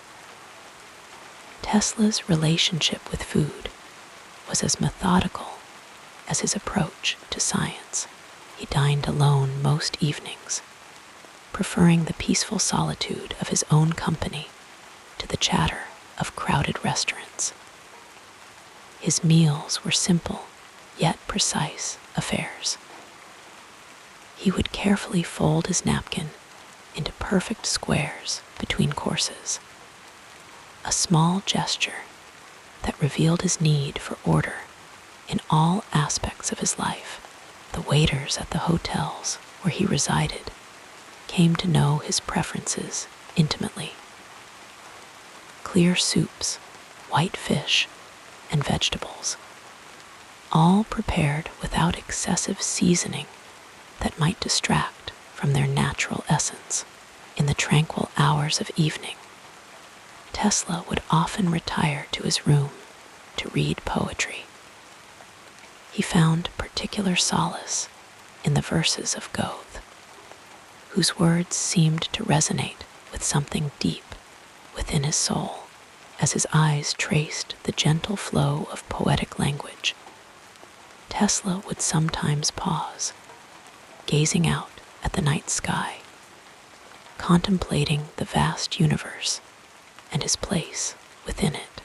These quiet moments of reflection were precious to him, a peaceful counterbalance to the intense focus of his scientific work. Tesla's appreciation for music flowed through his life like a gentle stream. He was particularly drawn to the compositions of Chopin, whose delicate melodies seemed to mirror the elegant mathematical patterns that Tesla perceived in the natural world. On rare occasions, he would attend concerts at Carnegie Hall, sitting perfectly still, his eyes closed, allowing the waves of sound to wash over him. In these moments, Tesla found a different kind of current, not electrical, but emotional, that connected him to something beyond the material world that occupied so much of his thinking. The soft patter of rain against his window would often lull Tesla into a contemplative state. He found comfort in stormy weather, feeling a kinship with the lightning that illuminated the night sky. During thunderstorms, he would sometimes stand by his window, watching nature's electrical display with a quiet smile, as if greeting an old friend. There was something in the wild energy of a storm that resonated with Tesla's own internal landscape. Powerful, unpredictable, yet following patterns that he alone seemed to fully comprehend. Animals provided Tesla with a form of companionship that required no complicated social navigation. In his middle years, he developed a tender affection for pigeons, the those gentle urban dwellers that most New Yorkers scarcely noticed. Each afternoon, weather permitting, Tesla would make his way to the park, a small bag of seed in his pocket. As he scattered the seed across the ground, the pigeons would gather around him, their soft cooing creating a soothing backdrop to his thoughts. There was one white pigeon in particular that captured Tesla's heart. He spoke of this bird with unusual tenderness, claiming that it would visit his window, even when he was residing in different hotels. "I loved that pigeon," Tesla once confided to a friend, his voice softening with rare emotion. In the gentle relationship between the brilliant inventor and this simple bird, there existed a purity of connection that Tesla rarely experienced with humans. When the white pigeon died, Tesla felt that something essential had gone out of his life. It was as though a light had dimmed, never to be rekindled. The changing seasons brought subtle variations to Tesla's carefully structured routines. In spring, he would linger longer in the park, observing the first tender buds emerging on the trees, a renewal that never failed to inspire him. Summer evenings might find him sitting on a bench, watching the fireflies create their own mysterious light show, nature's version of the electrical wonders he had spent his life exploring. Autumn brought a melancholy beauty that Tesla appreciated deeply, the falling leaves reminding him of life's impermanence. And in winter, he would walk through the snow-covered paths, his footprints marking a solitary trail, his breath forming clouds in the crisp air. Tesla's relationship with sleep was complicated, much like his relationship with the world around him. He claimed to require very little rest, often working through the night when an idea captured his imagination. Yet there were periods when he would retreat into deep, restorative slumber, emerging refreshed and ready to pursue his visions with renewed vigor.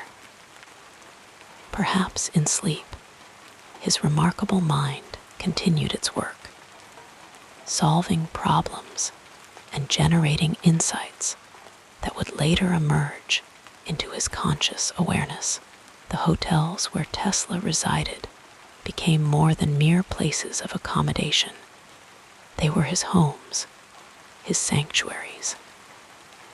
The staff came to know his peculiarities, his need for multiple towels, his preference for dimmed lighting, his request that his meals be served at precise times. In return, Tesla treated them with unfailing courtesy, occasionally entertaining them with small electrical demonstrations that would leave them wide-eyed with wonder. In these simple human exchanges, there was a warmth that belied Tesla's reputation for reclusiveness. Books provided Tesla with faithful companions throughout his life. His personal library was carefully curated, containing volumes on science, philosophy, and literature. He read in several languages, moving effortlessly between English, Serbian, German, and French texts. When traveling, he always carried a small selection of books with him, finding in their pages a portable world that could transport him beyond his immediate surroundings. The gentle rustle of turning pages was a constant soundtrack to his private hours. Tesla found pleasure in small, often overlooked details. The perfect symmetry of a flower, the elegant trajectory of a falling leaf, the mathematical precision of a spider's web glistening with morning dew. These observations would sometimes inspire his technical work, as he sought to emulate in his inventions the effortless efficiency he witnessed in nature. There was a poetic quality to Tesla's scientific vision, a recognition that beauty and function were not separate realms, but different expressions of the same underlying principles. As the years passed, Tesla developed a philosophical outlook that combined scientific rationality with something approaching mysticism. He spoke of the universe as a living entity, pulsing with energy and intelligence. He believed that human consciousness was capable of connecting with this universal energy, and that such connection might be the next frontier of human evolution. These thoughts would flow through his mind as he drifted between wakefulness and sleep, cosmic questions intertwining with practical problems of electrical engineering. The soft glow of table lamps in his hotel room created pools of warmth in the evening hours as Tesla engaged in one of his favorite pastimes, solving complex mathematical equations in his head. Unlike many scientists who required paper and pencil to work through difficult problems, Tesla could visualize numbers and formulas, manipulating them mentally with extraordinary precision. This ability gave him a certain freedom, allowing him to work on his ideas anywhere, anytime. The calculations flowing through his mind like a peaceful river. Tesla's hands, with their long, sensitive fingers, were remarkably expressive when he spoke about his work. They would move gracefully through the air, tracing invisible circuits, describing waves and fields that only he could see. These same hands could be extraordinarily gentle when feeding his beloved pigeons or turning the pages of a cherished book. There was a dexterity to them that reflected the nimbleness of his mind, capable of both grand visions and meticulous attention to detail. The changing cityscape of New York provided Tesla with a constant source of interest. From his early days in America, he had witnessed the city's dramatic transformation, the streets growing more crowded, buildings reaching ever higher toward the sky, electric lights gradually replacing gas lamps. Tesla would sometimes pause during his walks to observe construction sites, watching as workers assembled the steel skeletons of new buildings. In these structures, he saw the physical manifestation of human progress, a progress to which his own inventions had significantly contributed. Tesla's personal style remained consistent throughout his adult life. He dressed with impeccable care, preferring well-tailored dark suits that lent him a distinguished appearance. Even in his later years, when financial difficulties might have justified a more modest wardrobe, Tesla maintained his standards, understanding intuitively that his appearance was part of his public identity. There was something comforting in this consistency. A small area of his life over which he maintained complete control. As darkness gently falls and our thoughts grow quieter, we might imagine Tesla in those peaceful moments between consciousness and dreams, when the mind floats free of earthly concerns. Perhaps in those twilight states, he found a special kind of freedom, his brilliant intellect released from the constraints of practical application, free to dance with pure possibility.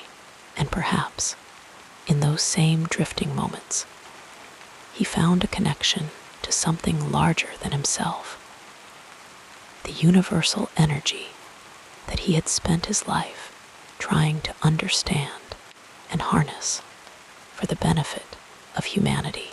The legacy of Nikola Tesla extends far beyond his scientific achievements. It includes the quiet dignity with which he faced both triumph and disappointment, the gentle courtesy he extended to those around him, and the unwavering dedication to his vision of a better world. As we drift toward sleep, carried on the current of these thoughts, we might feel a kinship with this remarkable man, who understood so deeply the invisible forces that connect us all, flowing now through time and memory, illuminating our dreams with possibilities yet to be realized. As your thoughts grow quieter, we'll continue our peaceful exploration of this fascinating life. In the gentle light of dawn, Nikola Tesla would awaken precisely at 6 a.m., a habit formed in his childhood and maintained with unwavering dedication throughout his life. There was never a need for an alarm clock. His internal rhythms had been calibrated to such perfection that he would open his eyes at the exact same moment each morning, regardless of the season or weather outside his window. As he lay in his bed, often a simple, neatly made affair with crisp white sheets that he insisted be perfectly pressed, he would allow himself a few precious moments of quiet contemplation, watching as the soft morning light gradually filtered through the thin curtains, casting delicate patterns across the ceiling of his room. Rising with deliberate slowness, Tesla would begin his morning ablutions, a ritual that held almost sacred significance for him. Water played a central role in these morning ceremonies. He would wash his hands meticulously, sometimes repeating the process dozens of times, feeling the cool liquid flow between his long, sensitive fingers.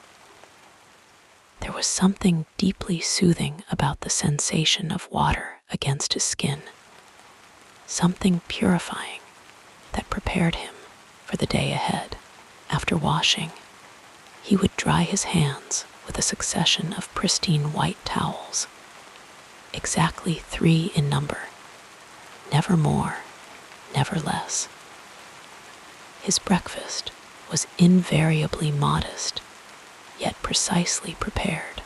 In his earlier years, Tesla enjoyed a soft-boiled egg, 2 pieces of crisp toast with the lightest touch of butter, and a cup of coffee so black it seemed to absorb the light around it. As he aged, his morning meal became even simpler, perhaps just a glass of warm milk and a small piece of bread. He took his breakfast alone, often reading the morning newspaper or scientific journals, his eyes moving methodically across the pages, absorbing information with remarkable speed and retention. What might seem peculiar to some was Tesla's habit of calculating the exact volume of his food before consuming it with a small measuring device kept specifically for this purpose. He would assess the cubic contents of everything on his plate, deriving a strange comfort from this knowledge. He would then proceed to eat with careful, measured bites, chewing each morsel exactly 18 times, no more, no less, before allowing himself to swallow. These habits, while perhaps eccentric to outside observers, provided Tesla with a sense of order and control that he found profoundly calming. After breakfast, in the gentle quiet of mid-morning, Tesla would embark on a solitary walk, regardless of the weather. During his years in New York, he often strolled through Madison Square Park, his tall, slender figure moving with unhurried grace along the winding paths. He walked with his hands clasped behind his back, his posture impeccable, his gaze often turned slightly upward, as if perpetually contemplating the invisible forces that so fascinated him.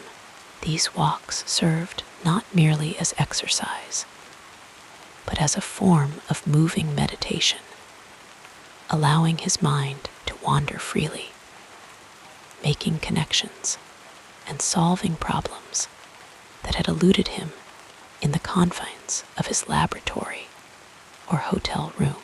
Tesla was known to stop occasionally during these walks to feed the pigeons that gathered in the park. There was a tenderness in the way he scattered crumbs for these birds, a gentle affection that seemed at odds with his otherwise reserved demeanor. In his later years, this habit evolved into something approaching devotion, with specific birds receiving names and special attention. One white pigeon in particular became the object of his special care, and he spoke of it with a warmth he rarely displayed in human relationships. By mid-morning, around 10 o'clock, Tesla would arrive at his laboratory or workspace, entering with a sense of reverent anticipation. The laboratory itself was a reflection of Tesla's mind, meticulously organized, yet filled with wonders that defied conventional understanding. Tools were arranged with geometric precision on workbenches that gleamed with polish. Copper coils, glass tubes, and various electrical components waited in perfect order, each in its designated place, ready for the master's touch. The air hummed with potential, as if the very atmosphere recognized the presence of genius and responded accordingly. Tesla's work sessions were intense periods of focused concentration. He would often become so absorbed in his experiments that hours would pass unnoticed, the outside world fading into insignificance as he communed with the electrical forces that were his true companions. His long, nimble fingers would adjust delicate apparatus with surgeon-like precision, his movements economical and graceful. There was no wasted motion, no unnecessary gesture. Everything served the purpose of bringing his visions into physical reality. During these work periods, Tesla preferred absolute silence.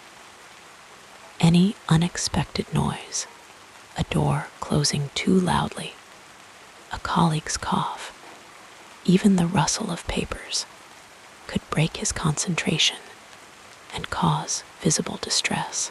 His sensitivity to sound was so acute that he had his laboratory equipment modified to operate as quietly as possible, with rubber padding added to dampen vibrations and cloth wrappings on metal components to prevent them from clinking together.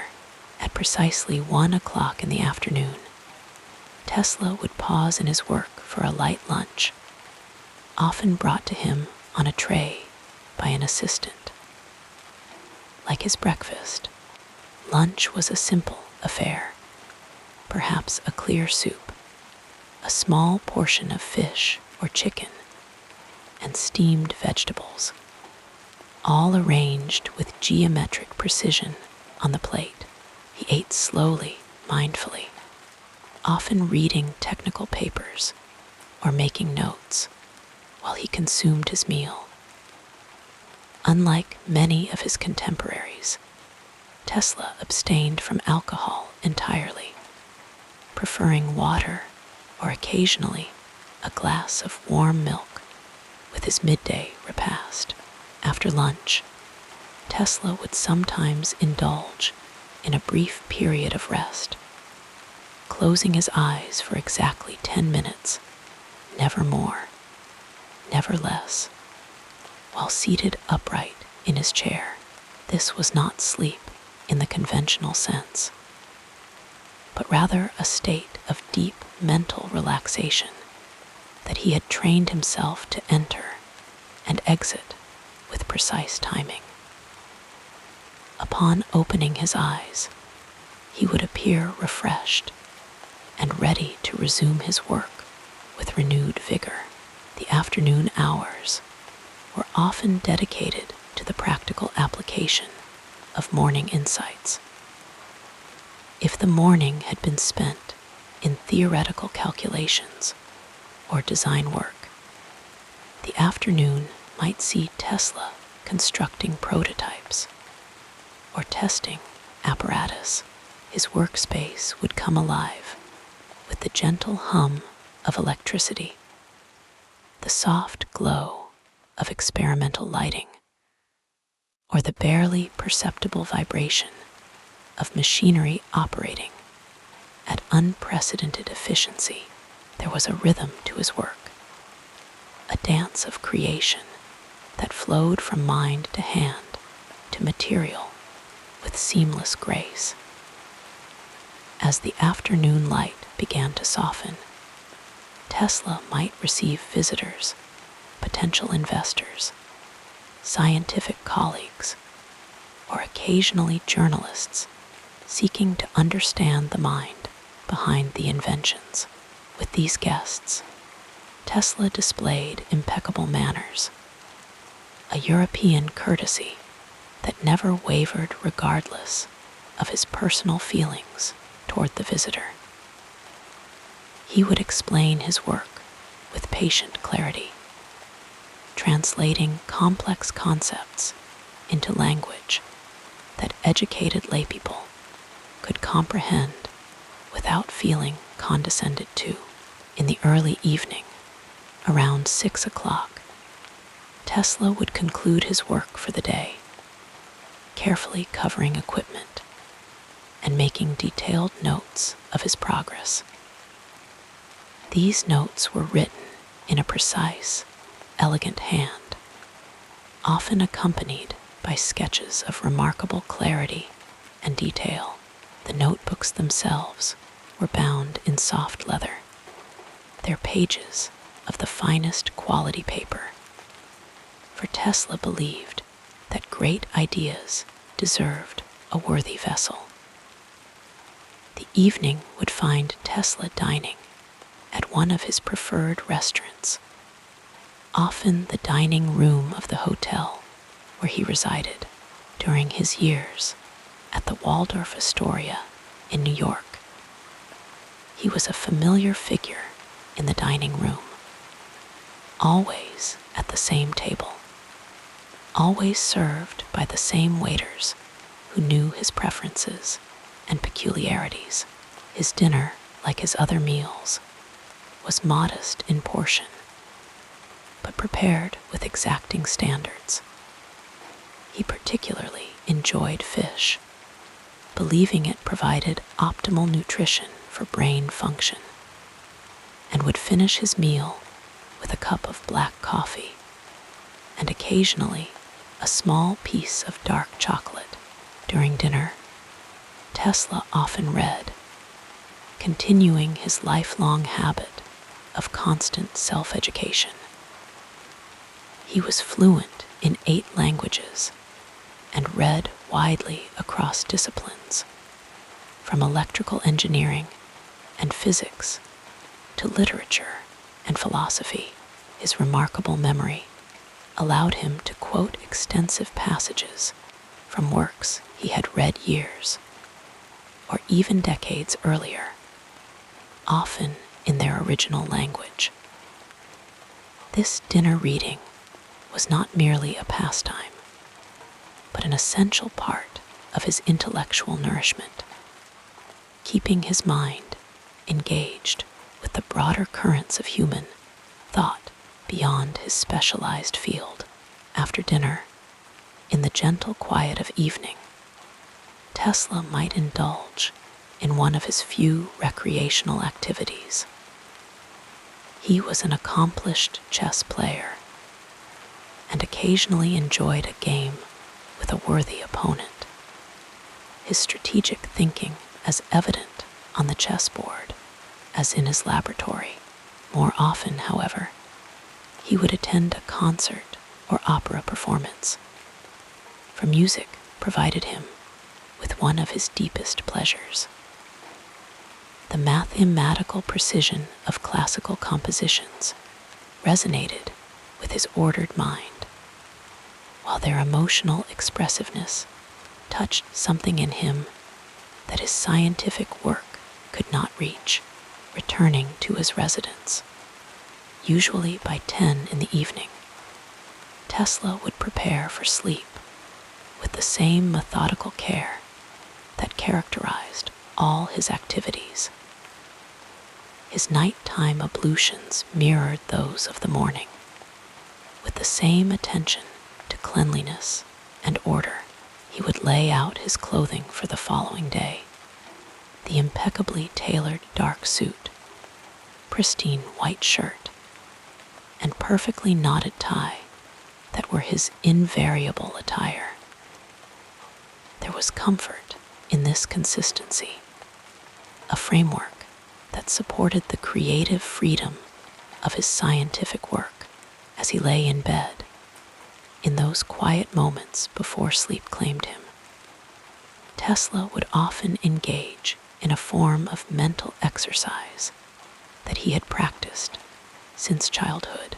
He would visualize complex machines in complete detail, setting them in motion in his mind's eye, observing their operation from every angle, making adjustments and improvements without ever touching physical materials.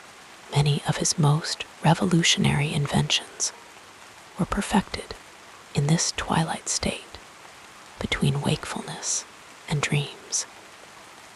His extraordinary visual imagination serving as both drafting table and workshop. And so, as the gentle mantle of sleep finally enfolded him, Nikola Tesla would drift into dreams perhaps filled with rotating magnetic fields, wireless transmission towers, or visions of a world transformed by the clean, abundant energy he sought to provide to all humanity. His sleep, like every other aspect of his existence, was precisely regulated. Exactly 3 hours per night in his prime working years, though he allowed himself slightly more as he aged. Even in sleep, his remarkable mind continued its work, solving problems and generating insights that would greet him upon awakening to begin the cycle anew, with the soft light of another dawn, with each breath becoming slower and deeper. Let us turn to another aspect of this soothing story.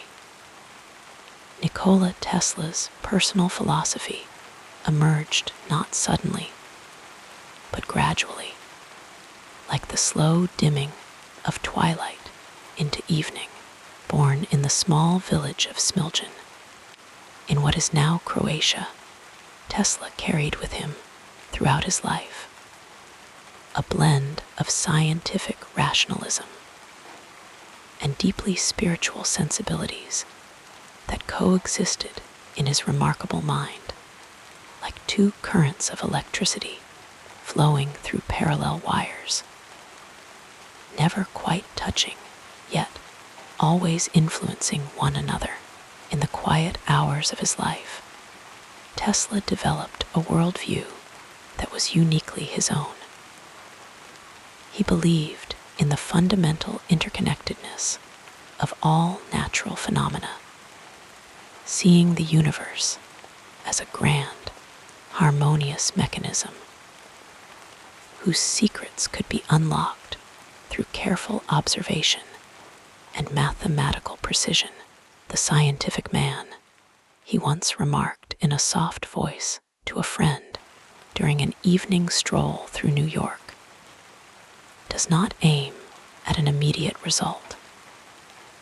He does not expect that his advanced ideas will be readily taken up. His work is like that of the planter for the future. Tesla's philosophy was deeply rooted in his reverence for nature's patterns. He would often spend long, peaceful hours watching thunderstorms, mesmerized by the lightning that danced across the sky. These moments of quiet contemplation nurtured his belief that the universe operated according to precise, mathematical principles that humans could harness without disrupting the delicate balance of natural forces. This gentle respect for natural harmony informed his approach to invention and discovery throughout his life. As the years passed, like leaves slowly turning color with the seasons, Tesla's thinking evolved to embrace an increasingly holistic view of existence. He came to see energy not merely as a physical force to be measured and directed, but as the very essence of life itself. These words, spoken with the quiet confidence of deep conviction, revealed the spiritual dimension that had become interwoven with his scientific understanding. Tesla's daily routines reflected his inner values with the same precision that characterized his technical drawings. He walked exactly 18 blocks to the same restaurant each evening, where he would dine alone, polishing his silverware with 20 napkins before beginning his meal. These habits, which might seem eccentric to some, were for Tesla a way of creating order in a world that often seemed chaotic.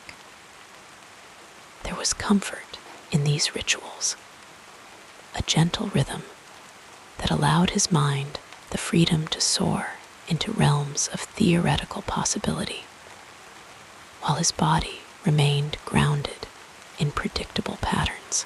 The inventor's relationship with solitude formed another cornerstone of his personal philosophy. Unlike many who might feel loneliness in isolation, Tesla found in solitude a peaceful sanctuary where his thoughts could unfold like night-blooming flowers.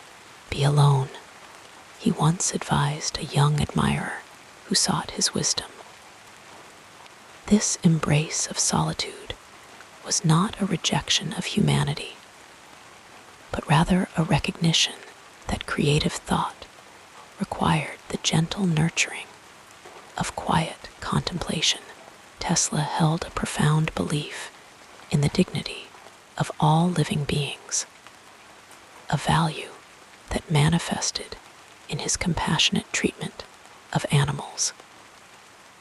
During his daily walks through the park, he would often pause to feed the pigeons that gathered around him, speaking to them in soft tones as if they were old friends. One white pigeon in particular became the object of his special affection. "I loved that pigeon as a man loves a woman," he confided in his later years, his voice growing tender with the memory. "And she loved me." But this deep capacity for attachment extended beyond animals to encompass all of humanity. Tesla's inventions were never pursued merely for personal gain or recognition, but always with the dream of alleviating human suffering and expanding the horizons of human potential.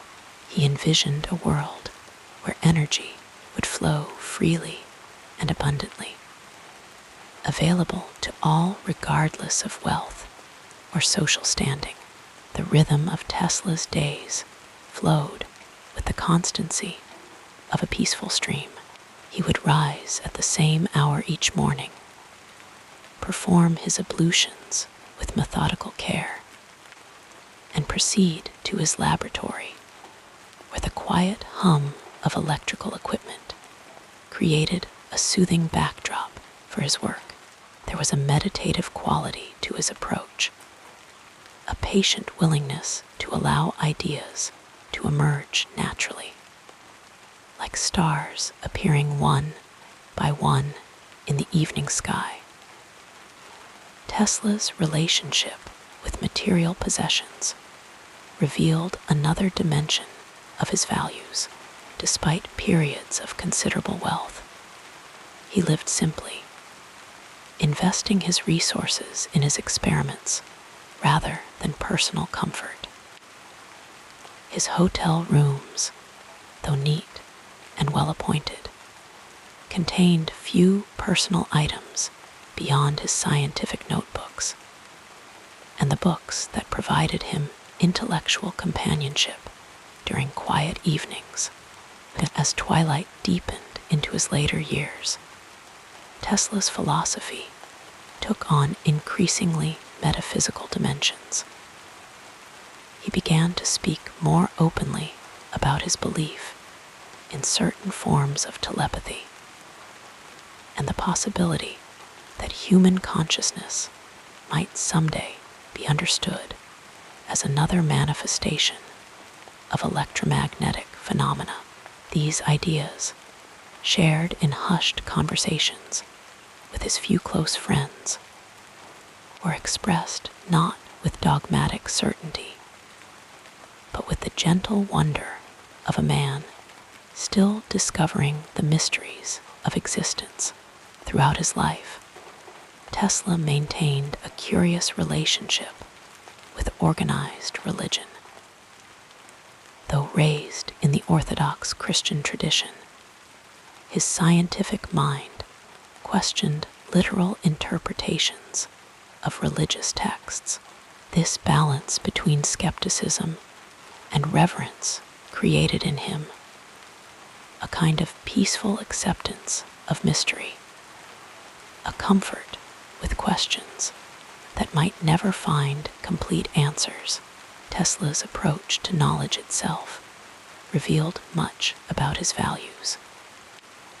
He believed in the importance of broad education rather than narrow specialization, often spending quiet hours reading poetry and philosophy alongside his scientific texts. The scientists of today think deeply instead of clearly, he once observed while sitting in the soft lamplight of his room. This gentle self-awareness This recognition of the limits of pure rationality gave his thinking a humility that balanced his undeniable genius. The inventor's relationship with time reflected another aspect of his worldview. Tesla believed that human perception of time was largely illusory, a convenient fiction that helped organize experience, but did not reflect a deeper reality. He would sometimes speak of moments when, deep in thought, hours would pass like minutes, or conversely, when a single second of insight seemed to contain entire worlds of understanding. This fluid relationship with time gave his days a dreamlike quality, a gentle flowing from one state of awareness to another.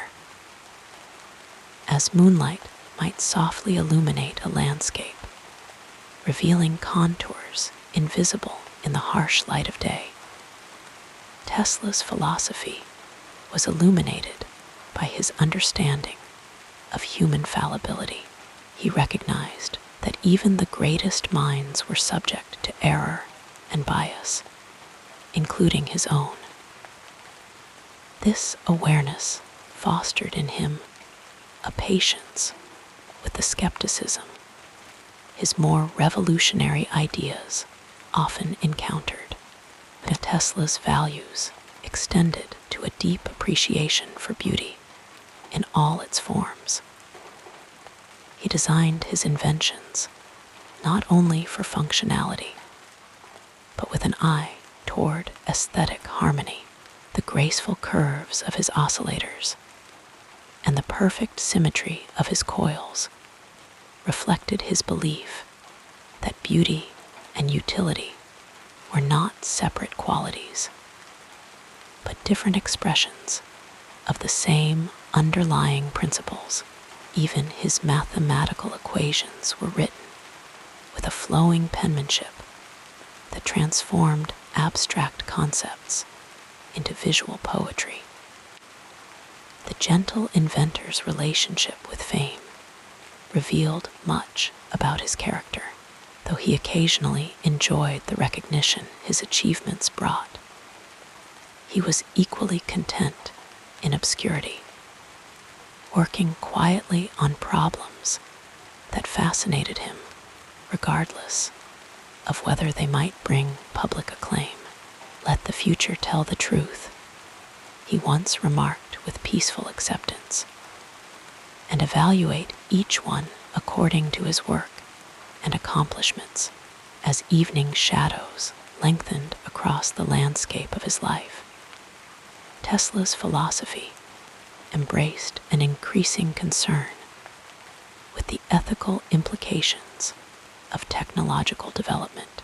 He worried that humanity's moral evolution might not keep pace with its technical capabilities, a concern he expressed not with alarm, but with the quiet urgency of genuine care. In his final years, as his physical strength gradually ebbed like a receding tide, Tesla's philosophical reflections took on the quality of gentle wisdom that often comes with age. He spoke more frequently of the continuity of life, of how energy is never truly created or destroyed, but only transformed from one state to another. This scientific understanding provided him spiritual comfort, a sense that nothing of essence is ever truly lost from the universe. Tesla's philosophy, like a melody composed of many notes, cannot be reduced to simple statements or rigid doctrines. It was a living, evolving perspective, adapting to new discoveries, yet remaining true to certain core values: a reverence for natural harmony, a belief in human potential, a dedication to knowledge in service of compassion. As we drift toward sleep, we might imagine him sitting quietly in his room, watching the play of light and shadow on the wall, finding in that simple observation another key to understanding the elegant patterns that govern our universe and our lives. The tapestry of this remarkable life unfolds further as we gently explore the next meaningful period. In the gentle twilight of the late 19th century, Nikola Tesla embarked on a series of journeys that would carry him across oceans and continents, through bustling metropolises and tranquil countryside retreats. His travels were not merely physical passages from one place to another, but profound migrations of the spirit that shaped his understanding of the world and his place within it. Tesla was born in the small village of Smiljan, nestled in what was then the Austrian Empire and is now modern-day Croatia. The landscape of his childhood was one of rolling hills and open skies, where summer storms would illuminate the heavens with brilliant flashes of lightning. As a young boy, Tesla would watch these natural displays with wonder. The distant rumble of thunder, like a lullaby that spoke to something deep within him. The mountains surrounding his home village stood like ancient guardians, their silhouettes etched against the evening sky as the sun's golden light slowly retreated. The streams that flowed near his childhood home had a particular rhythm to them, a gentle constancy that perhaps planted the earliest seeds of his fascination with patterns and flows of energy. In later years, Tesla would often recall how he would lie beside these waters, allowing the sound to wash over him as he gazed up at clouds drifting like thoughts across the vast blue canvas above. When Tesla left his homeland at the age of 28, it was with a mixture of anticipation and melancholy.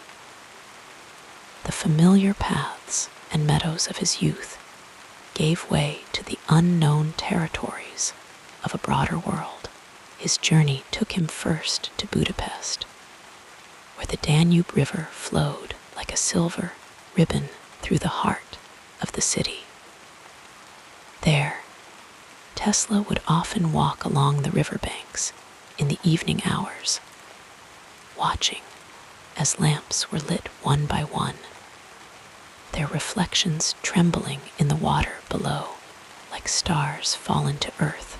The air in Budapest carried the mingled scents of paprika and freshly baked bread, of coffee brewing in small cafes where intellectuals gathered to discuss the changing world.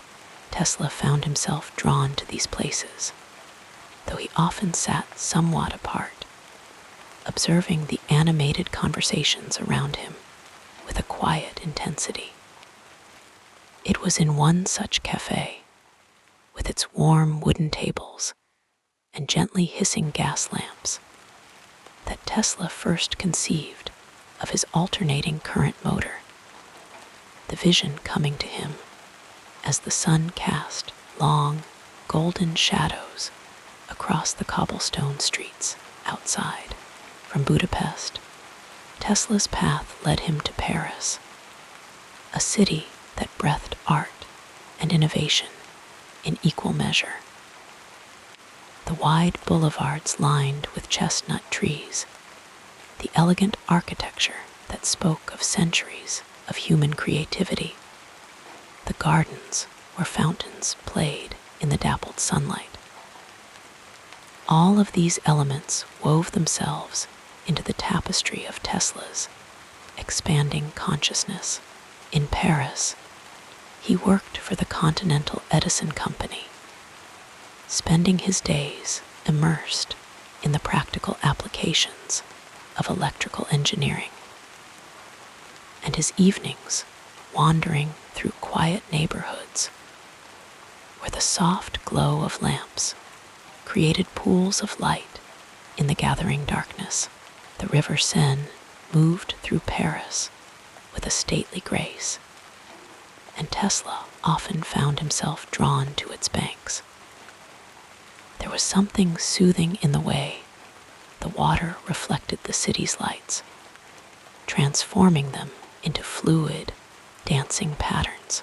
He would sometimes sit for hours, watching boats glide past like thoughts drifting through a dreaming mind, their lanterns swaying gently with the motion of the current. It was during these Parisian evenings that Tesla began to develop his unique relationship with pigeons. These gentle birds, with their soft cooing and iridescent feathers that caught the light in subtle rainbows, became for him symbols of nature's perfect design. He would bring breadcrumbs to scatter on the ground, watching as the birds gathered around him, their movements a choreography of trust and instinct. The ocean crossing itself was a transformative experience for Tesla. For days on end, there was nothing but the vast expanse of water stretching to the horizon, the rhythmic rise and fall of the ship as it moved through waves, the changing moods of the sea from tranquil azure to stormy gray. At night, far from the light pollution of cities, the stars revealed themselves in their full glory, a cosmic tapestry that reminded Tesla of the infinite scale of the universe. He would stand at the ship's rail, feeling the cool salt breeze against his face, listening to the gentle lapping of water against the hull, and contemplate how the same forces that moved these mighty waters might be harnessed to light the cities of the world. New York greeted Tesla with a cacophony of sounds and sensations that contrasted sharply with the peaceful rhythms of his transatlantic crossing. The city was a living entity, pulsing with energy and ambition. Horse-drawn carriages clattered over cobblestone streets. Vendors called out their wares in a dozen different accents, and the air was thick with the mingled scents of cooking food, coal smoke, and the distinct tang of a harbor city. Tesla found lodgings in a modest room where the sounds of the city were muffled enough to allow him to think, to dream, to envision. From his window, he could see a small corner of sky, a precious glimpse of open space amid the densely packed buildings. He would often watch as evening descended, turning that patch of sky from blue to deepening purple, then to the velvety darkness pricked with the first hesitant stars. His early days in America were marked by a profound sense of solitude. Though surrounded by millions of people, Tesla often felt most alone in crowded rooms, his mind operating on frequencies that few others could access. He found solace in his work, in the quiet hours of night when the city's frenetic pace slowed somewhat, and he could hear the electrical hum of his own thoughts more clearly.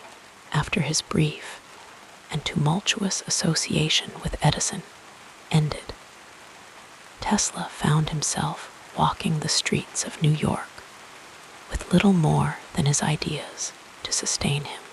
There were days when he dug ditches to survive, his hands blistering under the strain of physical labor, so different from the delicate manipulations of electrical equipment. Yet even in these moments of hardship, Tesla observed the world around him with the eyes of both scientist and poet, the way sunlight filtered through leaves to create patterns on the ground, the geometric precision of spider webs beaded with morning dew, the perfect spirals of seashells washed up on the shores of the East River. All of these natural phenomena spoke to him of underlying order, of mathematical relationships that governed the universe. When fortune finally smiled upon Tesla, it came in the form of investors who recognized the extraordinary potential of his alternating current system. Suddenly, the man who had been digging ditches found himself with laboratories at his disposal, with assistants eager to help bring his visions to reality. Yet success did not fundamentally change Tesla's relationship with the world around him. He remained an observer, a contemplative soul who found as much fascination in the flight pattern of a dragonfly as in the most sophisticated electrical apparatus. Tesla's work took him to many locations across America. In Colorado Springs, he established a laboratory where the thin, clear mountain air seemed to vibrate with possibility. Here, amid the majestic peaks of the Rocky Mountains, Tesla conducted some of his most dramatic experiments with electricity. The laboratory stood in splendid isolation, a temple to scientific inquiry surrounded by nature's grandeur. The nights in Colorado had a quality of silence that Tesla had rarely experienced in his urban dwellings. When he stepped outside his laboratory in the evening hours, the only sounds were the soft sighing of wind through pine trees and the occasional call of a night bird. Above him, the stars seemed close enough to touch, their light undimmed by city glare. In this setting, Tesla produced artificial lightning that crackled across the sky, a human echo of the natural storms that had so fascinated him as a child. The local residents spoke of seeing strange lights emanating from Tesla's laboratory, of hearing curious humming sounds that seemed to make the very air vibrate. Some kept their distance, viewing the solitary scientist with a mixture of awe and apprehension. Others, particularly children, were drawn to this mysterious figure who could seemingly command the forces of nature. Tesla would sometimes pause in his work to explain principles of electricity to these young visitors, his normally reserved demeanor softening as he shared his passion for discovery. Later, Tesla would establish a laboratory at Wardenclyffe on Long Island, where the rhythm of ocean waves provided a constant background to his work. The salt-laden air, the cries of seagulls, the changing moods of the Atlantic, from placid to tempestuous, all became part of the texture of his daily existence. Tesla would often walk along the shore in the early morning hours, when the beach was deserted save for shorebirds probing the sand for tiny creatures. The infinite horizon of the ocean reminded him of the limitless potential of human knowledge, always expanding, yet never complete. Throughout his travels, Tesla maintained certain rituals that grounded him amid the constant flux of ideas and inspirations.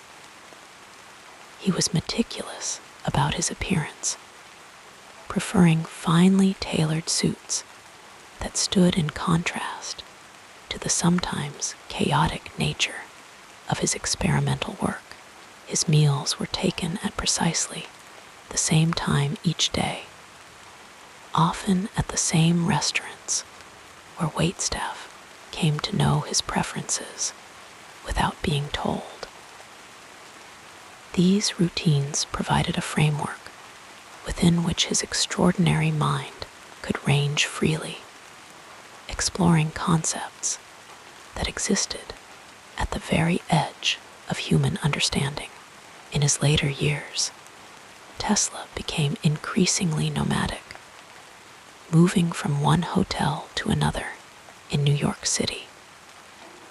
The Hotel New Yorker became his final residence, a place where the constant flow of humanity through the lobby below provided a counterpoint to the increasingly solitary nature of his existence.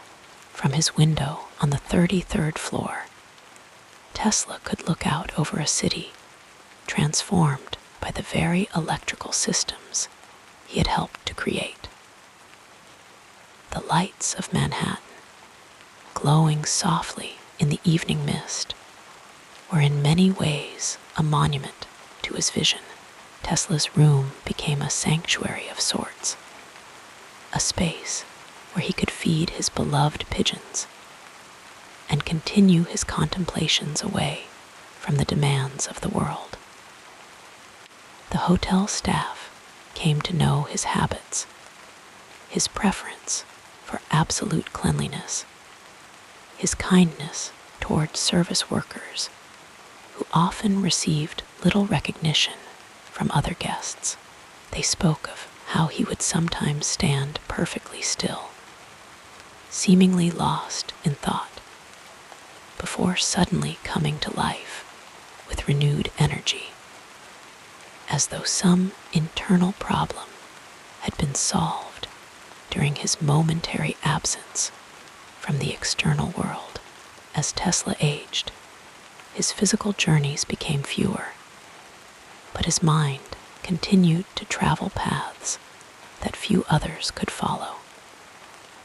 He spoke of receiving transmissions from other planets, of technologies that could harness the very energy of space itself, whether these were the visionary insights of a genius too far ahead of his time, or the gentle wanderings of a tired mind, is perhaps less important than the wonder with which Tesla approached the universe until the very end, in the final twilight of his remarkable life.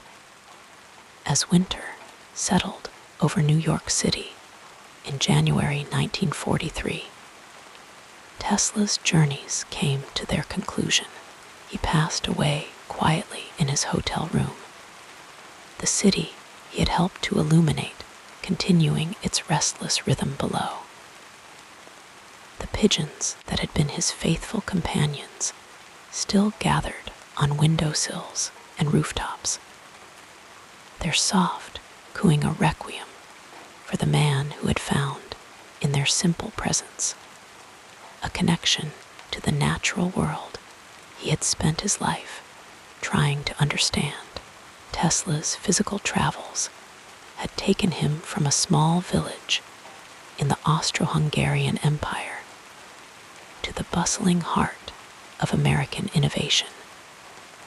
But his most significant journeys were those of the mind and spirit, through landscapes both external and internal. He had moved with the curiosity of a child and the wisdom of a sage, gathering impressions that would shape his understanding of the universe, and his vision for humanity's future within it. As we drift toward sleep, we might imagine him still traveling, his consciousness merged with the energy fields he so loved, continuing to explore the infinite possibilities that lie just beyond our perception, in realms where lightning still dances and pigeons soar on currents of air that move like the alternating currents he gave to the world. As you settle more comfortably, our narrative flows onward like soft moonlight across still waters. Throughout Nikola Tesla's extraordinary life, the brilliant inventor faced countless challenges that would have broken a lesser spirit. His path was never smooth, but rather like the electrical currents he mastered, flowing, meeting resistance, finding new channels, and continuing onward with quiet persistence. In his early years in the small village of Smiljan, young Nikola experienced his first profound loss when his older brother Daniel died in a riding accident. This tragedy cast a long shadow over Tesla's childhood, as his parents' grief became a presence in their home, like a soft but persistent rain that changes the landscape gradually. His father, a Serbian Orthodox priest, had once hoped Nikola would follow in his footsteps, and the tension between his father's wishes and his own scientific inclinations created a gentle undercurrent of discord in those formative years. Tesla's sensitive nature made him vulnerable to illness. As a young man studying in Graz, Austria, he fell ill several times, his body seeming to reflect the intensity of his mental exertions. During one particularly difficult period, he suffered from a mysterious ailment that heightened his senses to an almost unbearable degree. Ordinary sounds became thunderous, the slightest light felt blinding, and his skin registered the faintest vibrations in the air. He retreated to quiet, darkened rooms where he would lie still for hours, his mind continuing its relentless explorations while his body sought healing. Financial hardship was a constant companion throughout Tesla's life, like a shadow that sometimes lengthened and sometimes shortened, but never fully disappeared. When he abandoned his studies before completing his degree, his father's disappointment was palpable.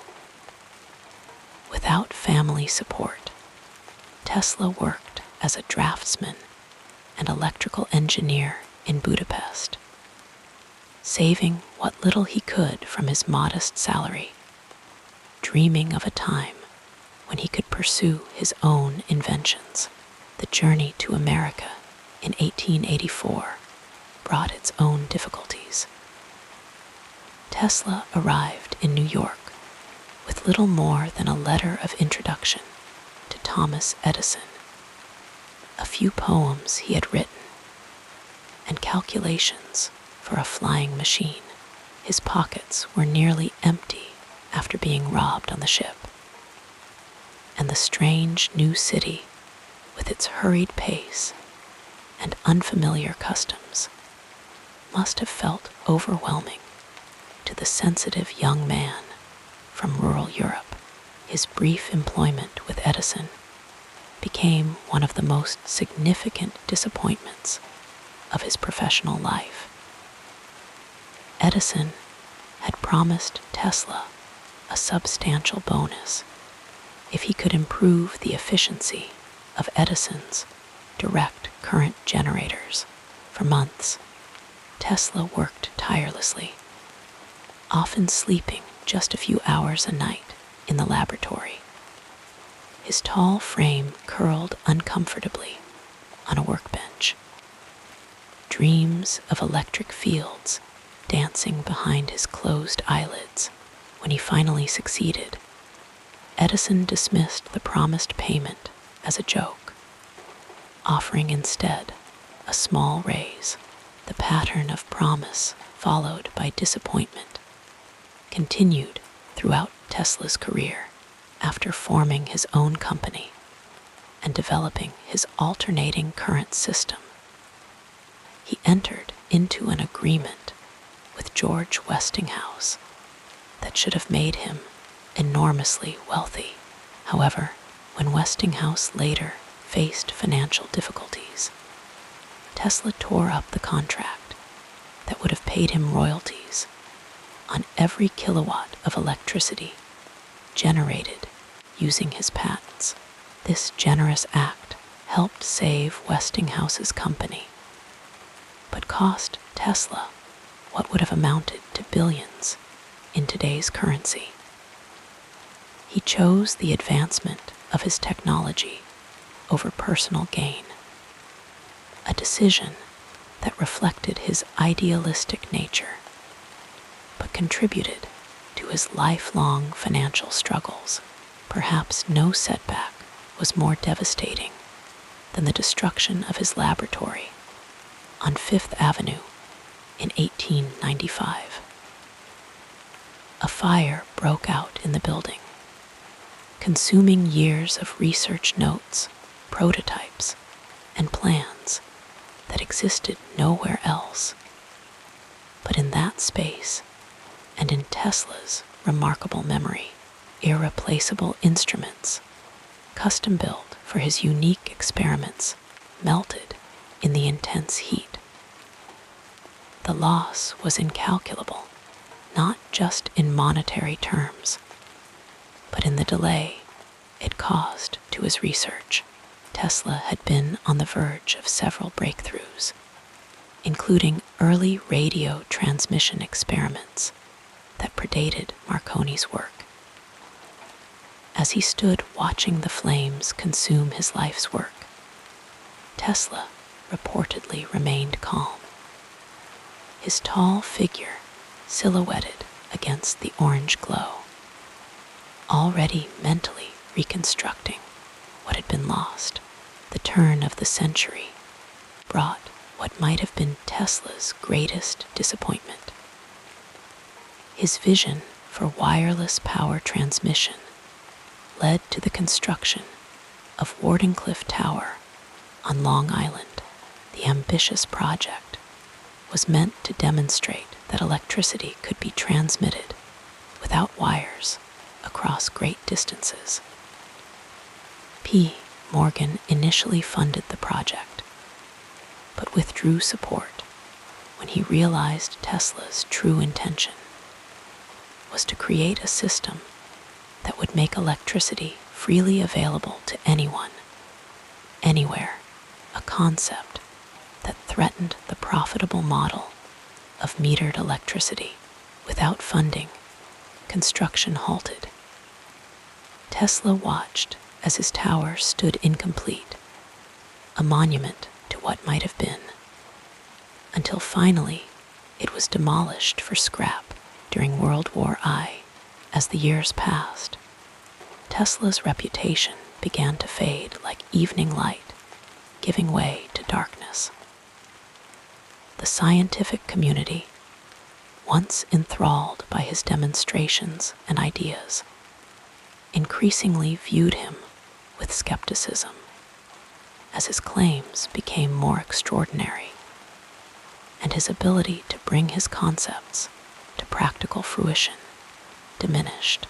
Younger scientists, working within the new framework of quantum physics, dismissed some of his theories as outdated or impossible. This professional isolation was perhaps harder to bear than any physical hardship for a man who had once been celebrated as a visionary. In his later years, financial difficulties became even more pressing. Tesla moved from hotel to hotel in New York City, sometimes leaving unpaid bills behind. The man who had once lit up the Chicago World's Fair and harnessed the power of Niagara Falls found himself unable to pay for his modest accommodations. There were periods when he subsisted mainly on warm milk and crackers, his once robust frame becoming increasingly gaunt, his tailored suits hanging loosely on his tall figure. Yet through all these hardships, Tesla maintained a remarkable equanimity. He never became bitter or resentful, never spoke harshly of those who had taken advantage of him, or failed to recognize his contributions. Instead, he continued his work with quiet determination, his mind constantly exploring new possibilities. In his hotel room, with minimal equipment, he conducted thought experiments, visualizing complex machines and systems with perfect clarity, testing them in the laboratory of his imagination. Tesla found solace in small pleasures, feeding the pigeons that gathered outside his window, walking through the park at the same time each day, dining alone in the hotel restaurant, where sympathetic staff sometimes served him meals on credit. He developed rituals that provided structure and comfort in a life that had become increasingly unpredictable. Each night before sleeping, he would walk around his block 3 times, the rhythmic movement helping to quiet his active mind. The inventor's relationship with the natural world offered another source of comfort during difficult times. From childhood, Tesla had been attuned to the subtle energies and patterns in nature. Thunderstorms, which frightened most children, fascinated him. As an adult, he would stand by the window during electrical storms, watching the lightning with a sense of kinship, seeing in its jagged path across the sky a reflection of the forces he manipulated in his laboratories in New York, far from the natural landscapes of his youth. He found this connection in the pigeons that became his daily companions, particularly one white bird that he claimed visited him regularly at his window. Throughout these challenges, Tesla's mind remained his greatest asset, and sometimes his greatest burden. His ability to visualize complete inventions in perfect detail allowed him to work without the extensive notes and diagrams other inventors required. Yet this same mental intensity sometimes overwhelmed him, making restful sleep elusive. He developed techniques to quiet his thoughts, focusing on his breathing, mentally reciting poetry, or visualizing peaceful scenes from his childhood in Croatia. The gentle rolling hills, the clear streams, the simple white church where his father had preached. Perhaps the most poignant aspect of Tesla's struggles was the contrast between his grand visions for humanity's future and the increasingly limited scope of his own circumstances. The man who had imagined wireless power circling the globe lived his final years in a hotel room, his worldly possessions fitting into a few trunks. Yet, even then, his imagination remained unbounded. He spoke of inventions that could detect ships and aircraft at great distances, early concepts of radar, and of energy sources that would make fossil fuels obsolete. Tesla's response to adversity was not to fight against it with tension and struggle, but rather to flow around obstacles with grace, like water finding its path downhill. When one approach failed, he simply began another. When one patron withdrew support, he sought another. When public interest waned, he continued his work privately. This flexibility, this willingness to adapt without abandoning his essential vision, allowed him to continue making contributions despite circumstances that might have silenced a less determined mind.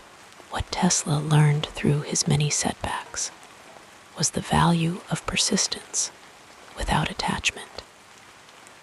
He remained dedicated to his work while practicing a kind of detachment from outcomes that has an almost spiritual quality. His goal was never personal fame or wealth, but rather the advancement of human knowledge and the improvement of the human condition. This larger purpose sustained him through personal disappointments and professional failures. As Tesla aged, his physical journeys became fewer, but his mind continued to travel paths that few others could follow.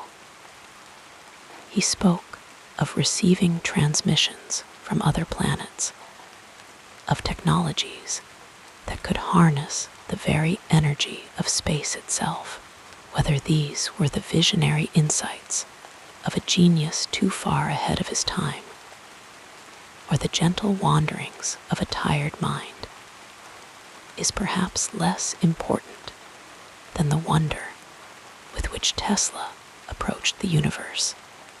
Until the very end, let the rhythm of these words carry you further into relaxation as we continue our peaceful journey. In the soft amber glow of his New York hotel room, Nikola Tesla would often sit quietly, feeding pigeons on his windowsill as evening descended over the city. This tender ritual, performed daily with unwavering dedication, revealed a gentleness in the inventor that few people ever witnessed. The man who harnessed lightning and dreamed of wireless power transmission across continents would wait patiently, sometimes for hours, for a particular white pigeon with gray-tipped wings to arrive.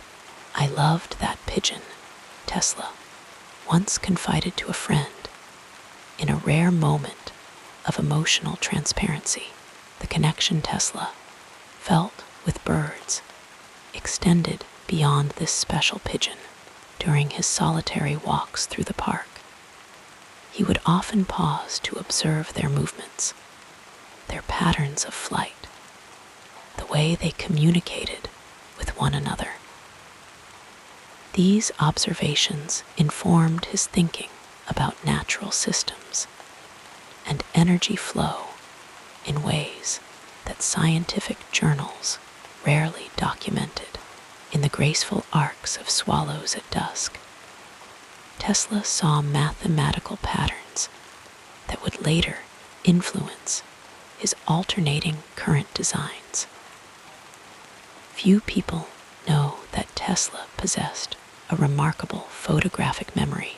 He could visualize complex machines in his mind with such precision that he rarely needed to draft blueprints before construction. This extraordinary mental capacity allowed him to test and refine his inventions internally, making adjustments and improvements without touching physical materials. When he finally built his devices, they often worked perfectly on the first attempt, seeming like magic to those who didn't understand his process. This ability to see completed creations in his mind's eye was both a blessing and a burden, as Tesla sometimes struggled to sleep when his mental projections became too vivid or persistent. Tesla's relationship with sleep was complicated throughout his life. He claimed to rest only 2 hours each night, though he would occasionally drift into brief periods of microsleep during the day. These momentary drifting states were not merely periods of rest, but often produced his most creative insights. The boundary between wakefulness and dreaming became a fertile space for Tesla, a twilight realm where solutions to technical problems would appear to him fully formed. He once described how the design for his rotating magnetic field generator came to him during one such twilight state, while reciting poetry in a park at sunset. The poetry that Tesla recited that evening was from Goethe, one of many literary works he had committed to memory. Though known primarily for his scientific genius, Tesla was deeply versed in literature and could recite volumes of poetry from memory. He spoke 8 languages fluently: Serbian, Czech, English, French, German, Hungarian, Italian, and Latin, and would often translate poetry from one language to another as a mental exercise before bed. This linguistic facility allowed him to move easily through European intellectual circles, though he preferred solitude to social engagement most evenings. Music provided another source of comfort and inspiration for the inventor. Tesla had an acute sensitivity to sound that bordered on the painful. Certain tones and frequencies could cause him physical discomfort, yet he found profound beauty in compositions by Mozart and Chopin. He believed that musical harmonies and mathematical patterns were intrinsically connected, part of the same universal language. On particularly difficult nights, when sleep evaded him entirely, Tesla would sometimes hum Mozart's Requiem to himself, finding the complex harmonies soothing to his ever-active mind. The inventor's sensitivity extended beyond sound to light and touch as well. Tesla experienced synesthesia, a neurological phenomenon where stimulation of one sensory pathway leads to automatic experiences in another. For him, certain sounds produced specific colors in his mind, and particular problems in electrical engineering appeared to him as textured landscapes he could mentally traverse. This unique perception of the world informed his inventions in ways that conventional scientific methods could not, allowing him to intuit connections that others might miss. Tesla's eating habits were as unusual as his sleeping patterns. For many years, he ate at precisely the same table at Delmonico's restaurant in New York, dining alone with a book or his thoughts. He would meticulously polish his silverware with multiple napkins before using it, a reflection of his growing fear of germs.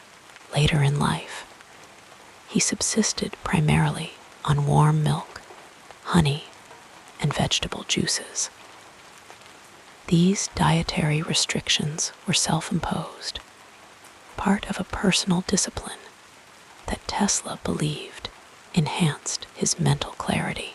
Despite his fame during certain periods of his life, Tesla often lived in modest hotel rooms.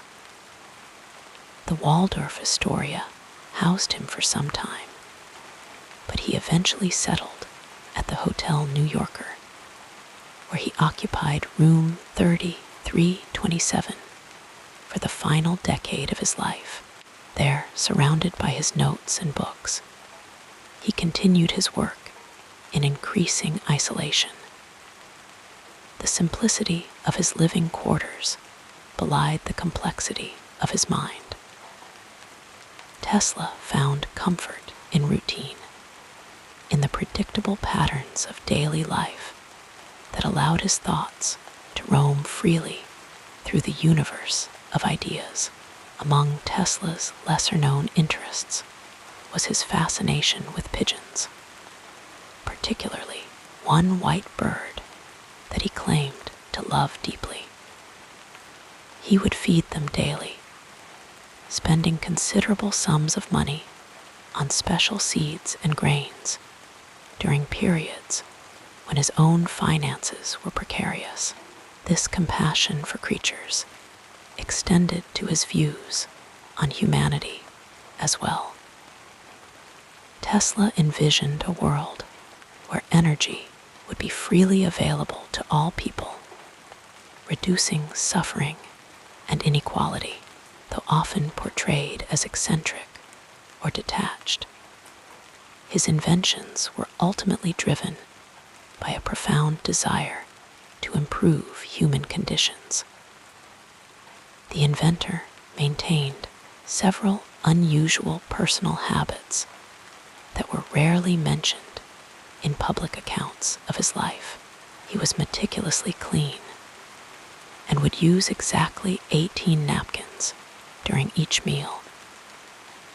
Tesla refused to touch round objects and was repulsed by pearls and women's earrings. He calculated the cubic volume of his food before eating it and preferred meals in multiples of 3. These compulsions increased as he aged, perhaps providing a sense of order and control in a life that had seen tremendous professional upheaval. Tesla possessed a remarkable ability to visualize 3-dimensional objects and rotate them in his mind. This skill allowed him to conceptualize complex machinery without drafting physical blueprints. When he finally constructed his inventions, they often worked perfectly on the first attempt, seeming like magic to observers. This mental capacity was both a gift and a burden, as Tesla sometimes struggled to quiet his mind when he wished to rest. The constant stream of images and ideas could become overwhelming, particularly in the quiet hours of night. Few people know that Tesla had a playful side.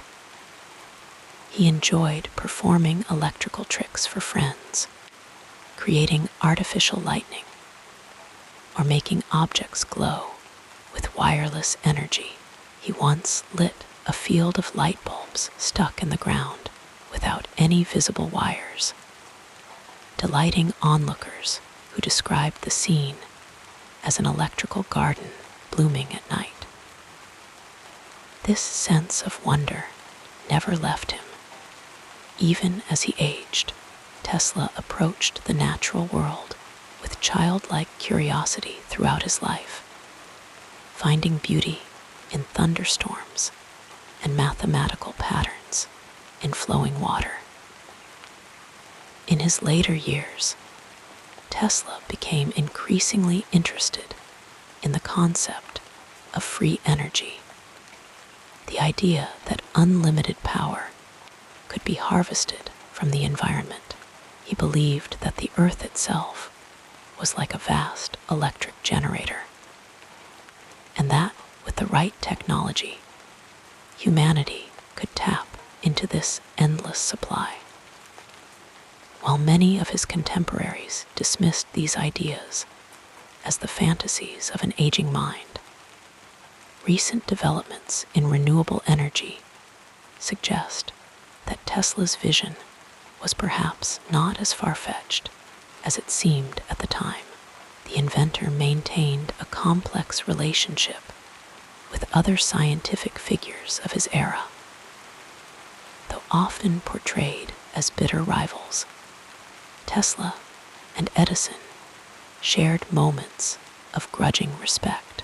After their famous feud over direct versus alternating current, Tesla was asked to solve a problem with Edison's dynamos at his factory. Despite their differences, Tesla agreed and successfully resolved the issue. Edison offered him a job afterward, which Tesla declined, but the interaction revealed a professional respect that transcended their public disagreements. Tesla found solace in walking. Each evening, precisely at 6:00 p.m., he would embark on a long stroll through the streets of New York, covering several miles regardless of weather. During these walks, he would often stop to observe natural phenomena, the flight patterns of birds, the movement of clouds, the way light refracted through raindrops. These observations informed his scientific thinking in subtle ways.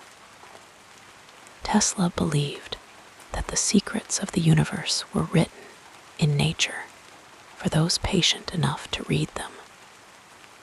The inventor's relationship with sleep evolved throughout his life. In his younger years, he claimed to require only 2 hours of rest each night. As he aged, however, he began to experience brief periods of what we might now call microsleep moments, when his conscious mind would drift into a twilight state, while his body remained active. These liminal periods often produced his most creative insights. The boundary between wakefulness and dreaming became a fertile space for Tesla, where solutions to technical problems would appear to him fully formed. Despite his genius, Tesla struggled with financial management throughout his life. He would often invest everything he had in new experiments, leaving himself without resources for basic necessities. The Waldorf Astoria Hotel, where he lived for many years, eventually forgave a significant debt he had accumulated. Tesla would sometimes pay for meals with detailed technical drawings instead of cash, some of which were later recognized as valuable scientific documents. This financial impracticality stemmed not from carelessness, but from a singular focus on his work above all else. As evening shadows lengthened across the room, Tesla would sometimes sit quietly by his window, watching the city lights come alive below. In these moments of stillness, when the constant activity of his mind temporarily subsided, he found a different kind of peace than most people knew. For a man who spent his life harnessing energy and light, these quiet moments of darkness held their own special power, a gentle reminder that rest and activity, light and shadow, are all part of the same continuous flow that makes up our experience of being alive. With the gentleness of falling snow, we transition now to another meaningful chapter in this life story. In the gentle glow of late 19th century gaslight, when horse-drawn carriages still clattered along cobblestone streets, and the world stood on the threshold of a new electrical age, Nikola Tesla was born into a world of transition and possibility. The year was 1856, and in the small village of Smiljan, nestled within the Austro-Hungarian Empire in what is now Croatia, a child came into the world who would one day illuminate it in ways previously unimagined. The soft, rolling hills and quiet pastoral landscapes of Tesla's childhood formed a stark contrast to the Industrial Revolution that was steadily transforming Europe and America. As young Nikola played beneath the open skies, steam engines were revolutionizing transportation. Telegraph lines were beginning to connect distant cities, and the first whispers of electrical wonders were stirring in scientific circles. These were the early days of a profound transformation, when the modern world was slowly emerging from centuries of tradition, like a butterfly gradually working its way out of its chrysalis. The pace of life in Tesla's childhood village moved with the gentle rhythm of the seasons. Farmers tended their fields as they had for generations, while in the distance, the world was changing. This duality would become a theme throughout Tesla's life. A man with one foot in the old world and one in the future. A bridge between what had been and what could be. As Tesla grew into adolescence, the American Civil War had concluded across the ocean, and a reunited nation was beginning to flex its industrial might.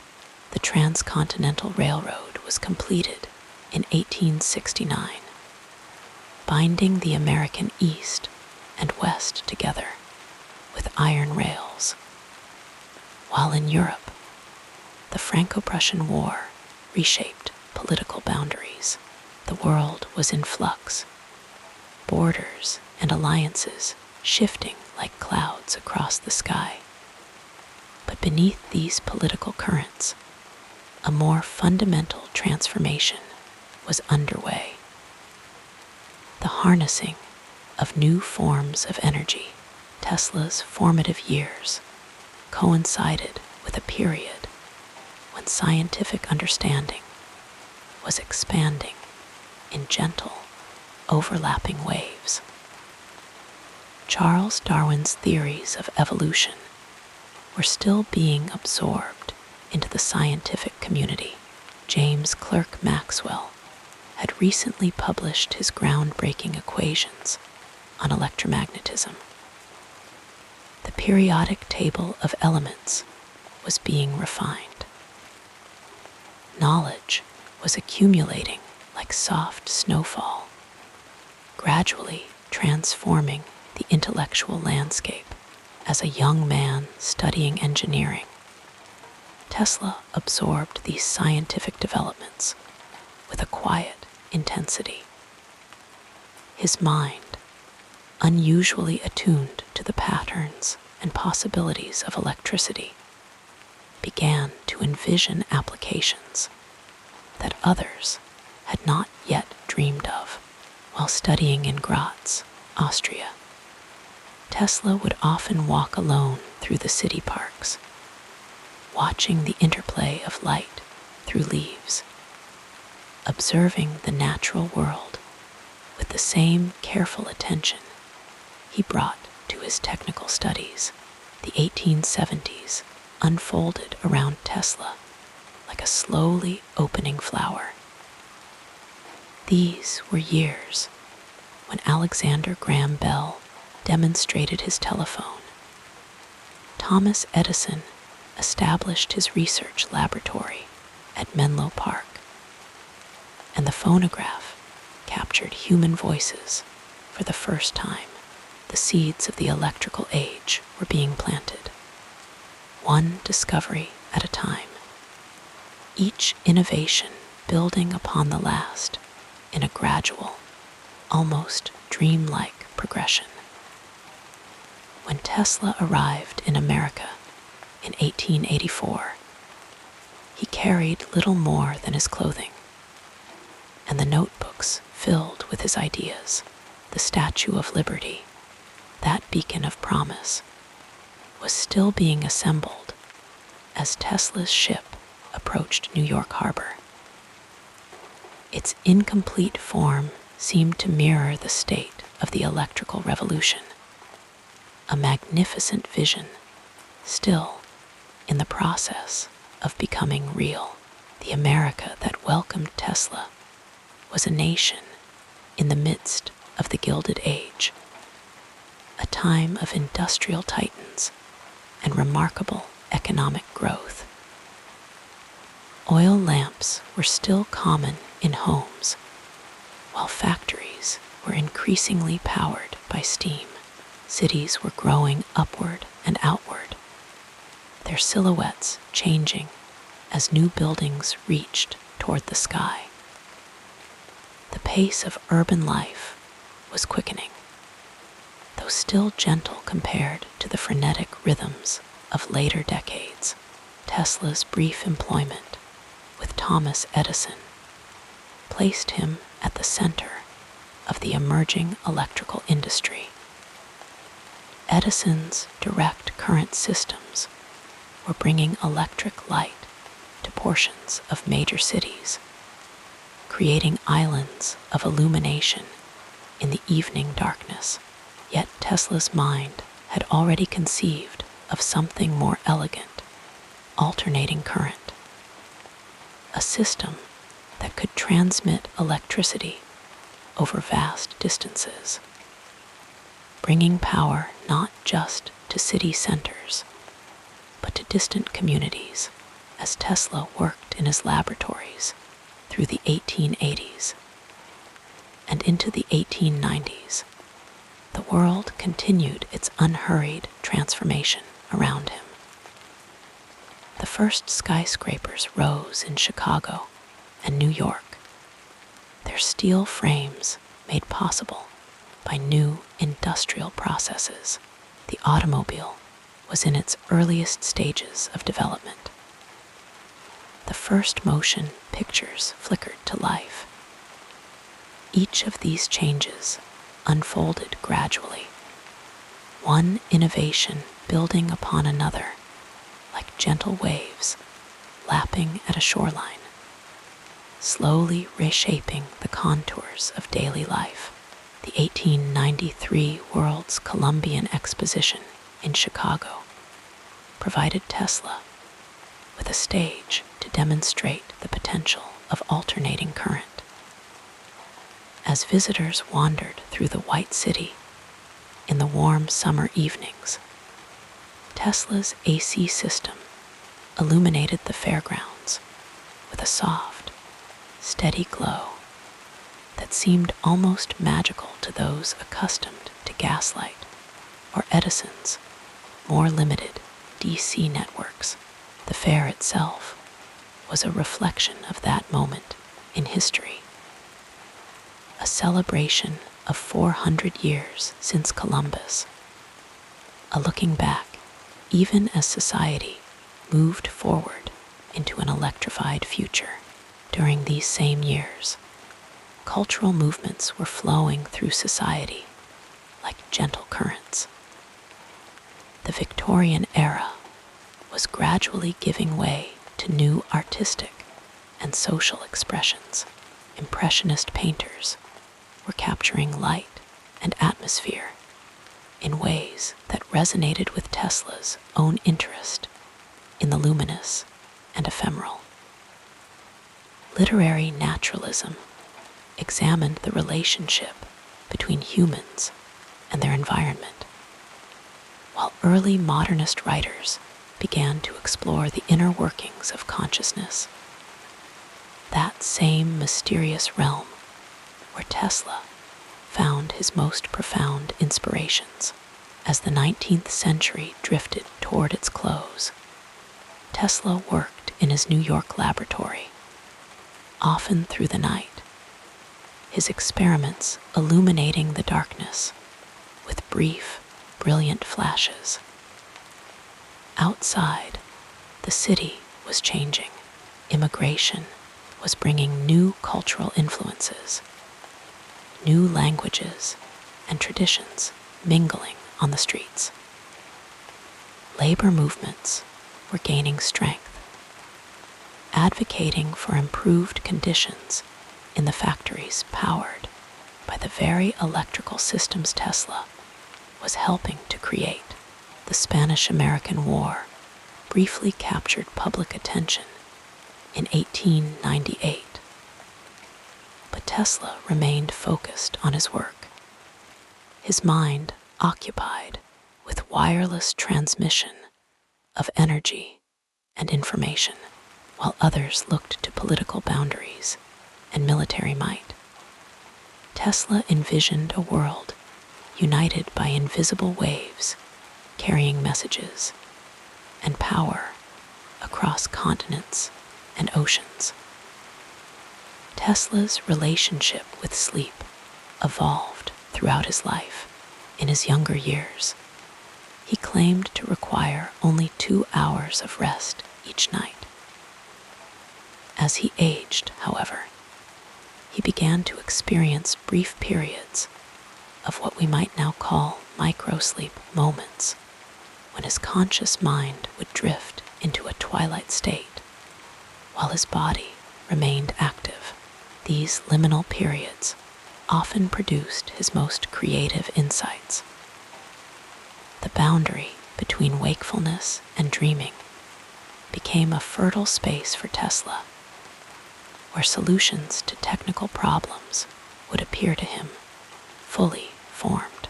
The turn of the century brought Tesla to Colorado Springs, where the clear mountain air and electrical storms provided inspiration for his experiments with wireless energy transmission. As the world celebrated the arrival of the 1900s with fireworks and festivities, Tesla created his own lightning in the quiet Rocky Mountain nights, pushing the boundaries of what was possible with electricity. The early 20th century unfolded with a gradually accelerating pace. The Wright brothers achieved powered flight in 1903, adding conquest of the air to humanity's growing technological capabilities. The Russo-Japanese War demonstrated the increasing industrialization of warfare. Einstein published his special theory of relativity in 1905, transforming our understanding of space and time. Through all these developments, Tesla continued his work, his vision extending decades into the future. Despite his genius, Tesla struggled with financial management throughout his life. He would often invest everything he had in new experiments, leaving himself without resources for basic necessities. The Waldorf Astoria Hotel, where he lived for many years, eventually forgave a significant debt he had accumulated. Tesla would sometimes pay for meals with detailed technical drawings instead of cash, some of which were later recognized as valuable scientific documents. This financial impracticality stemmed not from carelessness, but from a singular focus on his work above all else. The first decade of the new century saw Tesla's ambitious Wardenclyffe Tower project rise on Long Island, an attempt to create a worldwide wireless communication and power distribution system. As the tower's metal framework reached toward the sky, it seemed to embody Tesla's reaching ambitions. Yet, financial support withdrew like an ebbing tide, leaving the project unfinished, a dream deferred. World War I brought profound changes to the international landscape. The conflict accelerated technological development, particularly in radio communication, a field Tesla had pioneered years earlier. The war's end saw the dissolution of the Austro-Hungarian Empire, including Tesla's birthplace, as new nations emerged from the imperial boundaries that had defined Europe for generations. The 1920s arrived with jazz rhythms and new social freedoms. Radio broadcasting became widespread, bringing entertainment and information into homes across America.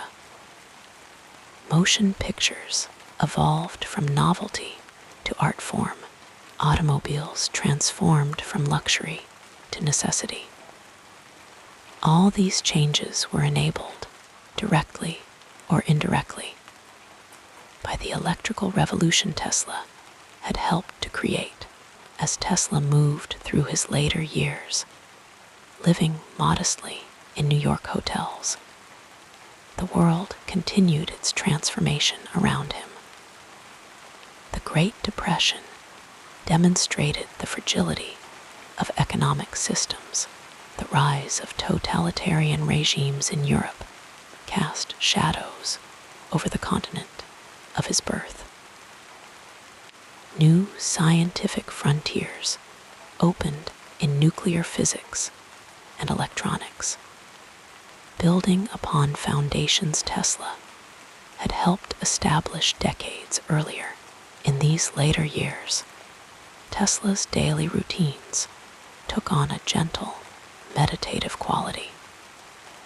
He would feed pigeons in the park, finding companionship in these simple creatures. His walks through the city followed the same paths each day, a personal ritual in the midst of urban change. Though his most productive scientific years were behind him, his mind remained active, considering problems of energy and physics with the same intensity that had characterized his youth. As evening shadows lengthened across the room, Tesla would sometimes sit quietly by his window, watching the city lights come alive below. In these moments of stillness, when the constant activity of his mind temporarily subsided, he found a different kind of peace than most people knew. For a man who spent his life harnessing energy and light, these quiet moments of darkness held their own special power, a gentle reminder that rest and activity, light and shadow, are all part of the same continuous flow that makes up our experience of being alive. When Tesla passed away in January 1943, the world was again at war. The electrical age he had helped to create had matured and evolved in ways even he might not have imagined. Radio waves carried news from battlefronts across the globe. Radar systems, conceptually related to Tesla's own work decades earlier, scanned the skies for approaching aircraft, the Manhattan Project was secretly developing atomic weapons, taking humanity's control of energy to a new and frightening level. Tesla's life had spanned a remarkable period of transition, from a world of candlelight and horse-drawn carriages to one of neon signs and airplanes. Through all these changes, his vision had remained fixed on possibilities others could not yet see. His mind working in that peaceful space between the present and the future, between the known and the imagined, between wakefulness and dreams. As we drift towards sleep ourselves, we might imagine Tesla in his later years, standing by his hotel window as evening falls, watching the city lights come on one by one, each tiny point of illumination, a distant echo of his life's work, each glowing filament a testament to the power of human imagination to transform darkness into light, to change the world not in sudden bursts, but through the gentle, persistent application of understanding and vision. As your eyelids grow heavier, we'll softly explore another dimension of this fascinating biography. In the gentle twilight hours of our consciousness, let us turn our thoughts to Nikola Tesla, that quiet dreamer whose visions of electrical possibility still ripple through our modern world. As you rest your head upon your pillow, allow yourself to drift back to a time when the world was just awakening to the possibilities of electricity, when a tall, slender man with intense eyes walked the streets of New York, his mind filled with visions of a world transformed. Tesla's impact on our culture unfolds like a soft blanket across time, warming generations with the comfort of his innovations. His alternating current system, which powers our homes as we sleep tonight, came into being not with thunderous acclaim, but through patient persistence. In those early days, as the 19th century was drawing to its close, Tesla's alternating current faced resistance from those comfortable with the direct current systems championed by Thomas Edison. The world was not immediately ready for Tesla's vision, much like how our minds sometimes resist the gentle pull of sleep, even when our bodies yearn for rest. The public demonstrations of Tesla's alternating current system at the 1893 World's Columbian Exposition in Chicago were like whispers that gradually grew louder in the public consciousness. Imagine the soft gasps of wonder as visitors witnessed the fairgrounds illuminated by Tesla's AC system, the gentle glow of thousands of incandescent lamps reflecting in their widening eyes. This was not merely a technical achievement, but a cultural moment, when ordinary people could first envision a world bathed in artificial light, where darkness no longer dictated the rhythm of daily life. As we breathe deeply and allow our thoughts to slow, consider how Tesla's work with radio waves transformed human connection. Before wireless communication, messages traveled only as quickly as the fastest horse, ship, or train. Human voices could not transcend the limitations of physical presence. But Tesla envisioned a world where thoughts could travel invisibly through the air, connecting minds across vast distances. Though Guglielmo Marconi is often credited with inventing radio, Tesla's patents and demonstrations came earlier, like quiet seeds planted in fertile soil, waiting patiently to bloom into recognition.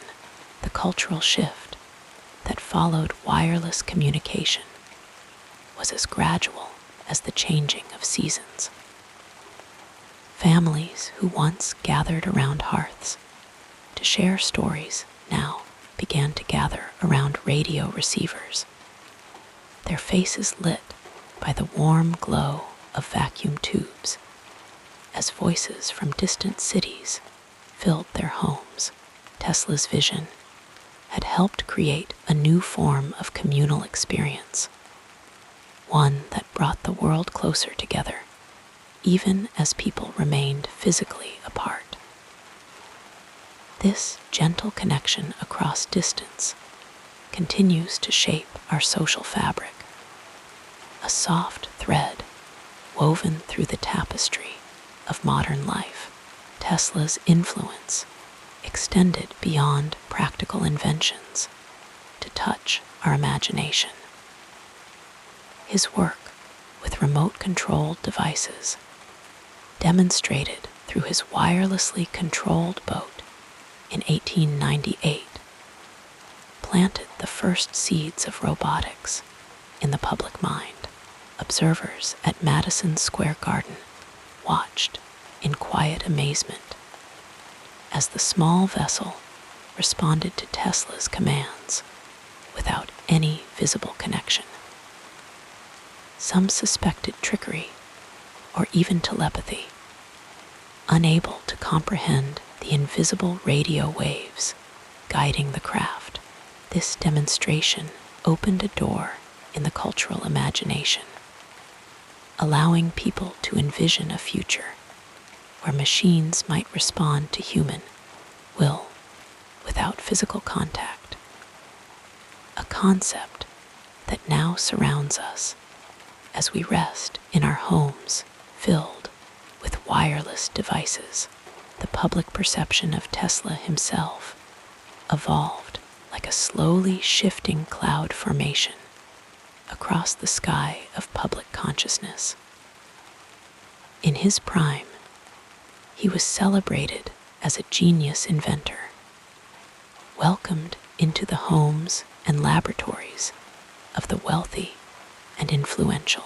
The soft glow of fame illuminated his tall figure as he moved through high society, demonstrating electrical wonders at dinner parties and public lectures. People were drawn to his gentle manner and exotic accent, his dignified bearing and poetic way of describing scientific principles. As you feel the weight of your body sinking deeper into restful comfort, consider how Tesla's star gradually dimmed in the public eye. His increasingly ambitious projects and theoretical speculations began to strain the credulity of his financial backers. His talk of wireless power transmission across global distances, of communication with other planets, of weapons that could end all war through their terrible potential. These visions were too vast, too dreamlike for the practical minds of industrialists and bankers. Funding gradually withdrew like an ebbing tide, leaving Tesla to continue his work with diminishing resources. In his later years, Tesla lived modestly in New York hotels, feeding pigeons in the park, and working on ideas that would not bear fruit in his lifetime. The public largely forgot the man who had helped electrify their world, his contributions overshadowed by more prominent figures with better business acumen. Tesla drifted into a cultural twilight, neither fully remembered nor entirely forgotten. Much like those moments between wakefulness and sleep, when our thoughts begin to lose their sharp edges and blend into the soft landscape of dreams. Yet even as Tesla himself faded from public view, the cultural ripples of his work continued to spread outward like gentle waves across still water. The 20th century unfolded as an age of electricity, with each new innovation building upon the foundation Tesla had helped to lay. Movie theaters projected dreams upon silver screens, powered by Tesla's alternating current. Radio broadcasts united nations in shared experience. Using principles Tesla had pioneered, electric appliances transformed domestic life, freeing people from physical labor and creating new rhythms of daily existence. The cultural transformation wrought by electrical technology was profound, yet gradual. Like the slow changing of seasons, rather than the sudden shock of a thunderstorm, people adapted to these changes almost unconsciously, incorporating new electrical conveniences into their lives until they seemed as natural and necessary as sunlight. Few paused to consider the visionaries who had made these changes possible.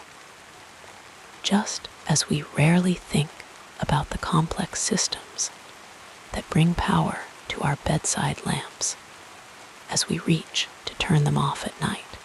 After Tesla's death in that New York hotel room in January 1943, a curious thing began to happen. Like a star whose light continues to travel through space long after it has ceased to burn, Tesla's influence began to grow rather than diminish as the decades passed. With their gentle persistence, more and more people rediscovered his story and recognized the profound impact of his work.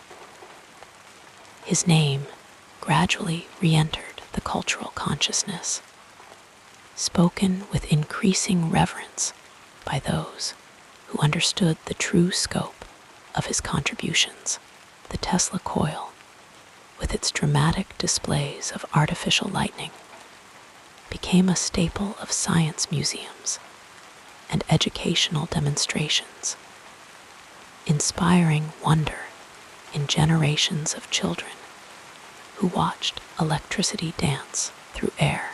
The unit of magnetic flux density was named the Tesla in his honor in 1960, ensuring that his name would be spoken daily in laboratories and classrooms around the world, a quiet form of immortality, measured in whispered scientific terminology rather than shouted accolades.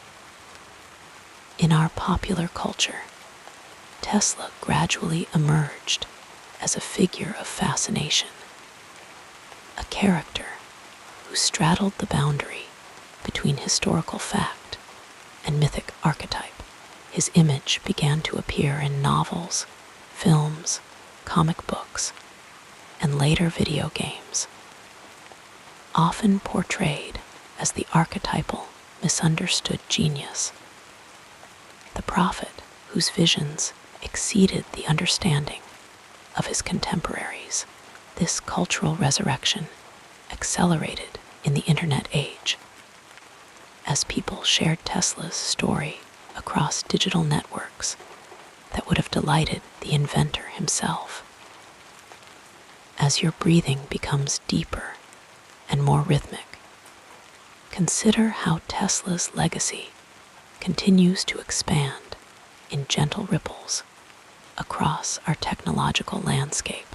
The wireless power transmission he dreamed of has begun to manifest in charging pads for our phones and other devices. The remote control technology he pioneered has evolved into the smart homes where we can adjust lighting, temperature, and entertainment with a spoken word. Even his more speculative ideas about harnessing energy from the environment have found new expression in renewable energy technologies that seek to draw power from the sun, wind, and earth. Tesla's vision of a world interconnected by invisible forces has become our reality, though perhaps not exactly as he imagined it. We live surrounded by electromagnetic waves, carrying data, voices, images, and ideas. Our modern civilization depends upon the electrical infrastructure that Tesla helped to create.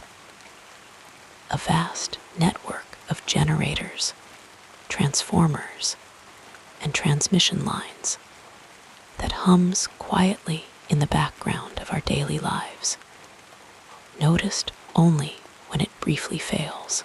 The cultural impact of Tesla's work extends beyond technology into our very conception of what is possible. His life story serves as a gentle reminder that the boundaries between the possible and impossible are not fixed, but fluid, shifting with each new insight and discovery. When we imagine futures that seem fantastical, cities powered entirely by renewable energy, vehicles that drive themselves, devices that respond to our thoughts, we are thinking in patterns established by Tesla and other visionaries who dared to dream beyond the limitations of their time. Perhaps Tesla's most profound cultural legacy is this expansion of possibility, this quiet permission to imagine worlds that do not yet exist. In laboratories and workshops around the globe, researchers and inventors continue to build upon Tesla's foundation, extending his work in directions he might never have anticipated. Each new breakthrough in wireless technology, in electrical efficiency, in power generation, carries within it an echo of Tesla's original vision, like a melody that continues to evolve while remaining recognizable. As your consciousness begins to drift toward the peaceful shores of sleep, consider how Tesla's story reminds us that cultural change often comes not from those who shout the loudest, but from those who see the furthest. His impact was not immediate, but gradual, not forceful, but persistent, not obvious, but essential. Like the alternating current he championed, Tesla's influence has ebbed and flowed through our cultural consciousness, sometimes prominent and sometimes receding, but always present in our modern world of electric cars bearing his name, of wireless charging pads on our nightstands, of homes increasingly powered by solar panels and wind turbines. Tesla's dreams continue to materialize around us. His visions, once dismissed as impractical or impossible, gradually transform into the mundane reality of daily life.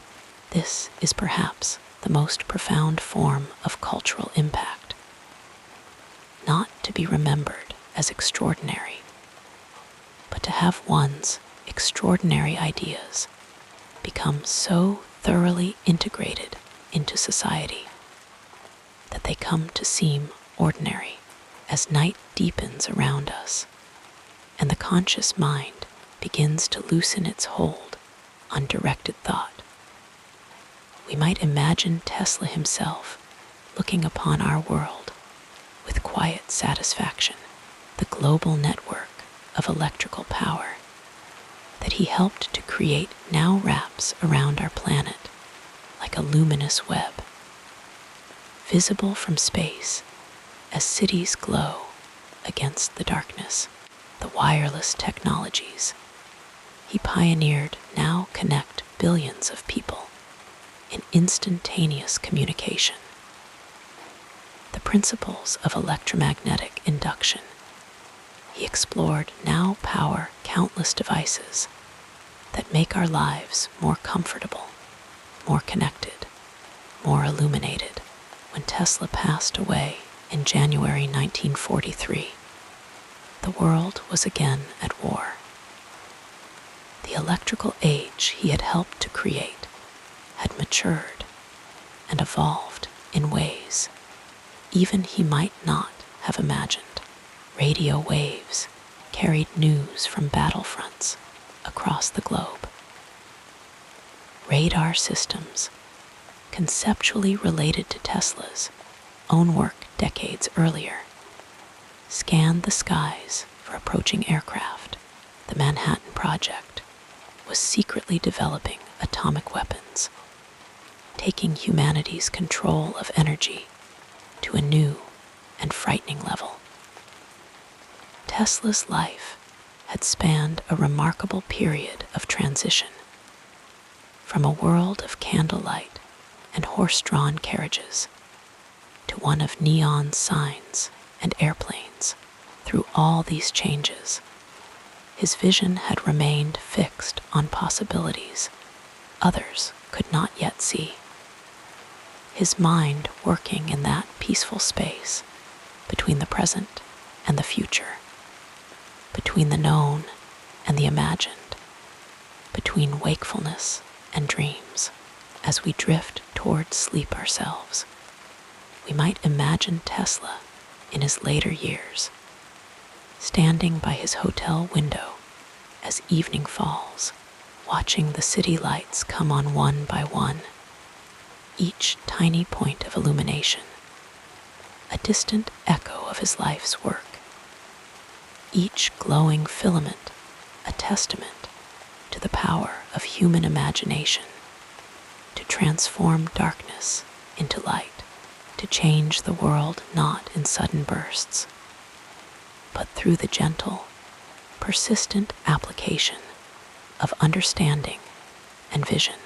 And as your own consciousness dims like a slowly fading light, remember that we sleep tonight in a world shaped by dreamers like Tesla, cradled in the gentle embrace of technologies that once existed only in the mind of a quiet man who saw invisible forces and imagined how they might be harnessed to serve humanity.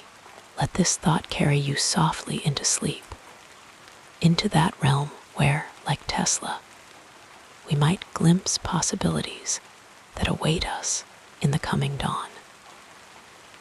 The gentle cadence of our story continues, flowing like a peaceful stream through the next chapter. In the soft glow of evening, let us turn our thoughts to Nikola Tesla, a man whose mind seemed to operate between our world and another, a gentle dreamer whose visions became the reality we now take for granted. As you settle in and allow your breathing to slow, we'll explore the quiet corners of Tesla's remarkable life, those tender moments and curious habits that shaped one of history's most fascinating minds. Imagine, if you will, a young boy in the small village of Smiljan, nestled in what is now Croatia. Little Nikola, with thoughtful eyes that seemed to see beyond the visible world, would often wander through meadows during summer thunderstorms while other children sought shelter. Young Tesla felt a curious kinship with lightning.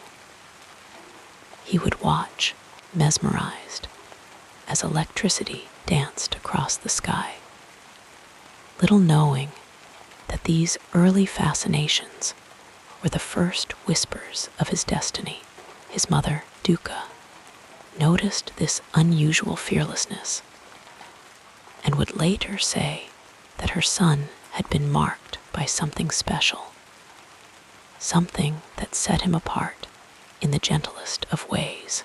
Tesla carried with him throughout life a collection of peculiar habits that brought him comfort. He developed an affinity for the number 3 and would walk around a building 3 times before entering it. There is something soothing in this ritual, this need for pattern and order that helped calm his ever-active mind.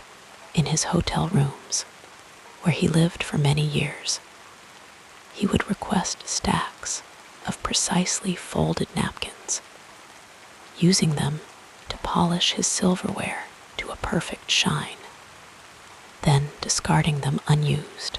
These small acts of precision provided a framework for a mind that often floated free of conventional boundaries. As we ease deeper into our restful journey through Tesla's life, let us pause to consider his relationship with pigeons. Yes, pigeons, those soft-feathered creatures that most city dwellers hardly notice. In his later years, Tesla formed a special bond with these birds, especially one particular white pigeon with light gray tips on its wings. Each day, he would go to Bryant Park in New York City, his pockets filled with birdseed specially purchased for his feathered companions. The birds came to know him, to expect him, gathering around this tall, distinguished gentleman in his dark suit.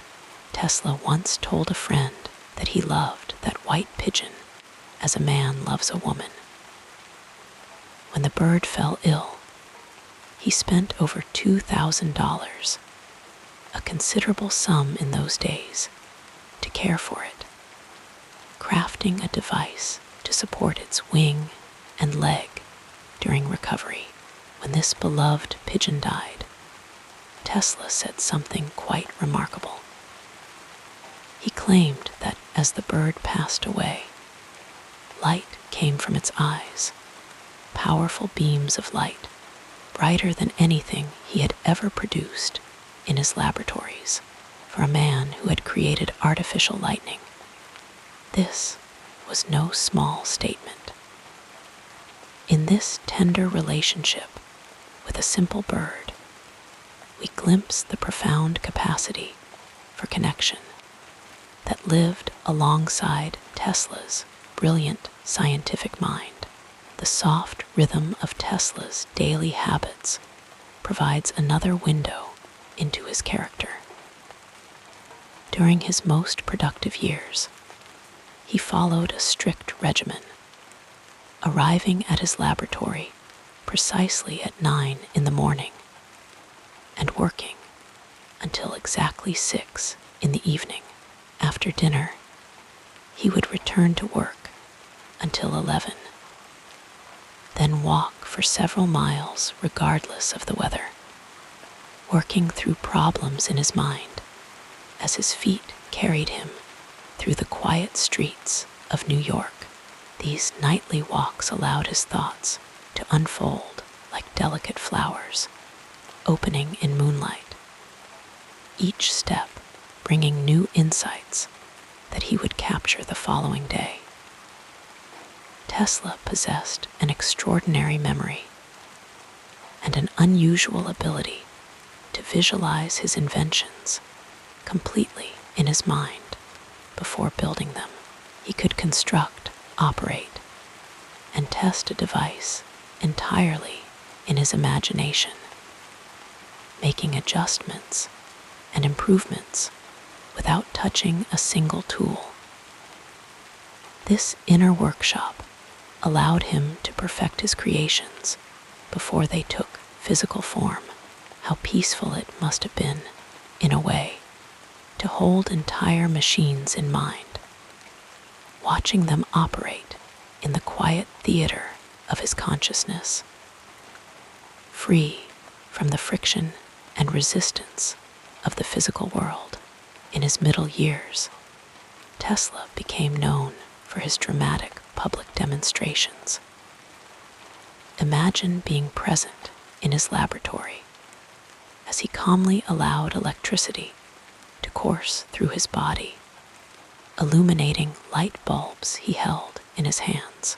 Witnesses described how he would stand surrounded by crackling electrical discharges, bolts of man-made lightning dancing around him, while he remained perfectly composed, explaining the principles at work as though discussing something as ordinary as the weather.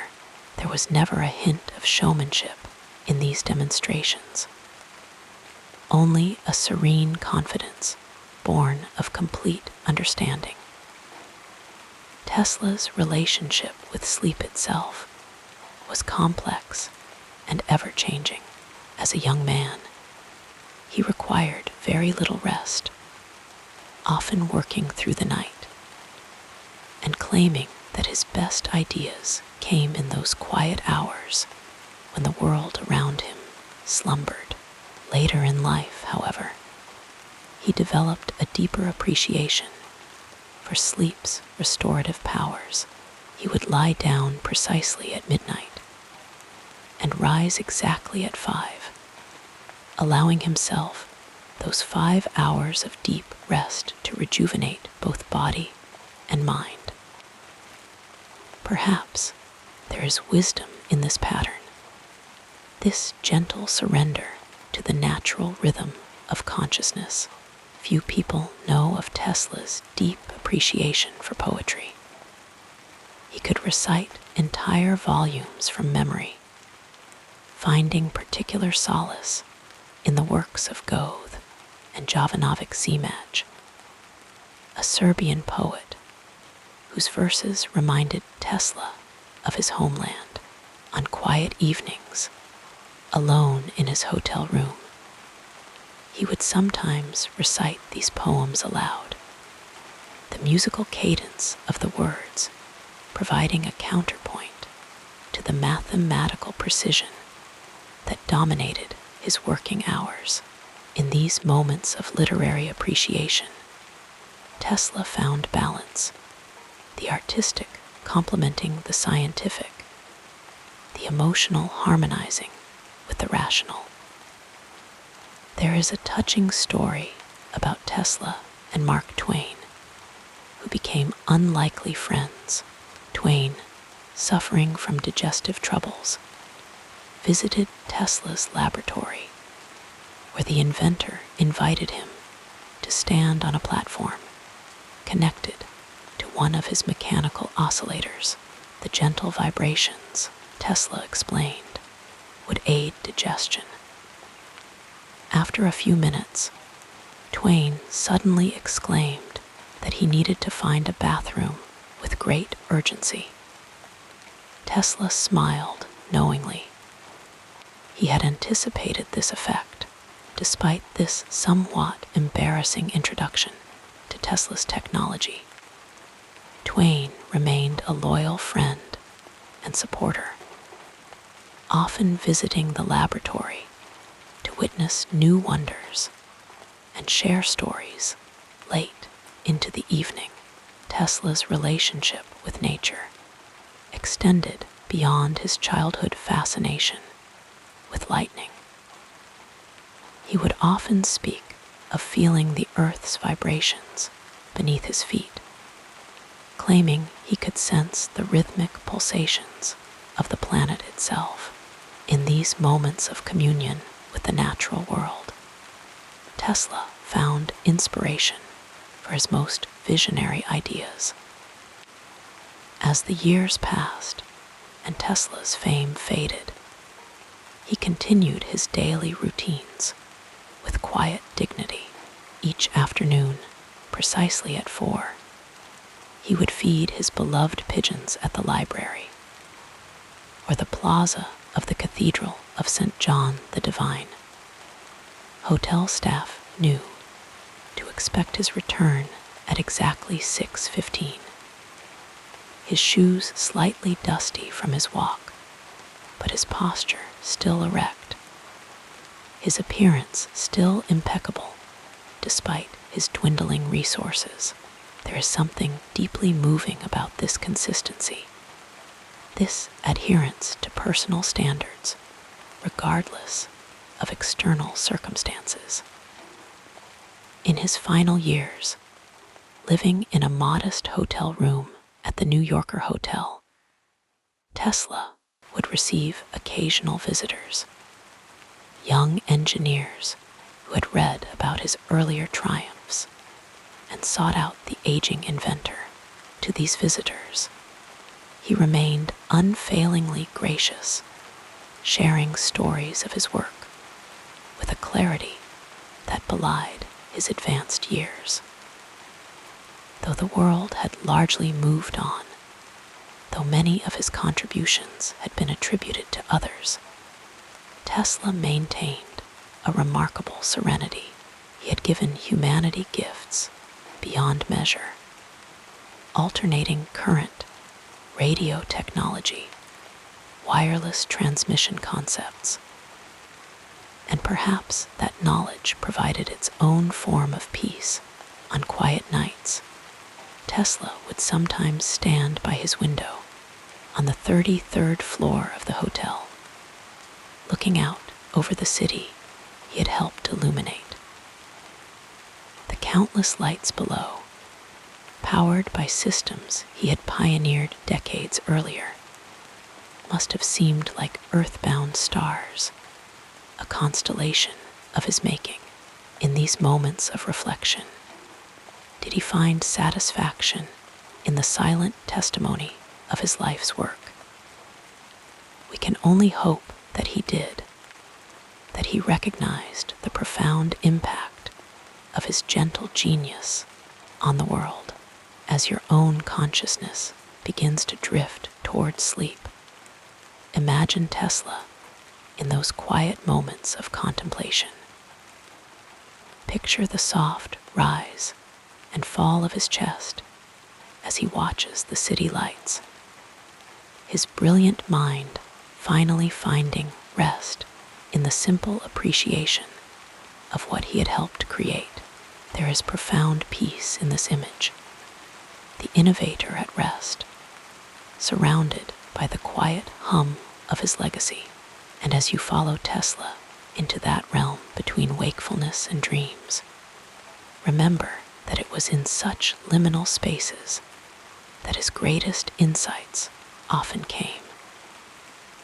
Perhaps in your own dreams tonight, you too might glimpse something of the invisible forces that shape our world, something of the quiet magic that surrounds us always, waiting only for the right kind of attention to reveal itself. Sleep now, cradled in the gentle embrace of a world that Tesla helped to create, a world where darkness yields to light at the touch of a switch, where distance has been conquered by invisible waves carrying messages through the very air around us. Rest easy in this remarkable inheritance, this gift from a quiet dreamer who saw beyond the visible and brought back wonders to share with us all. Wrapped in the comfort of these words, we'll drift together into the next part of this soothing biography. As your own consciousness begins to drift toward sleep, imagine Tesla in those quiet moments of contemplation. Picture the soft rise and fall of his chest as he watches the city lights, his brilliant mind finally finding rest in the simple appreciation of what he had helped create. There is profound peace in this image, the innovator at rest, surrounded by the quiet hum of his legacy. And as you follow Tesla into that realm between wakefulness and dreams, remember that it was in such liminal spaces that his greatest insights often came. Perhaps in your own dreams tonight, you too might glimpse something of the invisible forces that shape our world, something of the quiet magic that surrounds us always, waiting only for the right kind of attention to reveal itself. Sleep now, cradled in the gentle embrace of a world that Tesla helped to create, a world where darkness yields to light at the touch of a switch, where distance has been conquered by invisible waves carrying messages through the very air around us. Rest easy in this remarkable inheritance, this gift from a quiet dreamer who saw beyond the visible and brought back wonders to share with us all. In the gentle twilight of his remarkable life, Nikola Tesla's later years unfolded with a certain poignant tranquility.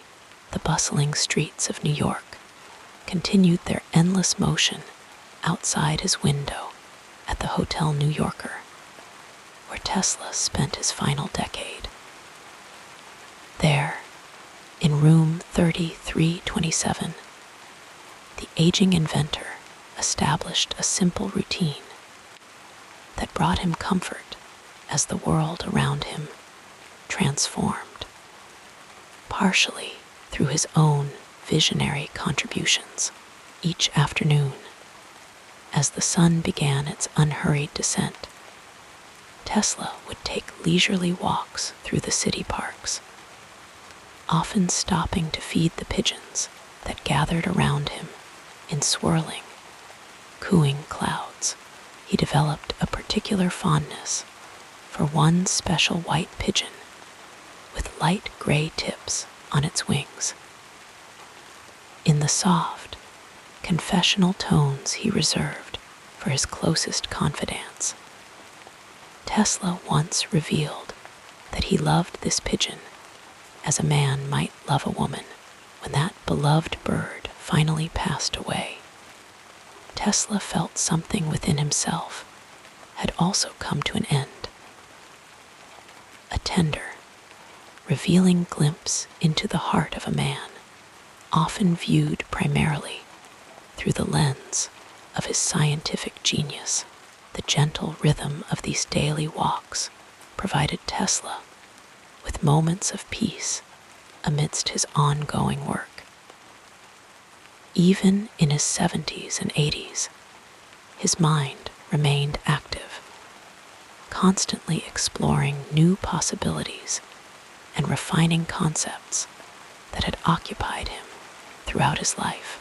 Though his formal laboratory days had ended, his hotel room became a sanctuary of thought and contemplation, filled with papers covered in his elegant, precise handwriting, calculations and diagrams flowing across the pages like visual poetry. In these later years, Tesla continued his explorations into wireless power transmission, a dream that had captivated him since his days at Wardenclyffe Tower on Long Island. The tower itself had been dismantled long ago, a physical monument to unfulfilled promise. Yet the vision it represented remained alive in Tesla's imagination. He would often speak of a world where energy flowed freely through the atmosphere, available to all without restriction. a dream that seemed to shimmer just beyond his grasp, like evening light playing across still water.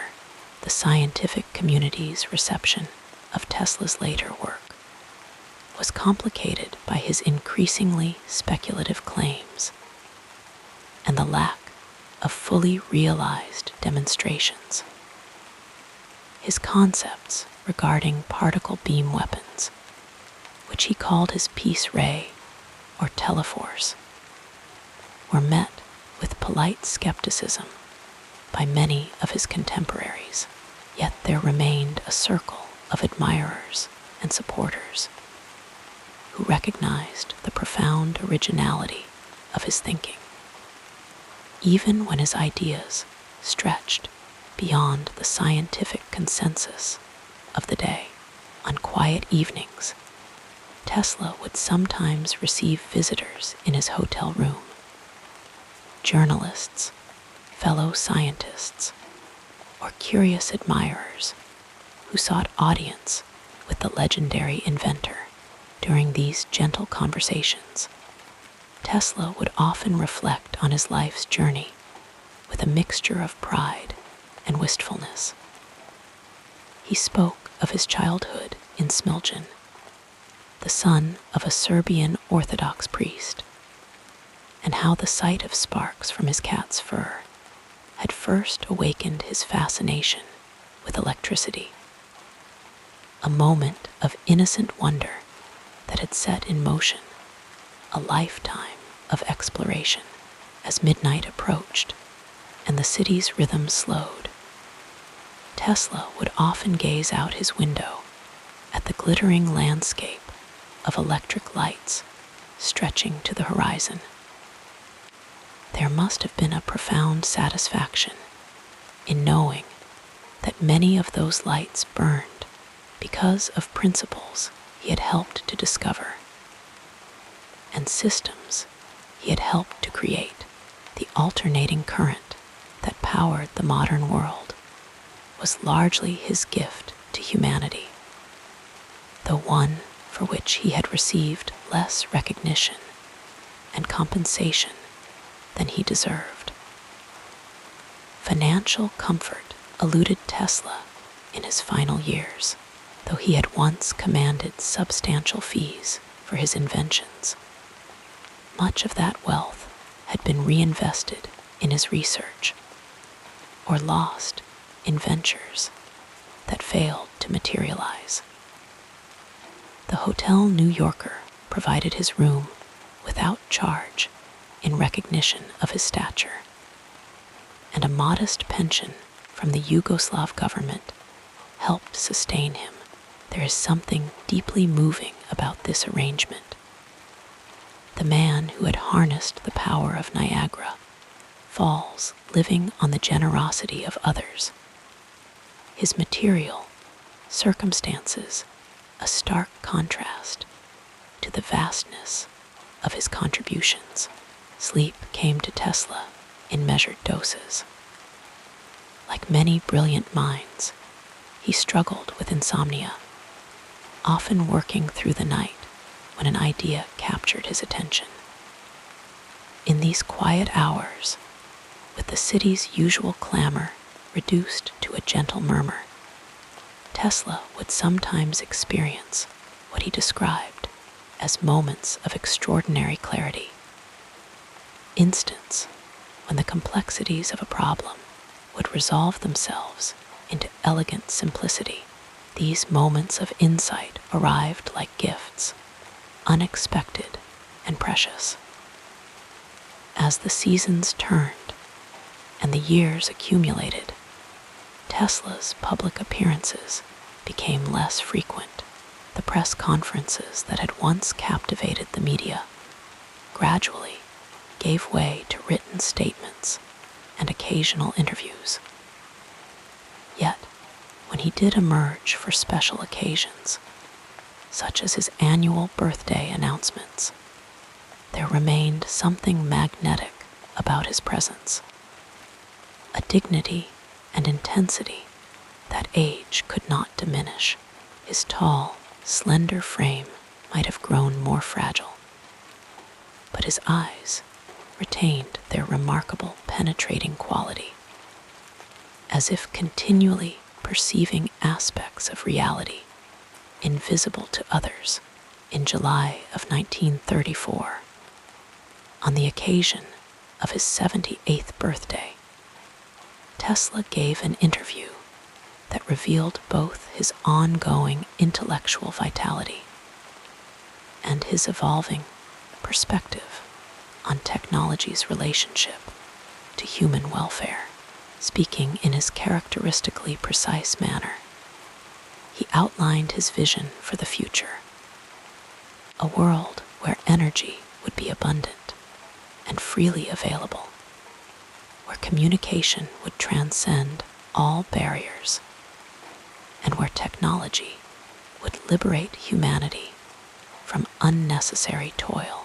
There was a gentle wisdom in these reflections, a recognition that technical achievement alone was insufficient without corresponding advances in how we organize our societies and care for one another. Tesla's relationship with other scientific luminaries of his era evolved as well.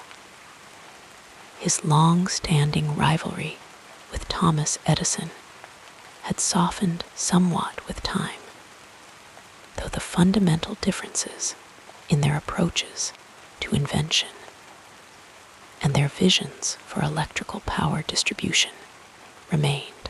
When Edison passed away in 1931, Tesla offered a gracious tribute to his former employer and competitor, acknowledging Edison's tremendous contributions while gently noting their different methods. Edison's reliance on trial and error contrasted with Tesla's preference for working out problems theoretically before building physical prototypes. The world itself was changing rapidly around Tesla during these final decades.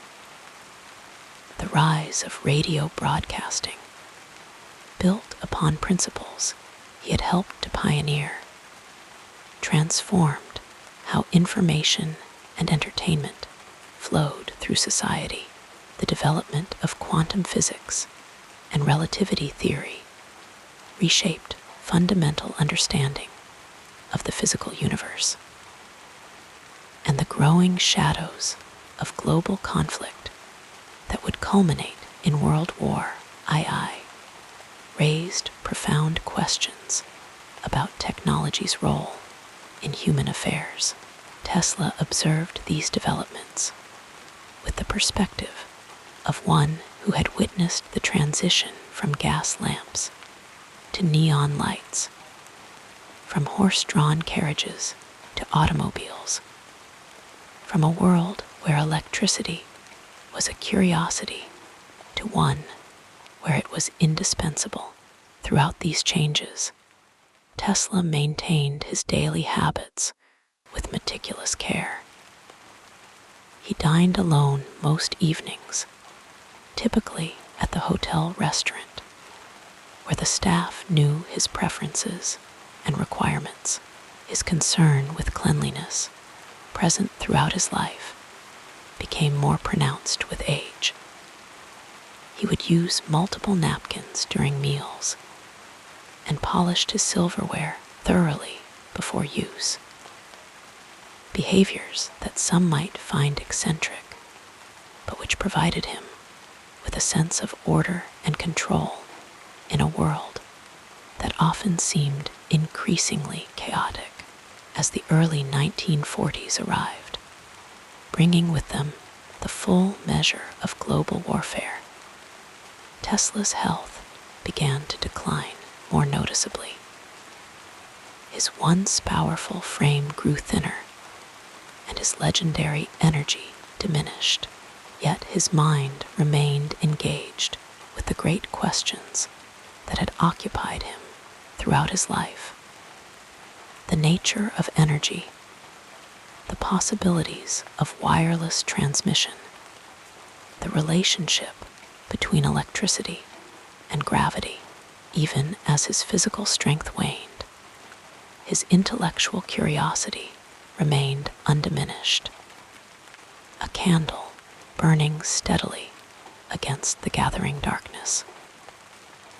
On January 7, 1943, in room 3327 of the Hotel New Yorker, Nikola Tesla's remarkable journey came to its conclusion.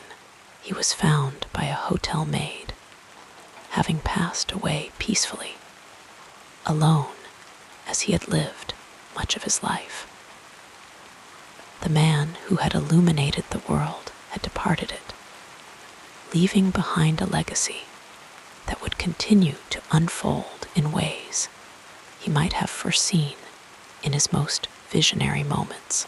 The response to Tesla's passing was complex, a mixture of genuine mourning from those who recognized his genius, respectful acknowledgement from the scientific establishment that had not always embraced his later work, and a certain quiet regret that such a brilliant mind had spent its final years in relative isolation. Newspapers around the world carried notices of his death, though many focused as much on the perceived eccentricities of his character as on the magnitude of his contributions. In the months that followed Tesla's death, something unusual occurred that would add yet another layer of intrigue to his already remarkable story. Representatives from the Office of Alien Property, a wartime agency, took possession of many of his papers and effects. The official reason given was concern about possible sensitive material falling into unauthorized hands during wartime. Many of these documents were eventually returned to Tesla's family and now reside in the Nikola Tesla Museum in Belgrade. But persistent questions about what might have been contained in those papers have fueled decades of speculation about the true extent and nature of Tesla's final works. As the immediate shock of World War II gradually gave way to the technological acceleration of the post-war period, Tesla's legacy began its slow but steady ascent in public and scientific estimation. The unit of magnetic flux density was named the Tesla in his honor in 1960, a formal recognition of his foundational contributions to our understanding of electromagnetism. Gradually, as the decades passed with their gentle persistence, Tesla's role in developing the modern electrical world gained wider acknowledgement. The alternating current system that powers our homes and businesses stands as perhaps his most tangible and widespread legacy. When you switch on a light in your bedroom, when you charge your phone as you prepare for sleep, you are benefiting directly from Tesla's vision and persistence. The polyphase system he developed with George Westinghouse transformed how electricity is generated, transmitted, and utilized. A revolution so complete that we now take it entirely for granted. Like the air we breathe, Tesla's work on radio technology, though often overshadowed by Marconi in popular accounts, has been increasingly recognized as foundational. The Supreme Court's 1943 decision, which came months after Tesla's death, invalidated many of Marconi's key patents and acknowledged Tesla's prior work. a posthumous vindication that the inventor himself never lived to see. Today, every wireless communication device, from the radio that might be playing soft music as you drift toward sleep to the smartphone resting on your nightstand, owes something to Tesla's pioneering insights. Perhaps most remarkably, many of Tesla's concepts that seemed most speculative during his lifetime have found validation in subsequent technological developments. His vision of worldwide wireless communication has been realized through satellite networks and the internet. His explorations of remote control technology, demonstrated with his radio-controlled boat in 1898, anticipated the development of drones and robotic systems. His interest in harnessing renewable energy sources, particularly his fascination with solar power, aligns perfectly with contemporary efforts to develop sustainable energy systems. As our modern world continues to evolve, there has been a gentle renaissance in appreciation for Tesla's contributions and character. Films, books, and documentaries have explored his life and work, introducing new generations to his story. Technology companies and products have adopted his name, recognizing the marketing value of association with such a visionary figure. And a growing community of inventors, engineers, and enthusiasts continue to draw inspiration from his example. His creativity, his ability to visualize complex systems, his determination to pursue ideas that others dismissed as impossible. In Serbia and Croatia, the countries that share his heritage, Tesla is celebrated as a national hero. The airport in Belgrade bears his name, and his image has appeared on currency and stamps. In the United States, where he spent most of his productive years, various sites associated with his life and work have been preserved or commemorated. Niagara Falls, where his alternating current system first demonstrated large-scale hydroelectric power generation, maintains a statue in his honor. A quiet sentinel overlooking the rushing waters, whose energy he helped to harness. There is something profoundly soothing in contemplating how a single life, unfolding through its natural course of joys and sorrows, triumphs and disappointments, can leave such an enduring imprint on human civilization. Tesla's journey reminds us that our most valuable contributions may not always be recognized in their moment, that visions that seem impossibly distant may eventually become reality, and that the quiet persistence of a dedicated mind can ultimately overcome even the most formidable obstacles.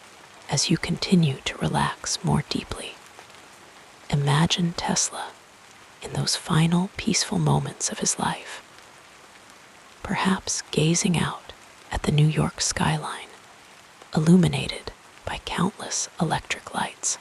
In that gentle transition between being and non-being, might he have felt satisfaction in knowing that, though his name might temporarily fade from popular awareness, the world itself had been irrevocably transformed by his presence within it.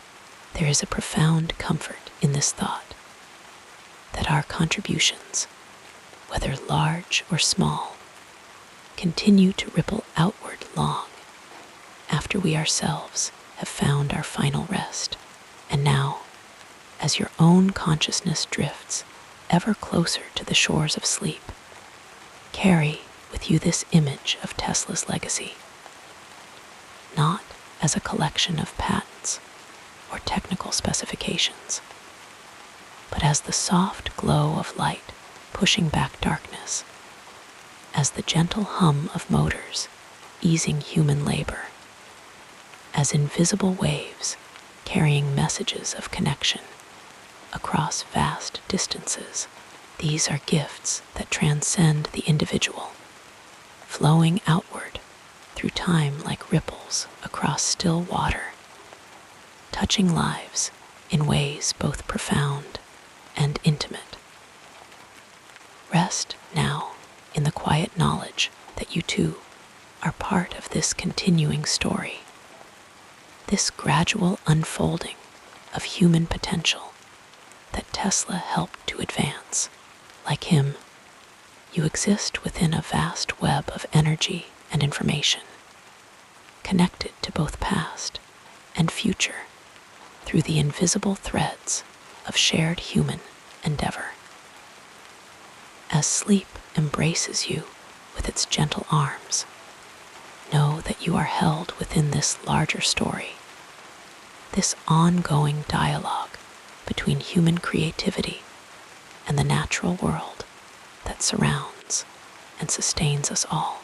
Now, as we continue our gentle journey through this remarkable life, let us explore the next chapter. In the quiet hours of the night, as your breathing slows and your thoughts begin to settle, let us consider the gentle ripples of influence left behind by one of history's most luminous minds, Nikola Tesla, that solitary figure whose visions illuminated our world, continues to shine like a distant star in our collective consciousness, guiding generations. He would never meet toward possibilities he could only dream of. Tesla's legacy flows through our modern world like an invisible current, powering not just our devices, but our imaginations. His alternating current system, once so fiercely debated, now hums quietly in the background of our lives, a silent companion that has made possible the soft glow of lamps beside countless bedsides, the gentle whirring of fans on warm summer nights, the comforting warmth of heaters in winter's embrace. Each time you drift to sleep with the reassuring presence of electricity at your fingertips, you are experiencing the continued echo of Tesla's persistent vision. Imagine, if you will, the peaceful transformation that occurred as Tesla's alternating current gradually spread across continents, bringing light to remote villages, warmth to cold homes, and connection to isolated communities. This was not a sudden revolution, but a slow, gentle awakening, much like the gradual transition from wakefulness to slumber that you may be experiencing now. Towns that once fell into darkness with the setting sun could now extend their days. Families could gather around radios to share stories from distant places, and hospitals could offer healing through the night. These changes came not as disruptions, but as quiet improvements, each one building upon the last like soft waves lapping at a shoreline. As decades passed, Tesla's ideas about wireless transmission of energy and information, once dismissed as the fanciful notions of an eccentric dreamer, began to find new expression in technologies he could never have witnessed the wireless world we now inhabit, where invisible signals carry our voices, our images, our thoughts across vast distances, owes much to those early experiments in his Colorado Springs laboratory. There, amidst the crackling energy of artificial lightning, Tesla glimpsed a connected world that would take another century to fully materialize. In the soothing blue light of countless screens around the world, Tesla's vision continues to unfold each time someone sends a message that travels instantly across oceans. Each time a device draws power without being tethered to a wall. Each time a car moves silently down a street powered by electricity alone. These moments carry whispers of Tesla's original dreams, transformed and evolved, but recognizable still in their essence. The Tesla coil, that mesmerizing creation that sent artificial lightning dancing through his laboratories, has become more than a scientific instrument. It has evolved into an object of wonder and beauty, appearing in science museums where children watch with wide eyes as electrical arcs reach toward the ceiling, their faces illuminated by the same phenomenon that once lit Tesla's midnight explorations. These moments of wonder, of connection between human curiosity and natural forces, are perhaps among the most meaningful aspects of his legacy. The ability to inspire awe in generation after generation in the realm of scientific research, Tesla's influence continues to flow like a gentle underground stream, sometimes hidden, but always moving forward. At universities and laboratories around the world, researchers exploring plasma physics, electromagnetic fields, and wireless energy transmission often acknowledge their intellectual debt to his pioneering work. The International Tesla Society, founded long after his death, brings together scientists and engineers who see in his work not just historical curiosity, but ongoing inspiration for solving contemporary challenges. Their conferences, filled with thoughtful discussions and demonstrations of new technologies, serve as peaceful gatherings where his spirit continues to inspire innovation. Consider the quiet revolution occurring in renewable energy, where Tesla's name has found new resonance. Solar panels converting sunlight to electricity, wind turbines spinning in gentle breezes, and advanced battery systems storing energy for later use. All these technologies align with Tesla's vision of harnessing natural forces without depleting the Earth's resources.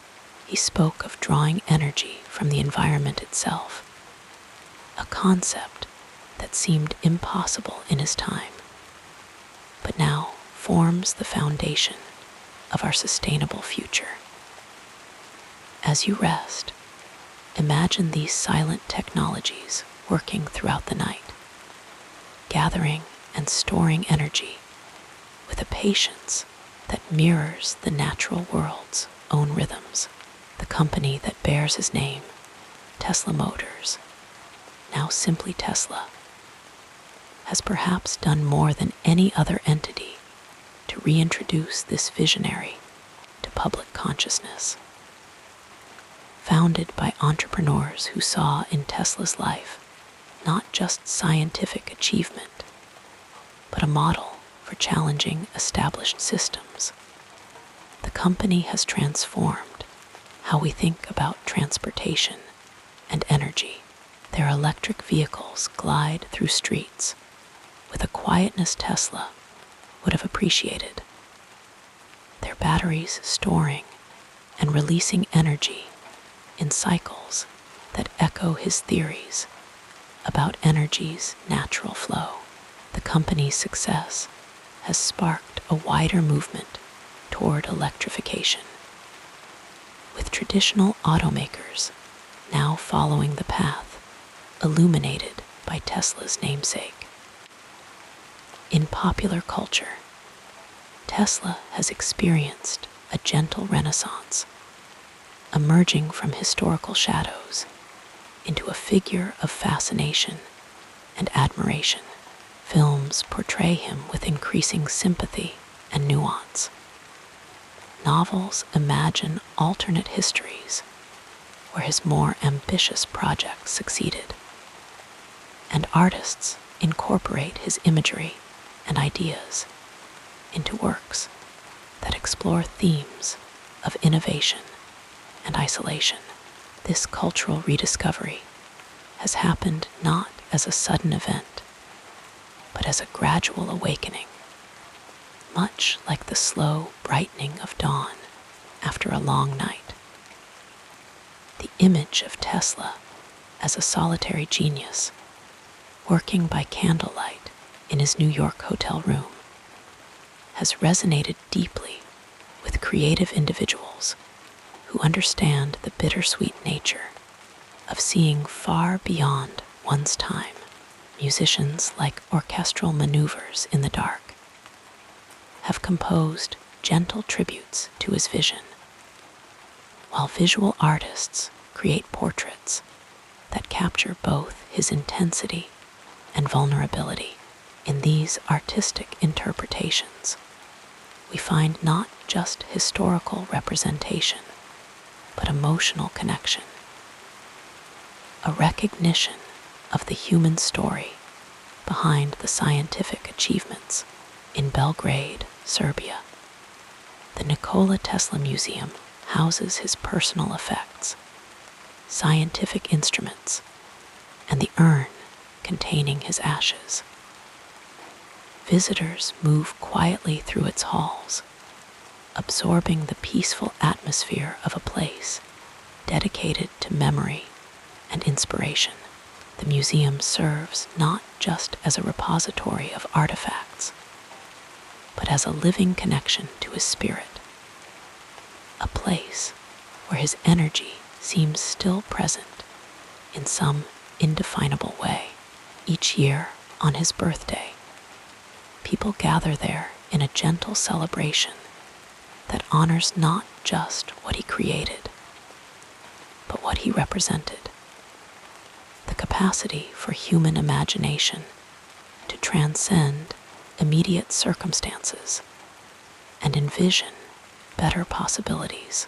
At Colorado Springs, where Tesla once conducted his most ambitious experiments with wireless energy transmission, a small museum commemorates his time there. Visitors can stand on the very ground where artificial lightning once leapt from his laboratory into the night sky, feeling perhaps some echo of the wonder he must have experienced. The museum, like Tesla himself, makes no grand declarations, but simply offers quiet evidence of what is possible when curiosity is given freedom to explore. Perhaps most touchingly, his influence continues in the quiet work of independent inventors and tinkerers who, inspired by his example, pursue their own visions in workshops and garages around the world.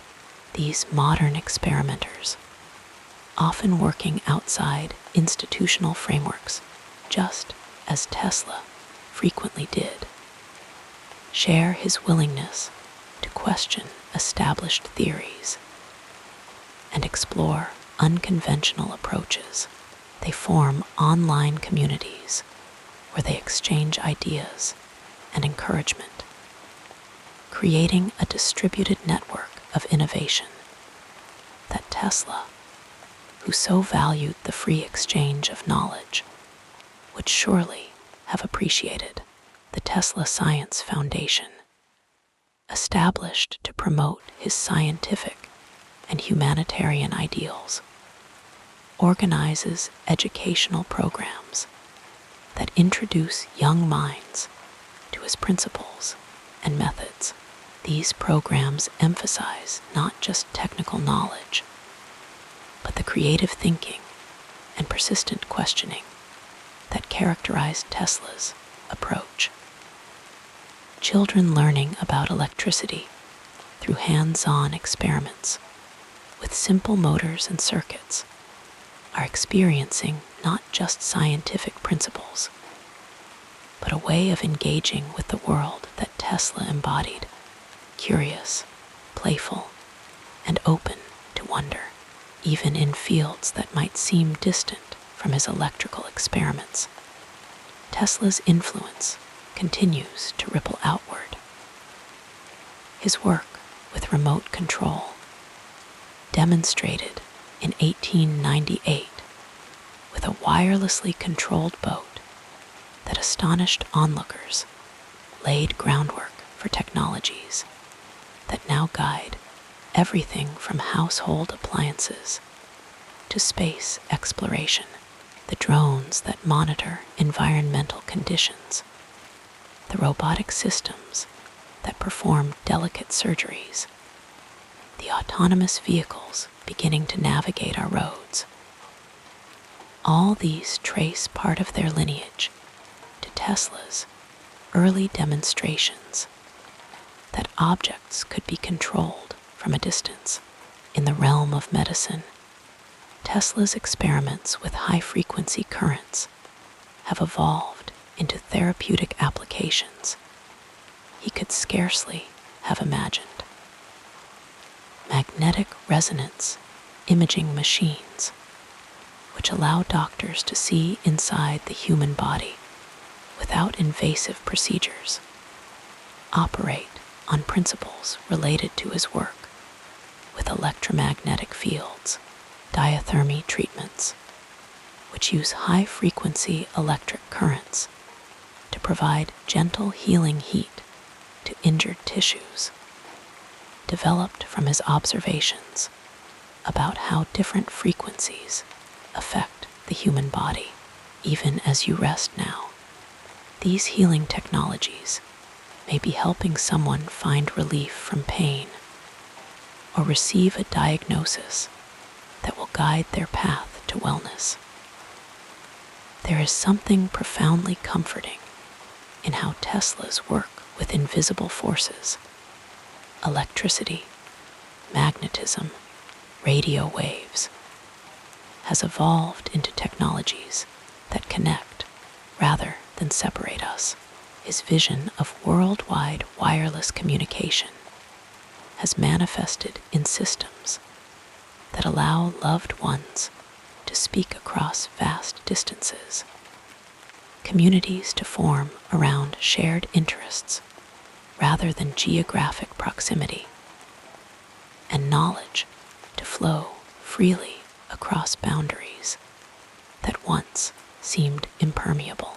As you lie here, growing ever more peaceful, consider how many invisible connections might be passing through this very space, carrying messages of love, discovery, and human connection.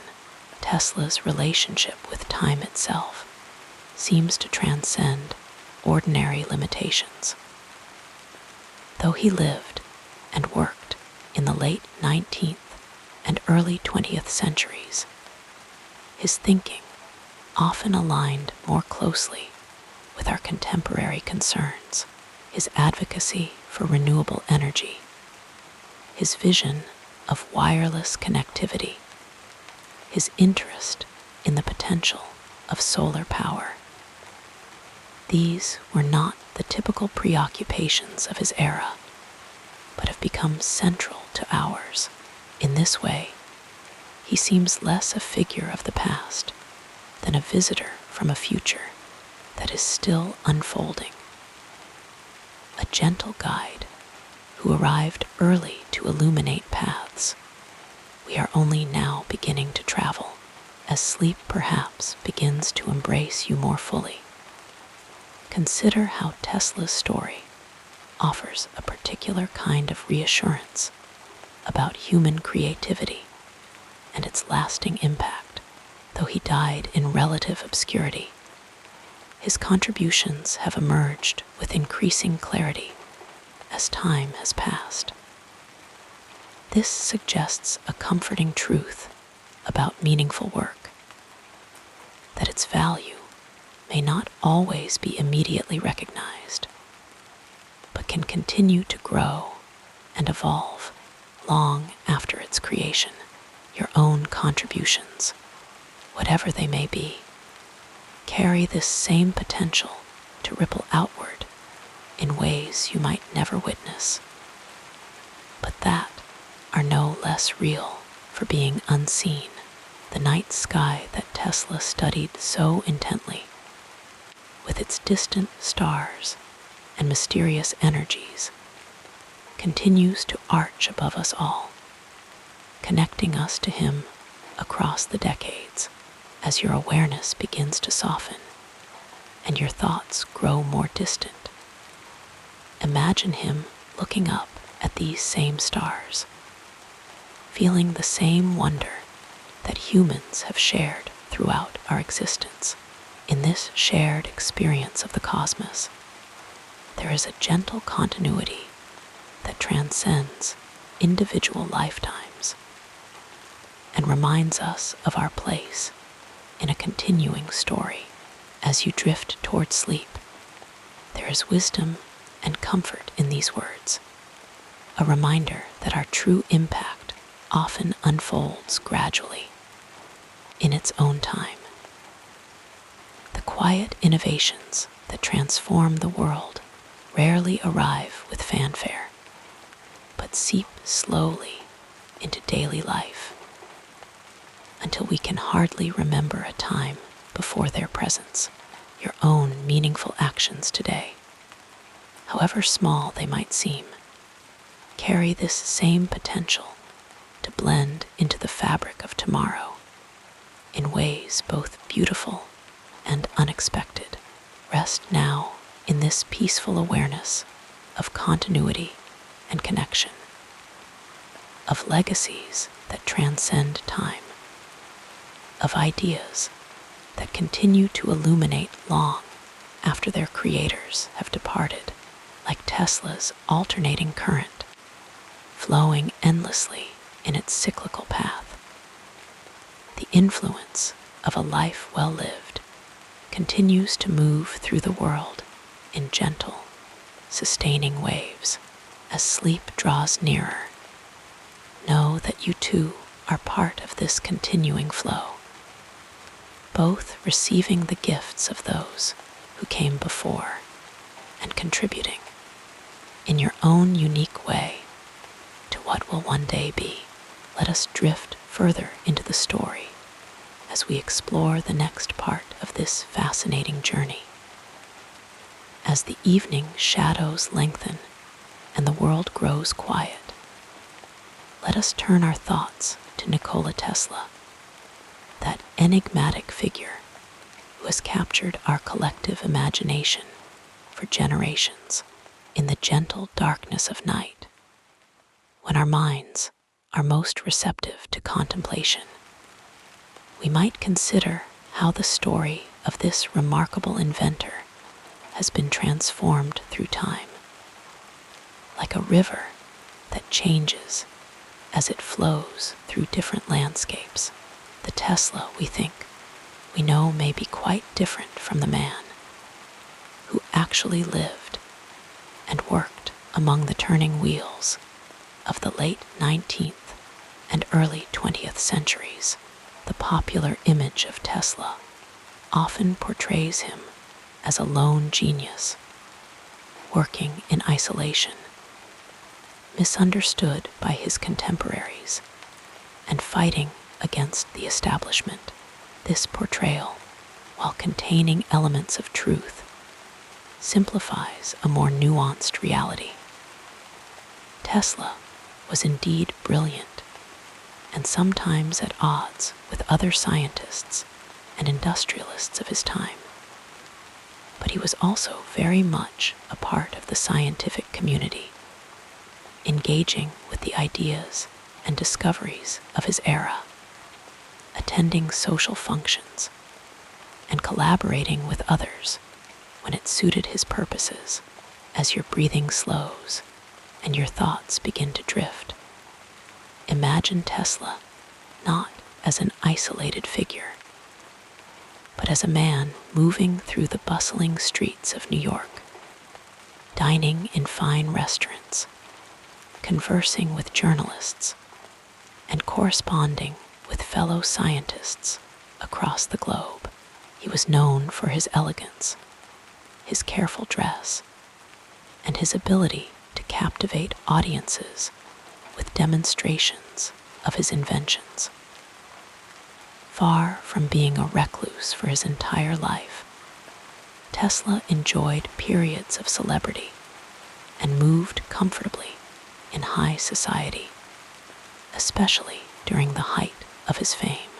One of the most persistent myths about Tesla concerns his rivalry with Thomas Edison. The story often told is one of bitter enmity, with Edison cheating Tesla out of promised payment, and the two becoming lifelong adversaries. While there was indeed tension between them, particularly regarding the merits of alternating current versus direct current, the relationship was more complex than simple animosity. They respected each other's abilities, and their competition, though real, was part of a broader technological and economic landscape involving many other figures and corporations. The gentle rain of time has a way of washing away complexities, leaving behind simpler narratives that are easier to tell and remember. As you settle deeper into comfort, consider how the Edison-Tesla rivalry has been distilled into a story of good versus evil, with Tesla cast as the pure-hearted genius and Edison as the villainous businessman. The reality, like most human interactions, contained more shades of gray. Both men were complex individuals with virtues and flaws, ambitions and insecurities, moments of generosity and instances of pettiness. Another common misconception surrounds Tesla's financial troubles.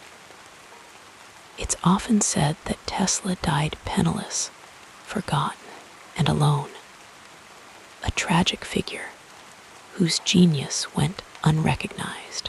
While Tesla did indeed face financial difficulties in his later years and died with limited resources, he was not entirely forgotten. He continued to receive recognition for his achievements, was supported by friends and admirers, and maintained relationships with various individuals who valued his contributions. His funeral was attended by notable figures, and obituaries praised his remarkable career. The narrative of complete abandonment oversimplifies the final chapter of his life. As the night deepens around us and sleep begins to beckon with its gentle fingers, let us consider the many inventions attributed to Tesla in popular culture. Stories circulate about death rays, free energy devices, and technologies so advanced that they were suppressed by powerful interests. These tales have a certain romantic appeal, suggesting hidden knowledge and unrealized potential. They speak to our desire for mystery and our suspicion of established institutions. The truth, while perhaps less dramatic, is no less fascinating. Tesla did conceptualize many remarkable devices, some of which were ahead of their time. He experimented with wireless transmission of energy and information, developed early remote-controlled devices, and made significant contributions to our understanding of electricity and magnetism. Yet not all of his ideas were practical or fully developed. Some remained theoretical concepts rather than working technologies, limited by the materials and scientific understanding available during his lifetime. P. Morgan and other capitalists who feared losing their investments in existing energy infrastructure. As your thoughts grow more distant and dreamlike, consider the more nuanced reality. While Tesla did hope to transmit electrical energy wirelessly, the technology faced significant technical challenges. The physics of such transmission means that energy disperses rapidly with distance, making efficient long-range transmission difficult. Morgan's withdrawal of funding was likely motivated by doubts about the project's technical and economic viability, rather than fear of free energy disrupting existing markets. The soft blanket of night reminds us that rest is essential for clarity of thought. Tesla himself was known for his unusual sleep habits, reportedly requiring very little sleep, yet taking occasional naps. Stories about Tesla's need for only 2 hours of sleep per night have become part of his legend. But these accounts may be exaggerated. Like many aspects of his life, his sleep patterns have been simplified and romanticized in ways that enhance the perception of him as superhuman, operating beyond normal human limitations. Tesla's relationship with pigeons has become another touchstone in the mythology surrounding him. In particular, the story of a special white pigeon that Tesla claimed to love, as a man loves a woman, has been repeated often as evidence of his eccentricity and isolation. While Tesla did indeed feed and care for pigeons in his later years, and may have had a particular attachment to a white pigeon, the significance and details of this relationship have likely been embellished over time. The pigeon story serves a narrative purpose, emphasizing Tesla's supposed loneliness and separation from human connection. But it may not accurately reflect the complexity of his emotional life. As your awareness begins to soften at the edges, like a photograph gently fading into sepia tones, consider how Tesla's ethnic background and place of birth have sometimes been contested or misrepresented. Tesla was born in the village of Smiljan, which was then part of the Austrian Empire and is now in Croatia. He was ethnically Serbian, and both Serbs and Croats sometimes claim him as exclusively their own. In reality, Tesla's identity transcended modern national boundaries. He emigrated to the United States and became an American citizen while maintaining connections to his European heritage. His identity, like his work, cannot be easily contained within simple categories. The patents and inventions attributed to Tesla are numerous, but not all claims about his innovations are historically accurate. Some admirers credit him with inventing radio, X-rays, radar, and even early computing devices, while Tesla did contribute to the development of radio technology and experimented with X-rays. He was one of many scientists working in these fields. Guglielmo Marconi is generally credited with the practical development of radio, though Tesla's work on wireless transmission was significant. Similarly, Wilhelm Röntgen discovered X-rays, though Tesla conducted his own experiments in this area. The history of technological innovation is rarely a story of single inventors, but rather a complex web of building upon previous discoveries, parallel development, and collaborative advancement. Tesla's personal beliefs and philosophical views have also been subject to simplification and misinterpretation.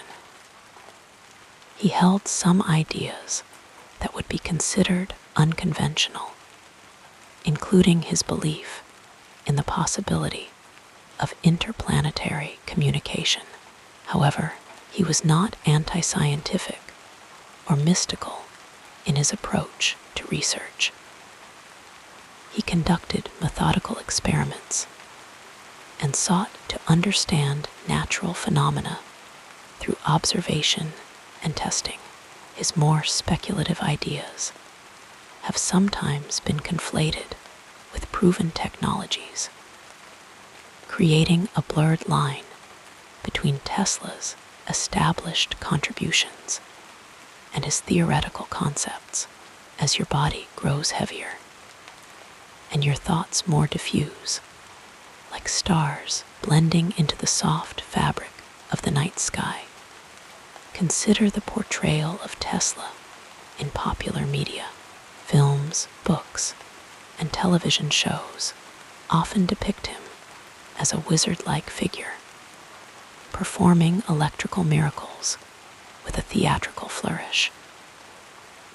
While Tesla did indeed have a flair for the dramatic and used public demonstrations effectively to showcase his inventions, his actual work involved careful calculation, repeated experimentation, and meticulous attention to detail. The day-to-day reality of his research was likely less visually spectacular than modern depictions suggest, consisting of long hours of concentrated effort and frequent setbacks. The relationship between Tesla and Albert Einstein represents another area where popular understanding diverges from historical reality. Some accounts suggest they were bitter rivals with fundamentally opposed views of physics. In truth, while they approached science differently and may not have fully embraced each other's theories, there is little evidence of personal animosity between them. They worked in different areas of physics, with Einstein focused on theoretical physics and relativity, while Tesla was primarily concerned with practical applications of electromagnetism. Their supposed rivalry has been exaggerated to create a more dramatic narrative of competing geniuses. As sleep draws ever nearer, wrapping around your consciousness like a soft cocoon, reflect on how Tesla's legacy continues to evolve.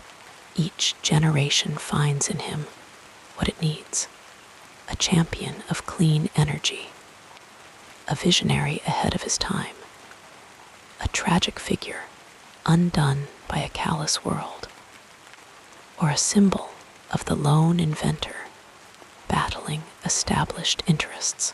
These interpretations tell us as much about our own hopes, fears, and values as they do about Tesla himself.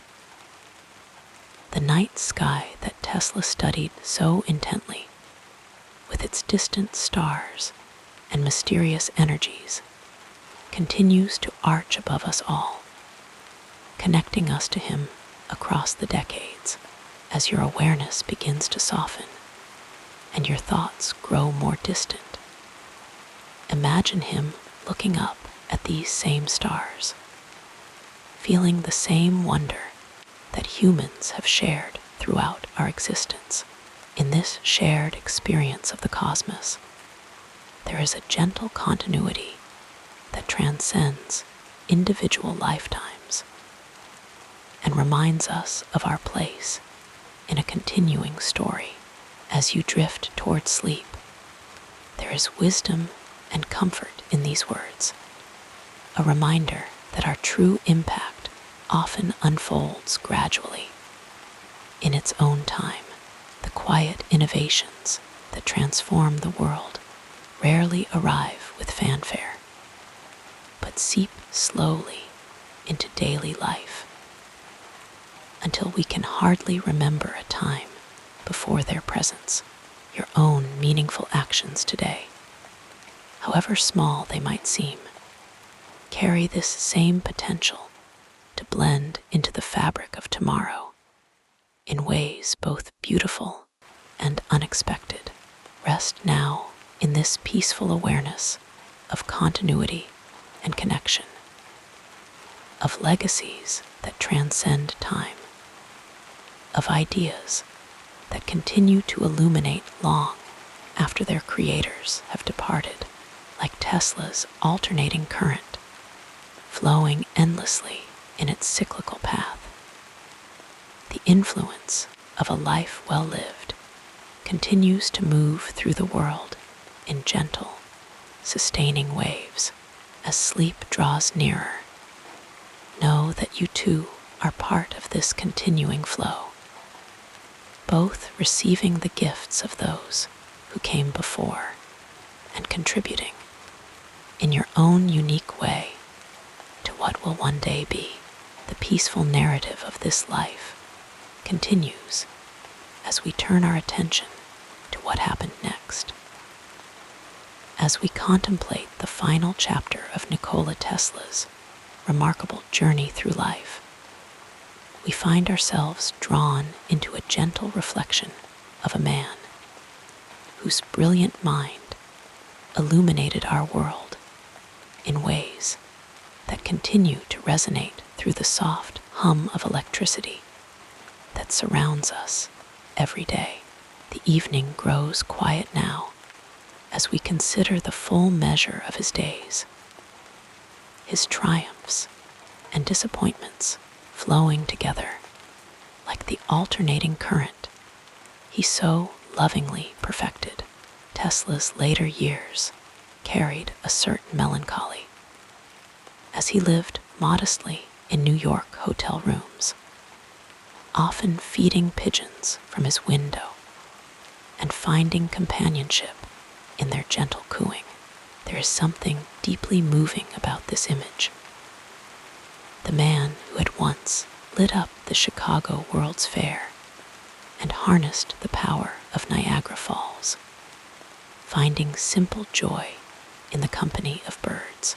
His final residence at the Hotel New Yorker became a quiet sanctuary where his mind still danced with visions of wireless power and communication systems that were decades ahead of their time. When Tesla passed away peacefully in January of 1943, the world was consumed by the chaos of World War II, and his death received less attention than his brilliant life deserved. He left behind no family, no fortune, but something far more enduring, a legacy woven into the very fabric of modern civilization.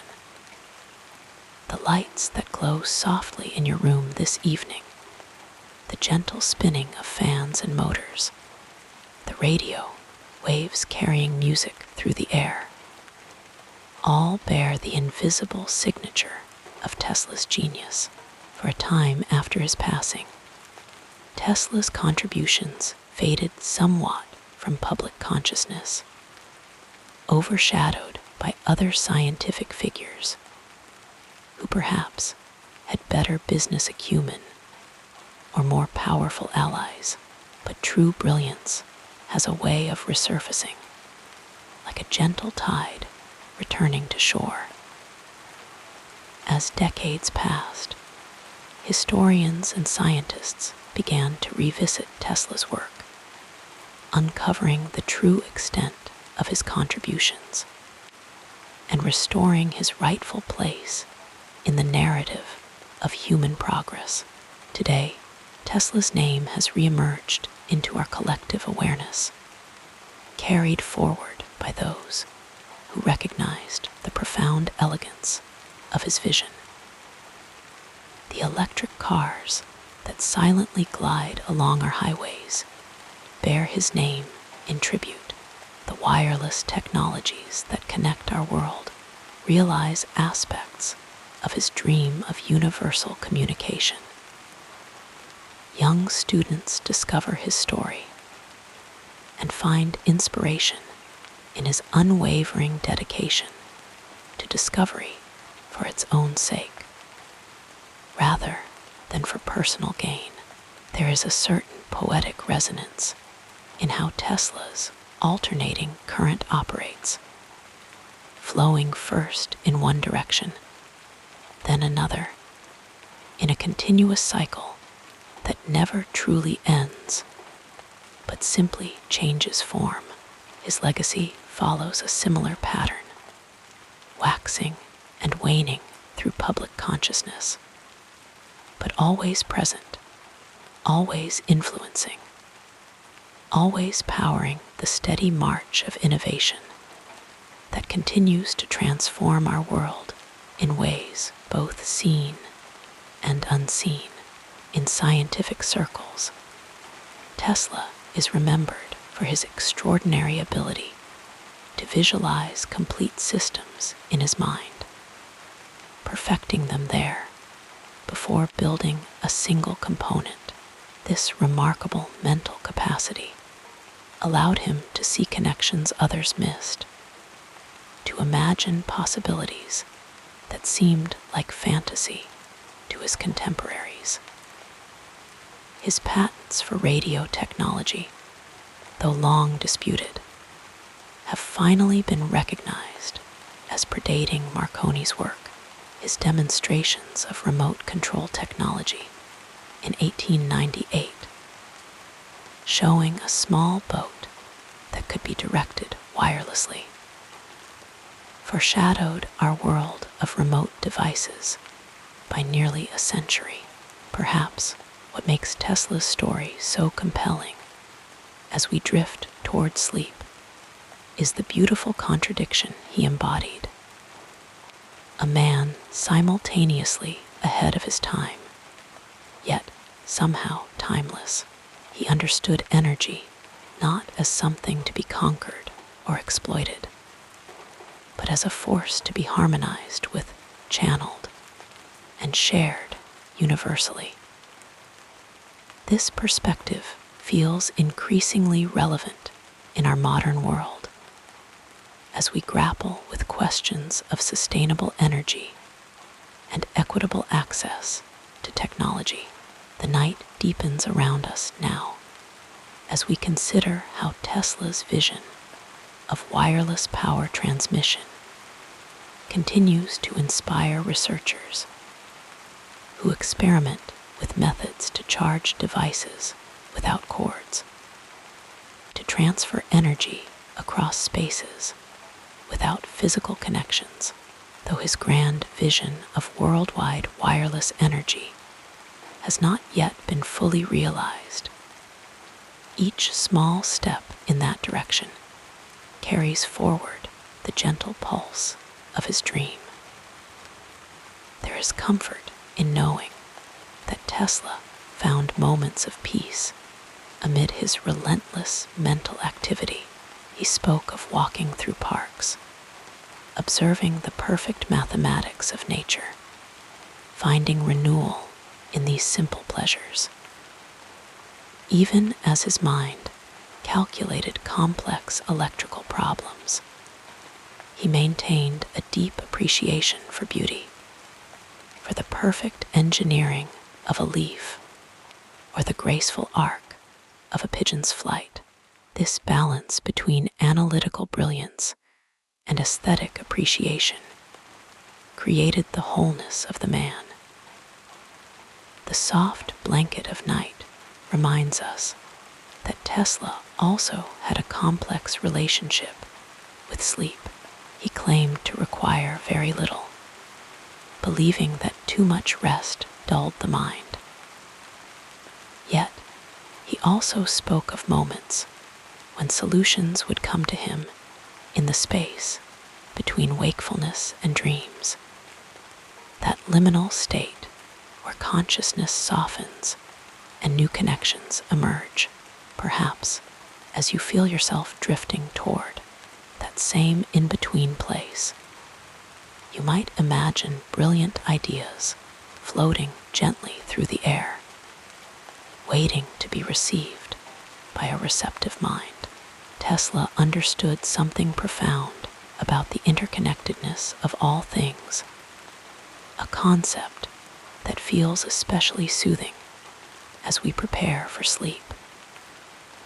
He saw the earth itself as a conductor, the atmosphere as a medium for transmission, the universe as a complex system of energies constantly in motion. In this vision, nothing is truly separate. Nothing is lost. Energy simply changes form, moving in endless cycles of transformation. There is deep reassurance in this perspective, a reminder that we too are part of this continuous flow, connected to all that has come before and all that will follow. As your breathing slows and your thoughts begin to drift, consider how Tesla's life teaches us about perseverance through difficulty. Despite financial struggles, despite seeing some of his most visionary ideas dismissed or appropriated by others, he continued his work with dignity and purpose. There is quiet strength in this persistence, a gentle reminder that our worth is not measured by external recognition, but by the integrity of our contributions. The stars that Tesla studied so intently now shine above, their ancient light traveling across vast distances just to touch your window with a silver glow, like his alternating current. These celestial energies move in patterns both predictable and mysterious, a dance of forces that continues whether we are awake to witness it or not. As sleep approaches, there is peace in surrendering to these greater rhythms, in knowing that the world continues its gentle turning even as we rest. Let your awareness now soften around the edges, like the gradual dimming of Tesla's electric lights. Feel the weight of your body yielding to the support beneath you, just as his theoretical frameworks provided foundation for countless innovations that followed. Your breath moves in and out like alternating current, a natural rhythm that sustains without conscious effort. May the quiet genius of Tesla's vision infuse your dreams tonight, not with frantic invention, but with the peaceful understanding that progress unfolds in its own perfect timing. May you rest in the knowledge that your own contributions, however humble they may seem, ripple outward in ways you might never fully witness. Like Tesla's invisible fields of energy, your presence in this world creates effects that extend far beyond what can be immediately seen. As consciousness gently recedes, imagine the soft hum of electricity that surrounds you in the walls, in the air, in the very cells of your body. As a lullaby of modern life, a testament to human ingenuity, a legacy of those brilliant minds who, like Tesla, saw possibilities where others saw only darkness. Sleep now, carried on these currents of connection, held in the continuous flow of time and energy that binds us all together in one shared human story, dreaming perhaps of a world where Tesla's most beautiful visions have finally, fully come to pass.